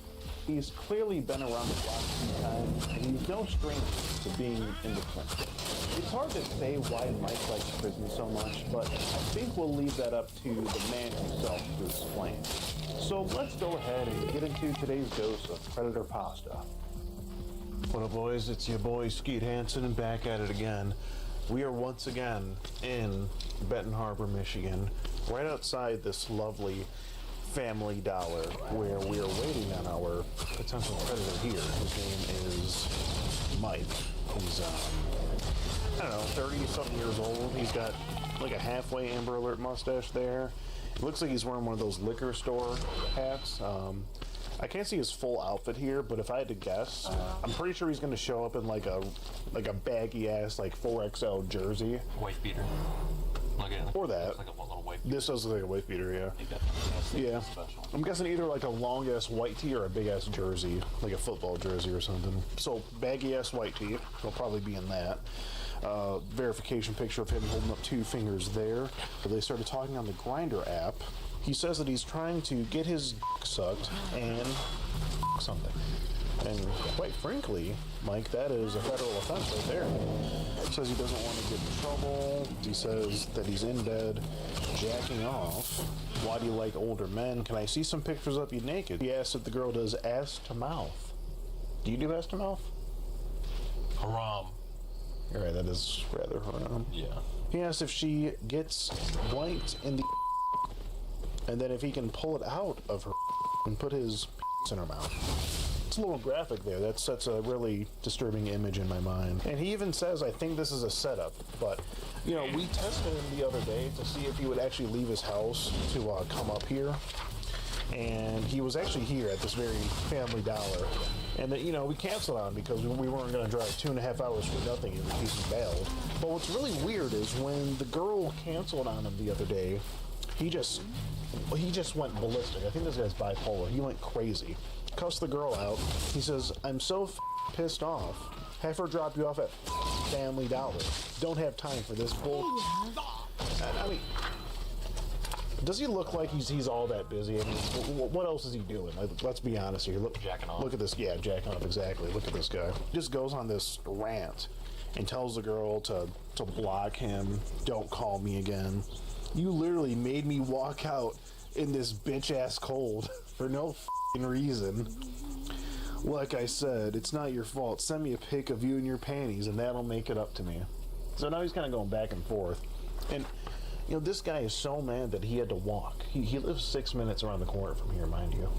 And judging by his picture, it looks like he could have used that cardio. So, I mean, this guy is just... Oh, so he's got a drug dealer. Got the GMC riding on 24s. Hey, maybe we can score an 8-ball while we're out here. What do you think? Haram. I mean, he said he was doing more like the cussing out than cussing the girl out than he was like actually like sexual conversation. He said he's going to meet up at 8. It's 7:23 right now. We got a few minutes, so we're just going to sit tight in the Family Dollar parking lot. All right, so it's been almost 3 hours now since we first arrived in Benton Harbor to catch this ass Mike. He's really pissing me off. He got held up helping someone move, apparently, and took like 3 freaking hours. So now, finally, he is at home, and he is about to walk his fat ass up here to this Marathon gas station. We're here at the sunny spot in Benton Harbor.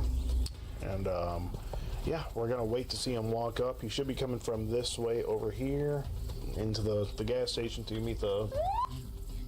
So, yeah, we'll be sitting tight. You know, I usually try not to do gas station catches because they can be rather sketchy. Yeah, especially in a neighborhood like this. All right, we just got another update.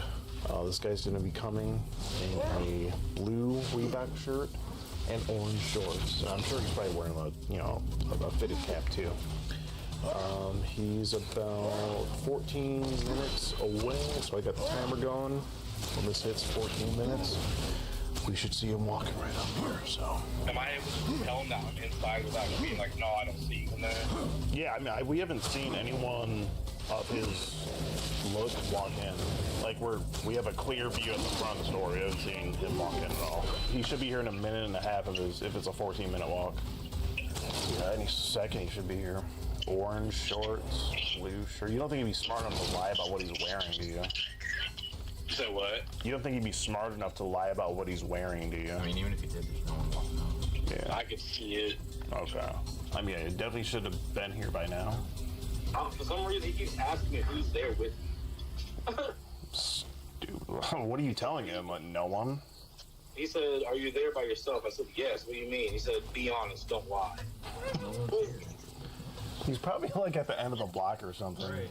He said he's across the street. Yeah, he's definitely not over here. Hello. Hey. Yes. Where are you? Across the street, like I told you. Okay, that's like sus. I thought you were gonna meet me over here.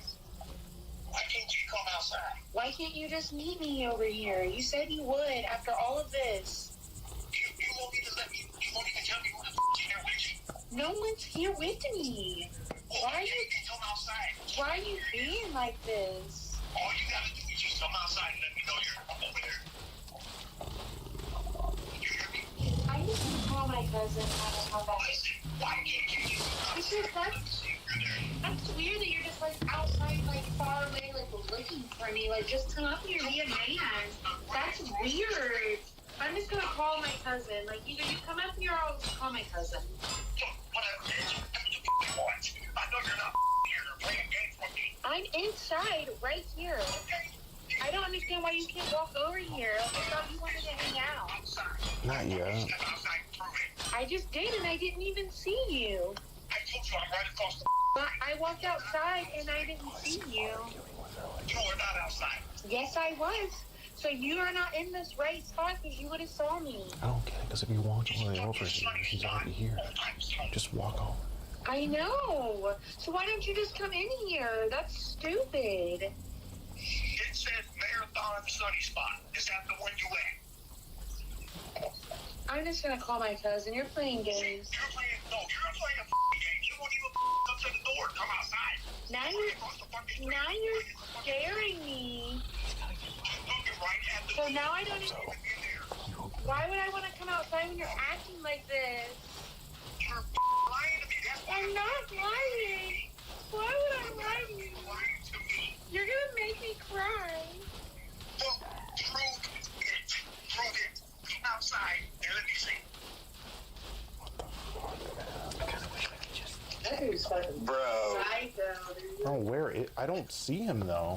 You want me to start up and pull out a little? He's probably hiding behind a tree or something. No, I'm telling you. Maybe we should just try to find him now, I guess. I don't know. Maybe. I mean, hey, bro, you could probably go to his house and just wait for him to walk up to his house. Yeah, we could do that. I don't get that. Why would he walk almost to the gas station and then not walk in the gas station?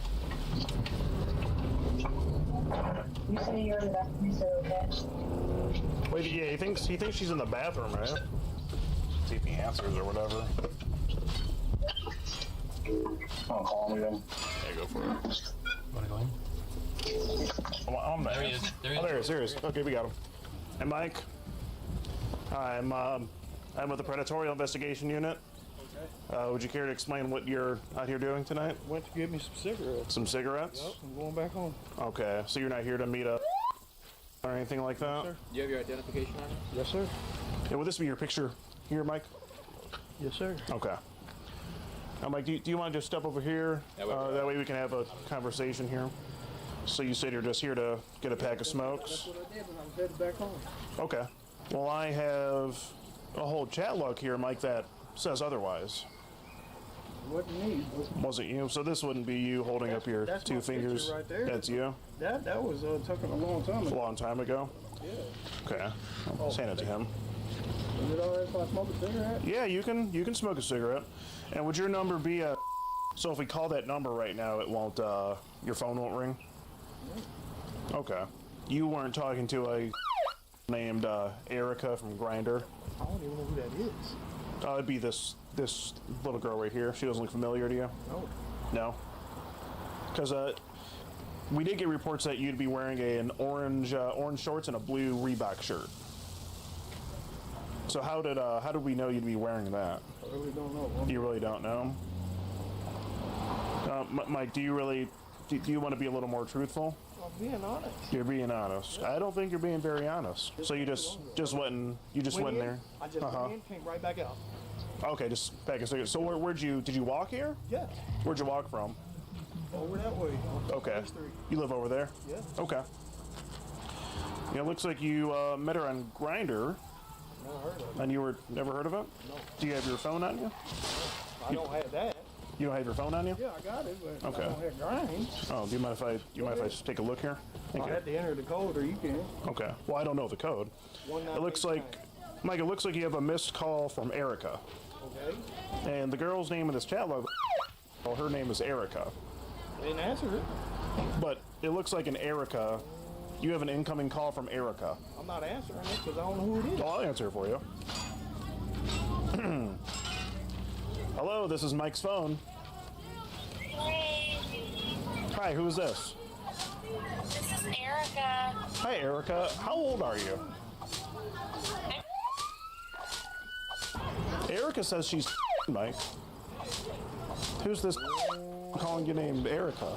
I'm being for real. I really don't know. Mike, you have her saved as a contact in your phone. It says Erica. She's telling me she's. I didn't know she was. I'm being for real. So now you admit that you are here to meet someone named Erica, but you were talking to a girl named Erica. Clearly, it's saved in your phone. So how old do you think she was, Mike? She told me she. Erica, is this true? Did you tell Mike here that you were? No, I never said that, Mike. Why are you lying? She says you're lying, Mike. And I have it right here. It says, Mike. I mean, I have all the facts here. If you're going to take me to jail, just take me to jail. Okay, well, I have a few more questions for you, if that's okay. Do you think you deserve to go to jail? To be honest, I'm not going to do nothing. You're not going to do anything? No, I'm trying to get my mom up here from Michigan. I'm from Missouri. Okay. And I'm supposed to be moving into a different house. I go to mental health. And Okay. Okay, I think this is the wrong step to take if you're doing something for your mental health. You ask her about older guys. You say that she's jailbait and you can't afford it. I keep telling her this. I told her this, and she's still hounding me. And You told her that? Yes. And she was hounding you? Yes. It seemed like I don't want to.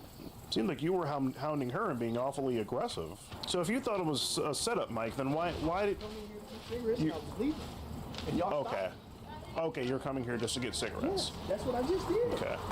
Because from the chat logs, it looks like you agreed to meet up at this location with. Wasn't going to have to go with me. Well, what were you going to do then? It looked like you wanted to do some ass to mouth from the chat log. No? Gay.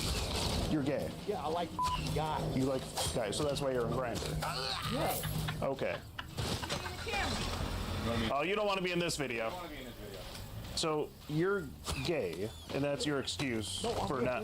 Okay. Oh no, I'm not. Okay, I'm not accusing you of otherwise, Mike. I'm sure that's a good old time and everything, but this that you were talking to was going to meet you at this gas station to for what you were talking about in this chat log. It looks like you talk about things you want to try with her,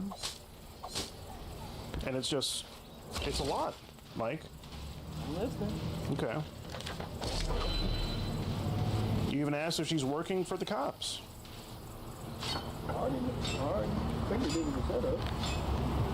And you were talking about the guy that she was with previously. You asked if he came in her.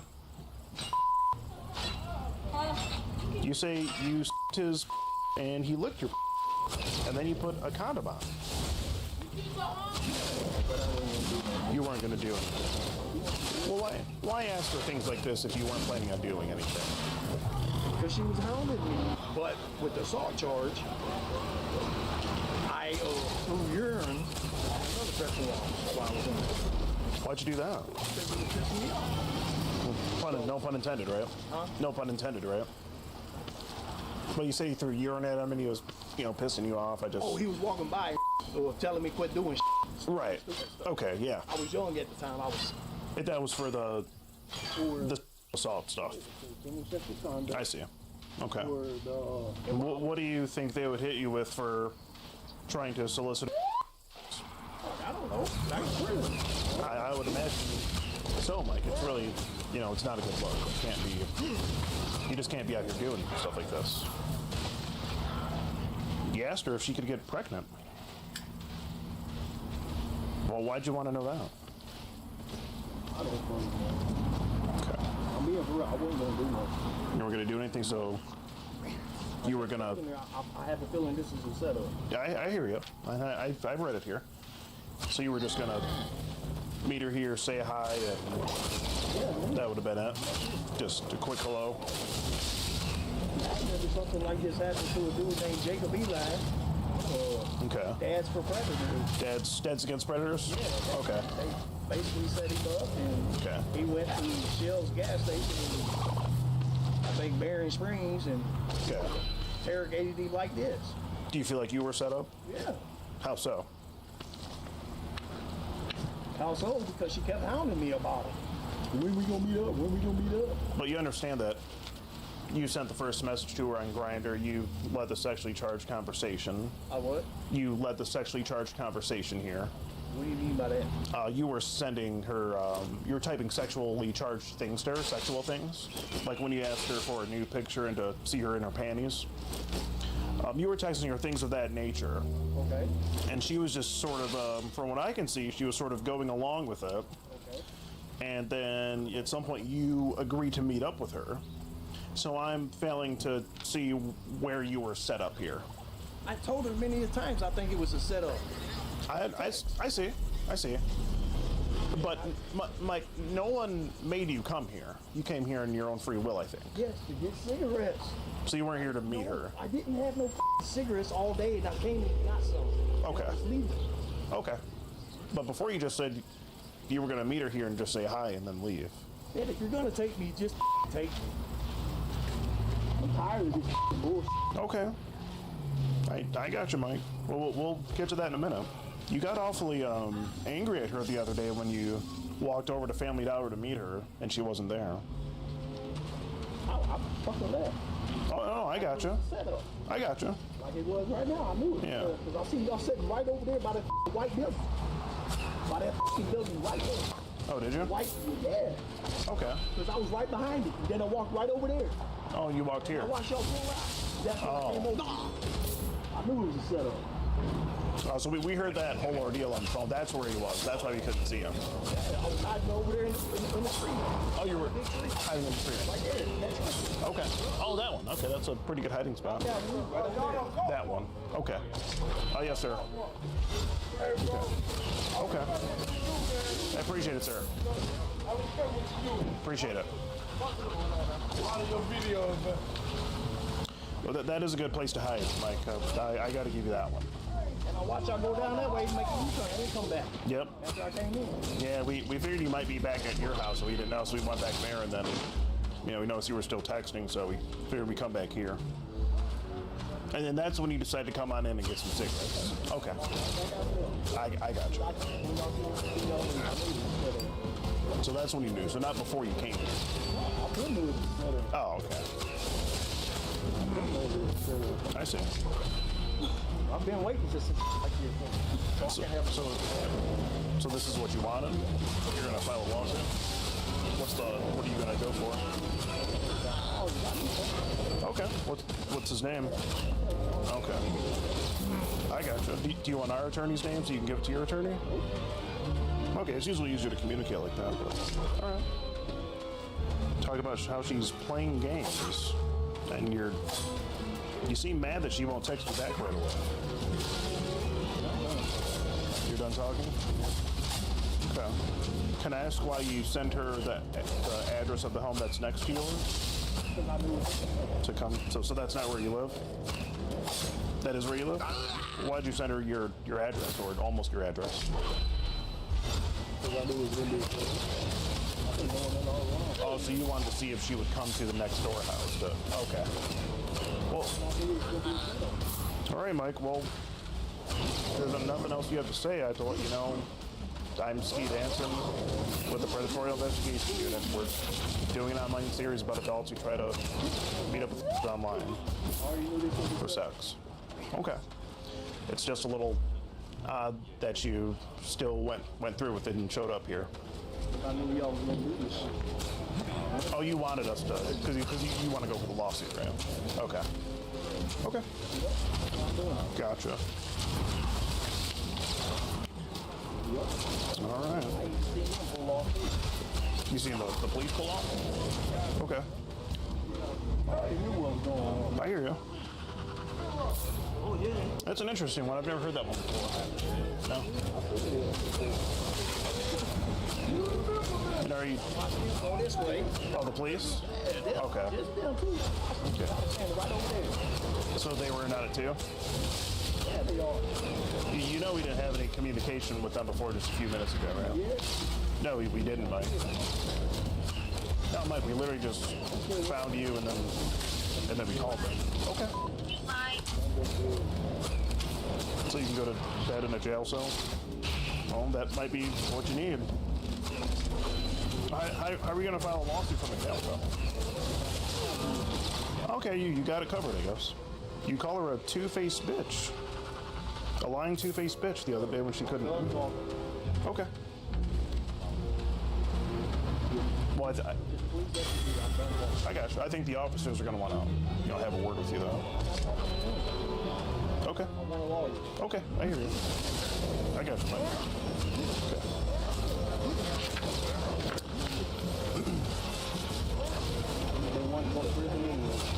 You've been wanting to go to prison? Why? That's all I know is prison. You like prison? Yeah, I do. Wow. Prison Mike. Prison Mike. Alrighty. Do you have a driver's license or ID card or anything like that for you? So, I work for the... I already know who y'all are. I want a lawyer. I'm done talking. Okay, well, I'm not asking you for an interview right now. All I'm telling you is who I am and what I'm doing. Yes, I already know. So, what I'm doing is I'm holding this down until Ben Harbor gets here. So I'm not going to end up being the officer that handles this.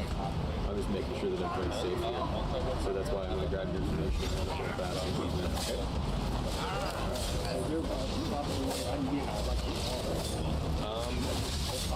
Yeah, I'll try to work on that. I think I might have one of my rig. Give me just 1 second.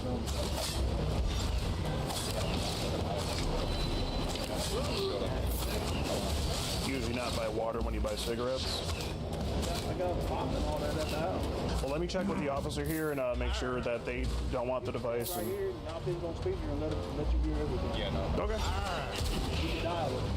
Sure. Hold the phone. The name is here. Okay. Gotcha. Yeah, I can give him a call for you if you want. Yeah, can you do it right now? Sure.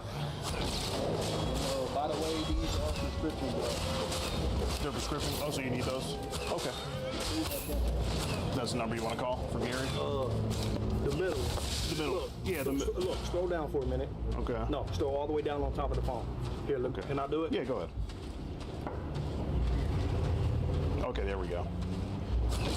Gary right there, right? Yeah, that one. Okay. Hey, Gary, I'm going to jail. Explain. You don't want to explain it to him? Go ahead. Mike here has been caught up in a sting operation in which he attempted to commit for sex. The state police are here at the Sunny Spot Marathon gas station. We're waiting on Benton Harbor PD. I guess that's the gist of it. Go and tell him yourself. Did you call my mom on Messenger and let her know what's going on?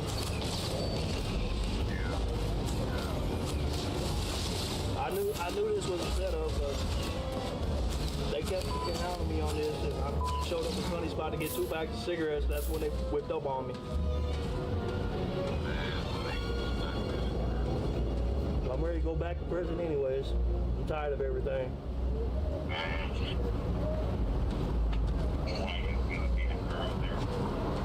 No, I came to get cigarettes, bro. I knew where they was hiding at, and I watched them pull off, and that's when I walked over here to get cigarettes. And then after I came out of the gas station, Sunny Spot, that's when they whipped up by the pump, and I was walking off, and that's when they called my name.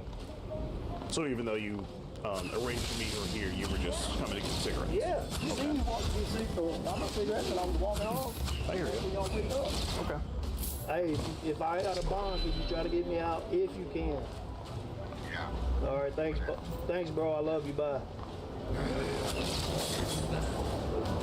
that's a very good friend you have there. Oh, the possibly bail you out for this. Your son-in-law is just another police officer too. Your son-in-law what? Oh, so he's a police officer? Okay. Okay. I need something to drink, bro. I hear you. I got a cotton mouth and I'm Yeah. about to grow up. Okay, I hear you. Is he working tonight, do you know? No, he's off. Okay. Probably for the best.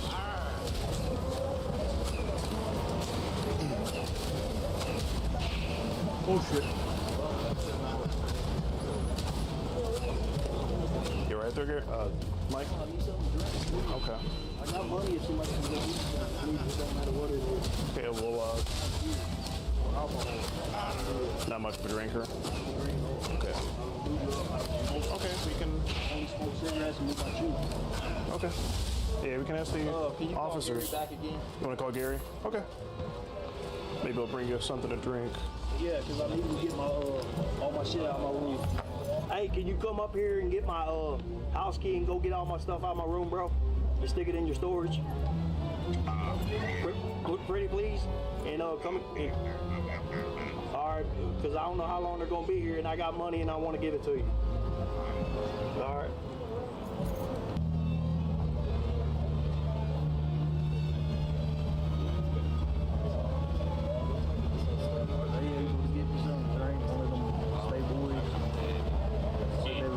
What's that?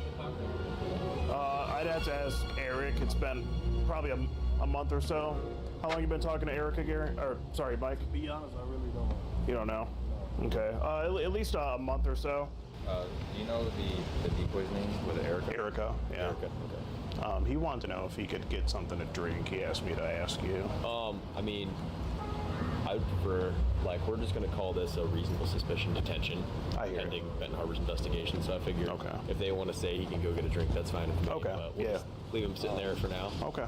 Were there any... This is his phone, so I don't know if you want to... Gotcha. Hang on to it. Okay. Yep. We'll Were there any, like, illicit photographs involved, or... That he sent on his end, no, it was mostly just messages, what he wanted to do, what he's here for. He did request them from the... Okay. All right, I'm just trying to figure out what the code the case is. They prefer that you sit tight here, but when Benton Harbor gets here, they're gonna have some haterade for you to sip on. All right. So I think they're coming with something for you. All right, thank you. Okay. You have the OnlyFans app? You have the OnlyFans app? How many subscriptions do you have on there? I ain't even subscribed to them. Are you not subscribed to anyone?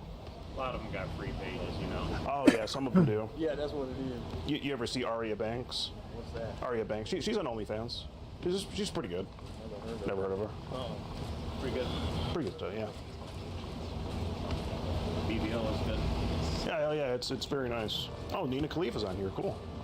Just a photo of the girl that you're talking to in your camera roll. You saved that photo? Yeah, I saved. Saved it? Okay.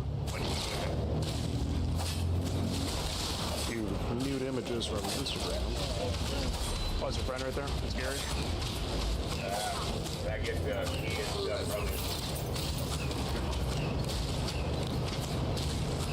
This is his friend Gary. How you doing, Gary? Yeah, he works with me, man. He's a good worker, man. I hear you. Oh, you might want to do a background check on people that you're hiring. Well, yeah, I know that. I knew his case. Oh, okay. He hasn't never, been out of the, acting out of the way. I hear you. I hear you. Alright, yeah. You know you got the Hey, you got the no, I don't, Mike. Look at this house. Yeah. Helen just texted you. It's your mom. She says good night, son. You want to call her? No, I'm going to prison. No, I'm going to prison. There's these investigators here and interrogated me about I guess the girl told me she was not it's a setup, so I'll be going to prison. Got you. Gary's here with me too. So he's about to leave. He's gonna get all my stuff. He's gonna call you and tell you what's going on Messenger, Mom. I love you. What you got in there for me? They're recording me still, and I don't want to talk. I'm just gonna get me a lawyer. Love you, bye. All right, yeah. Thank you. All right, Mike. Oh, she's still talking to you, Mike. Gary, could you still go get my mom, have Pastor Jane, and get the money? I'll see what I can do, Mike. All right. This kind of stuff, though, you fell into a trap is what you did. All right. You should have been living different. All right, don't do it. You'll get your money back. I believe your mother's still talking to you here. All right, love you, Mama. Good night.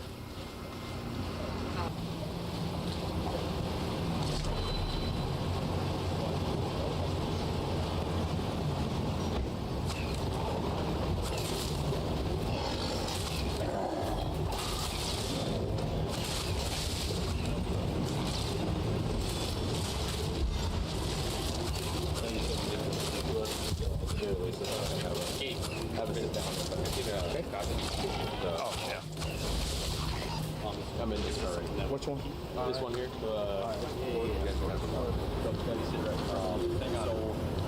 I talked to.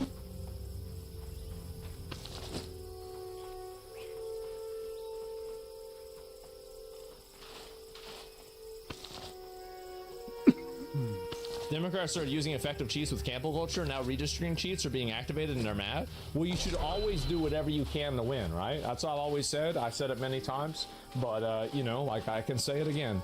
And LA is worth saving. Oh, I've seen a lot of these guys' videos. It's really fucking funny. We'll get to that later on because I will talk about him. Bro, Trump just released UFO files. I know. I'm gonna wait till people can pile in because I just started, right? I just started the stream like 10 minutes ago, 20 minutes ago, something like that, right? So I was gonna let people pile in, so everybody's there for me to go over the UFO stuff, so don't worry about it. And what do you think about the new Odyssey movie? I think it's great. I'm excited to watch it. Hopefully it's good. But anyway, so you have right here 3-year-olds identify as a dinosaur. It's just crazy that people are listening to the judgment of a child. Like, imagine listening to a 3-year-old say something, and then you as a parent think to yourself, wait, he's right. Think about that. Just for like 3 seconds. Think about the fact that you listen to a 3-year-old and I never thought about it like that. Really? I mean, you gotta be fucking retarded. You gotta be an idiot to do that. Oh my God. They don't think? Yeah, no, they don't. And so, you are a stegosaurus. Yeah, you are a triceratops. No, it's so ridiculous. And we should let them start voting. I mean, I don't see why not. Yeah, sure. So anyway, there's been, you all started it and we fucking finished it. There's another one. Oh boy. And, wait a minute. 40, and this is the same. Wait, isn't that bitch that got that's getting arrested now? This is the same bitch that got arrested yesterday, right? Yes. So wait a minute. So this is how it started, and like you're doing these tweets about you started it and we fucking finished it, and now now you're making statements about why you got raided by the federal agents, and also the entire strategy that you had got deleted. That's funny. That's really funny. Yep, time to go back to the fucking to the nursing home. Time to retire. You're done. How it started, how it's going. Ellen Page is playing Achilles in the Odyssey movie. Wolf garbage, hard pass. I think that I mean I have the same viewpoint, right? I do. Like, I will probably watch the movie anyway, but I do think that any sort of, you know, identity decisions around something like, for example, like Achilles is like Achilles is a, you know, pinnacle masculine character, right? I mean, like, this was like, you know, peak era Brad Pitt, you know, the guy's work, yeah, he's got huge fucking muscles, etc. Like, how can you possibly have a, you know, like a female to male trans person playing that role? Like, they're just simply not going to be able to embody that same level of masculinity. It's not Elliot Page is not going to embody this masculinity that is necessary for Achilles, chosen of the gods, right? Like, it's retarded. It is. It's retarded. It's the same as Helen of Troy being black. Like, regardless of how you feel about, you know, being attracted to a race of people, it's irrelevant. At the end of the day, nobody in the world thinks that Helen of Troy was black. So why would you do this? It's stupid. And it seems to me like you're very obviously trying to make a forward-thinking social message out of this, right? Where, like, you're trying to say that, well, you know, black women are beautiful. This is what the goal is. The goal is not to tell the story in the way that's the most accurate. The goal is to create a narrative, a secondary narrative, right? Yeah, exactly. And I think that's ridiculous. And I think a lot of people will be turned off by it. I do. Now, will the movie be good besides that? I really don't know. But, you know, Christopher Nolan's a great director. It's got a lot of good names in it. I'll watch the movie. But, I mean, that's definitely two things that are unsettling. And I don't think that they should make those decisions, right? It's really that simple. She still has a very feminine voice. There's a lot of women that are, like, there's women of every race that have very feminine voices. Like, it's not even, that's not something that's, like, unique to one person. It's not like this is some kind of, oh my god, we only get that with this one thing. So I don't know, guys. Critical Drinker made a video about this. Well, I'll look at it and I'll see it, and, you know, like, maybe, let me see if I just pull it up.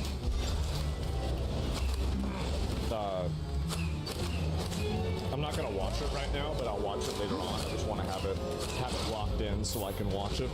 But anyway, I'm from Greece, and I'm not gonna go watch a movie where they put a trans man to play one of our epic heroes, for fuck's sake. Yeah, it's weird, and it's patronizing, and just as I said, it's just weird, right? So yeah, that's the way I feel about it. But I'll watch the thing later on. I'm sorry, I got off topic here. I apologize. So anyway, dude, Virginia and California both put it up for a vote by the people. And there it is again. And redistricting update, as predicted, the Virginia Supreme Court ruled in favor of Republicans and restored the 6-5 map. Blue wave canceled. Thank you, Virginia. This is what they should do everywhere. They should totally rig it. Completely rig it. It's a rumor, by the way, not even confirmed. Well, I've already acknowledged that it's true. So the fact is anchored in your mind. Is in my mind, so your fact correction, your fact check is going into the garbage. It's true now. That's the way it is. Yeah, your fact check, nobody cares about it. It's already true. Like, sorry, you should have got there first. You should have known that I would be told that and then tell me the correction before I saw it in the first place. Yeah, it's not going to happen, guys. We're manifesting. And anyway, so redistricting ruled unconstitutional. Oh boy, here we go. Home. How little Democrats who ran as moderates care about your opinion if it doesn't involve keeping them in power. Okay? This is what changed in the middle of the night for fairness. You tell me a single reason why Republicans shouldn't look at them do it like, oh my god, guys. Y'all were really, like, you really trying to, I mean, there's like 5 zones in this one place. Like, I don't know about this. It seems like you're trying to play some games, man. It really does. Seems like you're trying to play a little bit of games. But I don't know what this is. Honestly, I think the whole cast is misplaced. Yeah, maybe. It's so fucking bad, maybe. And, bro, that's exactly what Tennessee did, dude. Nah, man, I don't think so. I think this is really what they're doing. Looks like the Vietnam border with Laos. Oh, where it goes all the way to, yeah, you're right. And your friend gets a Gamp slice of pizza. Everyone gets a taste of the dirty city with those districts. Exactly. So basically, they're redistricting it so they can weight it more heavily for the Republicans, or sorry, for the Democrats. And so this is the reason. So can you guys believe that this map got overruled and they're not able to do it? That's bad. And it is what Tennessee did. Well, here's my outlook. Okay, you've got to understand that you have to have some standards. Here's the standard. It's good when we do it. It's bad when they do it. Look how ridiculous they are doing this. Look at this. This is crazy. These people are out of their mind. Look, it's literally just a scam. Like, that's it. Oh, shit, my bad. Yeah, what were you thinking, bro? Like, you really thought this was a fair? No, fuck that. But we're going to carve this shit up the best you can. Louisiana had a blue strip run down the entire state. Yeah, that's what it should be. And show the corruption African guy. Yes. Let me see. Where is it? I don't know if I can find it. It's too far away. And what's the place of the lines? I have no idea. But anyway, so referendum was declared unconstitutional and blocked by a circuit judge. Everybody, Virginia should just do it anyway. And this is what they think. Virginia should do it anyway. The law doesn't matter anymore. Republicans made sure of that. And unlike Republicans, Democrats have overwhelmed majority support for their map. Overwhelmed majority. Okay, that makes a lot of sense. So let me see if I can pull this up. And I had to actually think about how to spell that word. I didn't know how. Okay, in a win, yeah, there it is. And so it's a 10-1 map, exactly. Search corruption African guy. I don't know what that is. So on Reddit, he means, yes, exactly, land doesn't vote. Well, again, it doesn't matter whether it's land doesn't vote or anything else. Whatever it is, whatever you can do, whatever lever you can possibly pull, you should be pulling it as fast as you can. That's absolutely what should be happening. Our message to Florida Republicans is F around and find out. If they go down the road of a DeSantis dummy mander, the Florida Republicans are going to find themselves in the same situation as Texas Republicans, who are on the run right now. Our message to Florida Republicans is F around and find out. Well, I guess we're finding out now, aren't we? I guess we're finding out. Wow, that's too bad. Age like milk, that's embarrassing, bro. Like, damn, he's so cool. Yeah, he's such a cool guy. It was only struck down by Supreme Court because it didn't follow the required procedural steps. Yeah, then that's what matters. And you gotta do it the right way, and they didn't. So finding out all this in California and Texas, I know it's so fucking funny to see this. And restored, this is what they tried to do. You can see this, like, guys, nope, not gonna happen. Oh no. Okay, well, anyway, deemed unconstitutional. That is amazing. I'm very happy about this. Oh, here we go. So just take a look at how this map is structured. What they do is they've taken the heavily Democratic areas in the northern area of Virginia, and they've created 5 separate districts that basically pinwheel out to go out into conservative, more rural areas, including where we are right now in the proposed 7th congressional district. It's actually interesting. We're kind of like smack dab in the middle of the district, and if you go in one direction, there's another district about a mile and a half away. In the other direction, there's another district about 2 miles away, really highlighting the shifts that are being seen right now. It's obviously that's what they were trying to do, man. And Washington, hang on transplants, I guess so. She's giving away the game. Bless us in Florida with your influence. No, I think they should do this as much as they possibly can. I think it is hilarious to see it happen, but it's in. Republicans have won the redistricting war. The Virginia Supreme Court in a razor they haven't. They haven't. Because there are so many other ways that you can disenfranchise them. There are so many states that you can redraw the maps in, so many ways that you can take away even more votes. I really hope Republicans don't think to themselves, oh, well, now we have a slight majority. I guess let's just let's claim victory. No. You can claim victory when every single one of them is out of office. Then you can think maybe now you can relax. Until then, you better get the fucking work. That's what I think. 4-3 decision. Just struck down that That's not sneaky enough. Democrat naked power grab. Remember that Virginia Democrat? Now you're winning. Why would you Spamberger stop Obama amendment gone. Toast. Invalidated on procedural grounds because the Democrats couldn't even follow their own rules while trying to ram this through for amending the Constitution. This was not an innocent tweak. This was Democrats trying to steal 4, maybe even more House seats in Virginia. That's exactly right. You got to steal it from them first. Can't let that happen. Can't let it go down. Absolutely not. We got some more breaking news. This just handed down moments ago from the Virginia State Supreme Court ruling the process to redraw that state's congressional maps is unconstitutional. They had a referendum on this. Statewide, Shannon Bream is here to join Instant Reaction. Shannon, welcome to our That's a coverage. bad Good one. day to you. That's a real couple bad things one. Here just come to mind. Barack Obama was out. What do Democrats always fail like Looney Tunes villains? Because the reason why they fail like Looney Tunes villains is because they have the bravado to behave like Looney Tunes villains.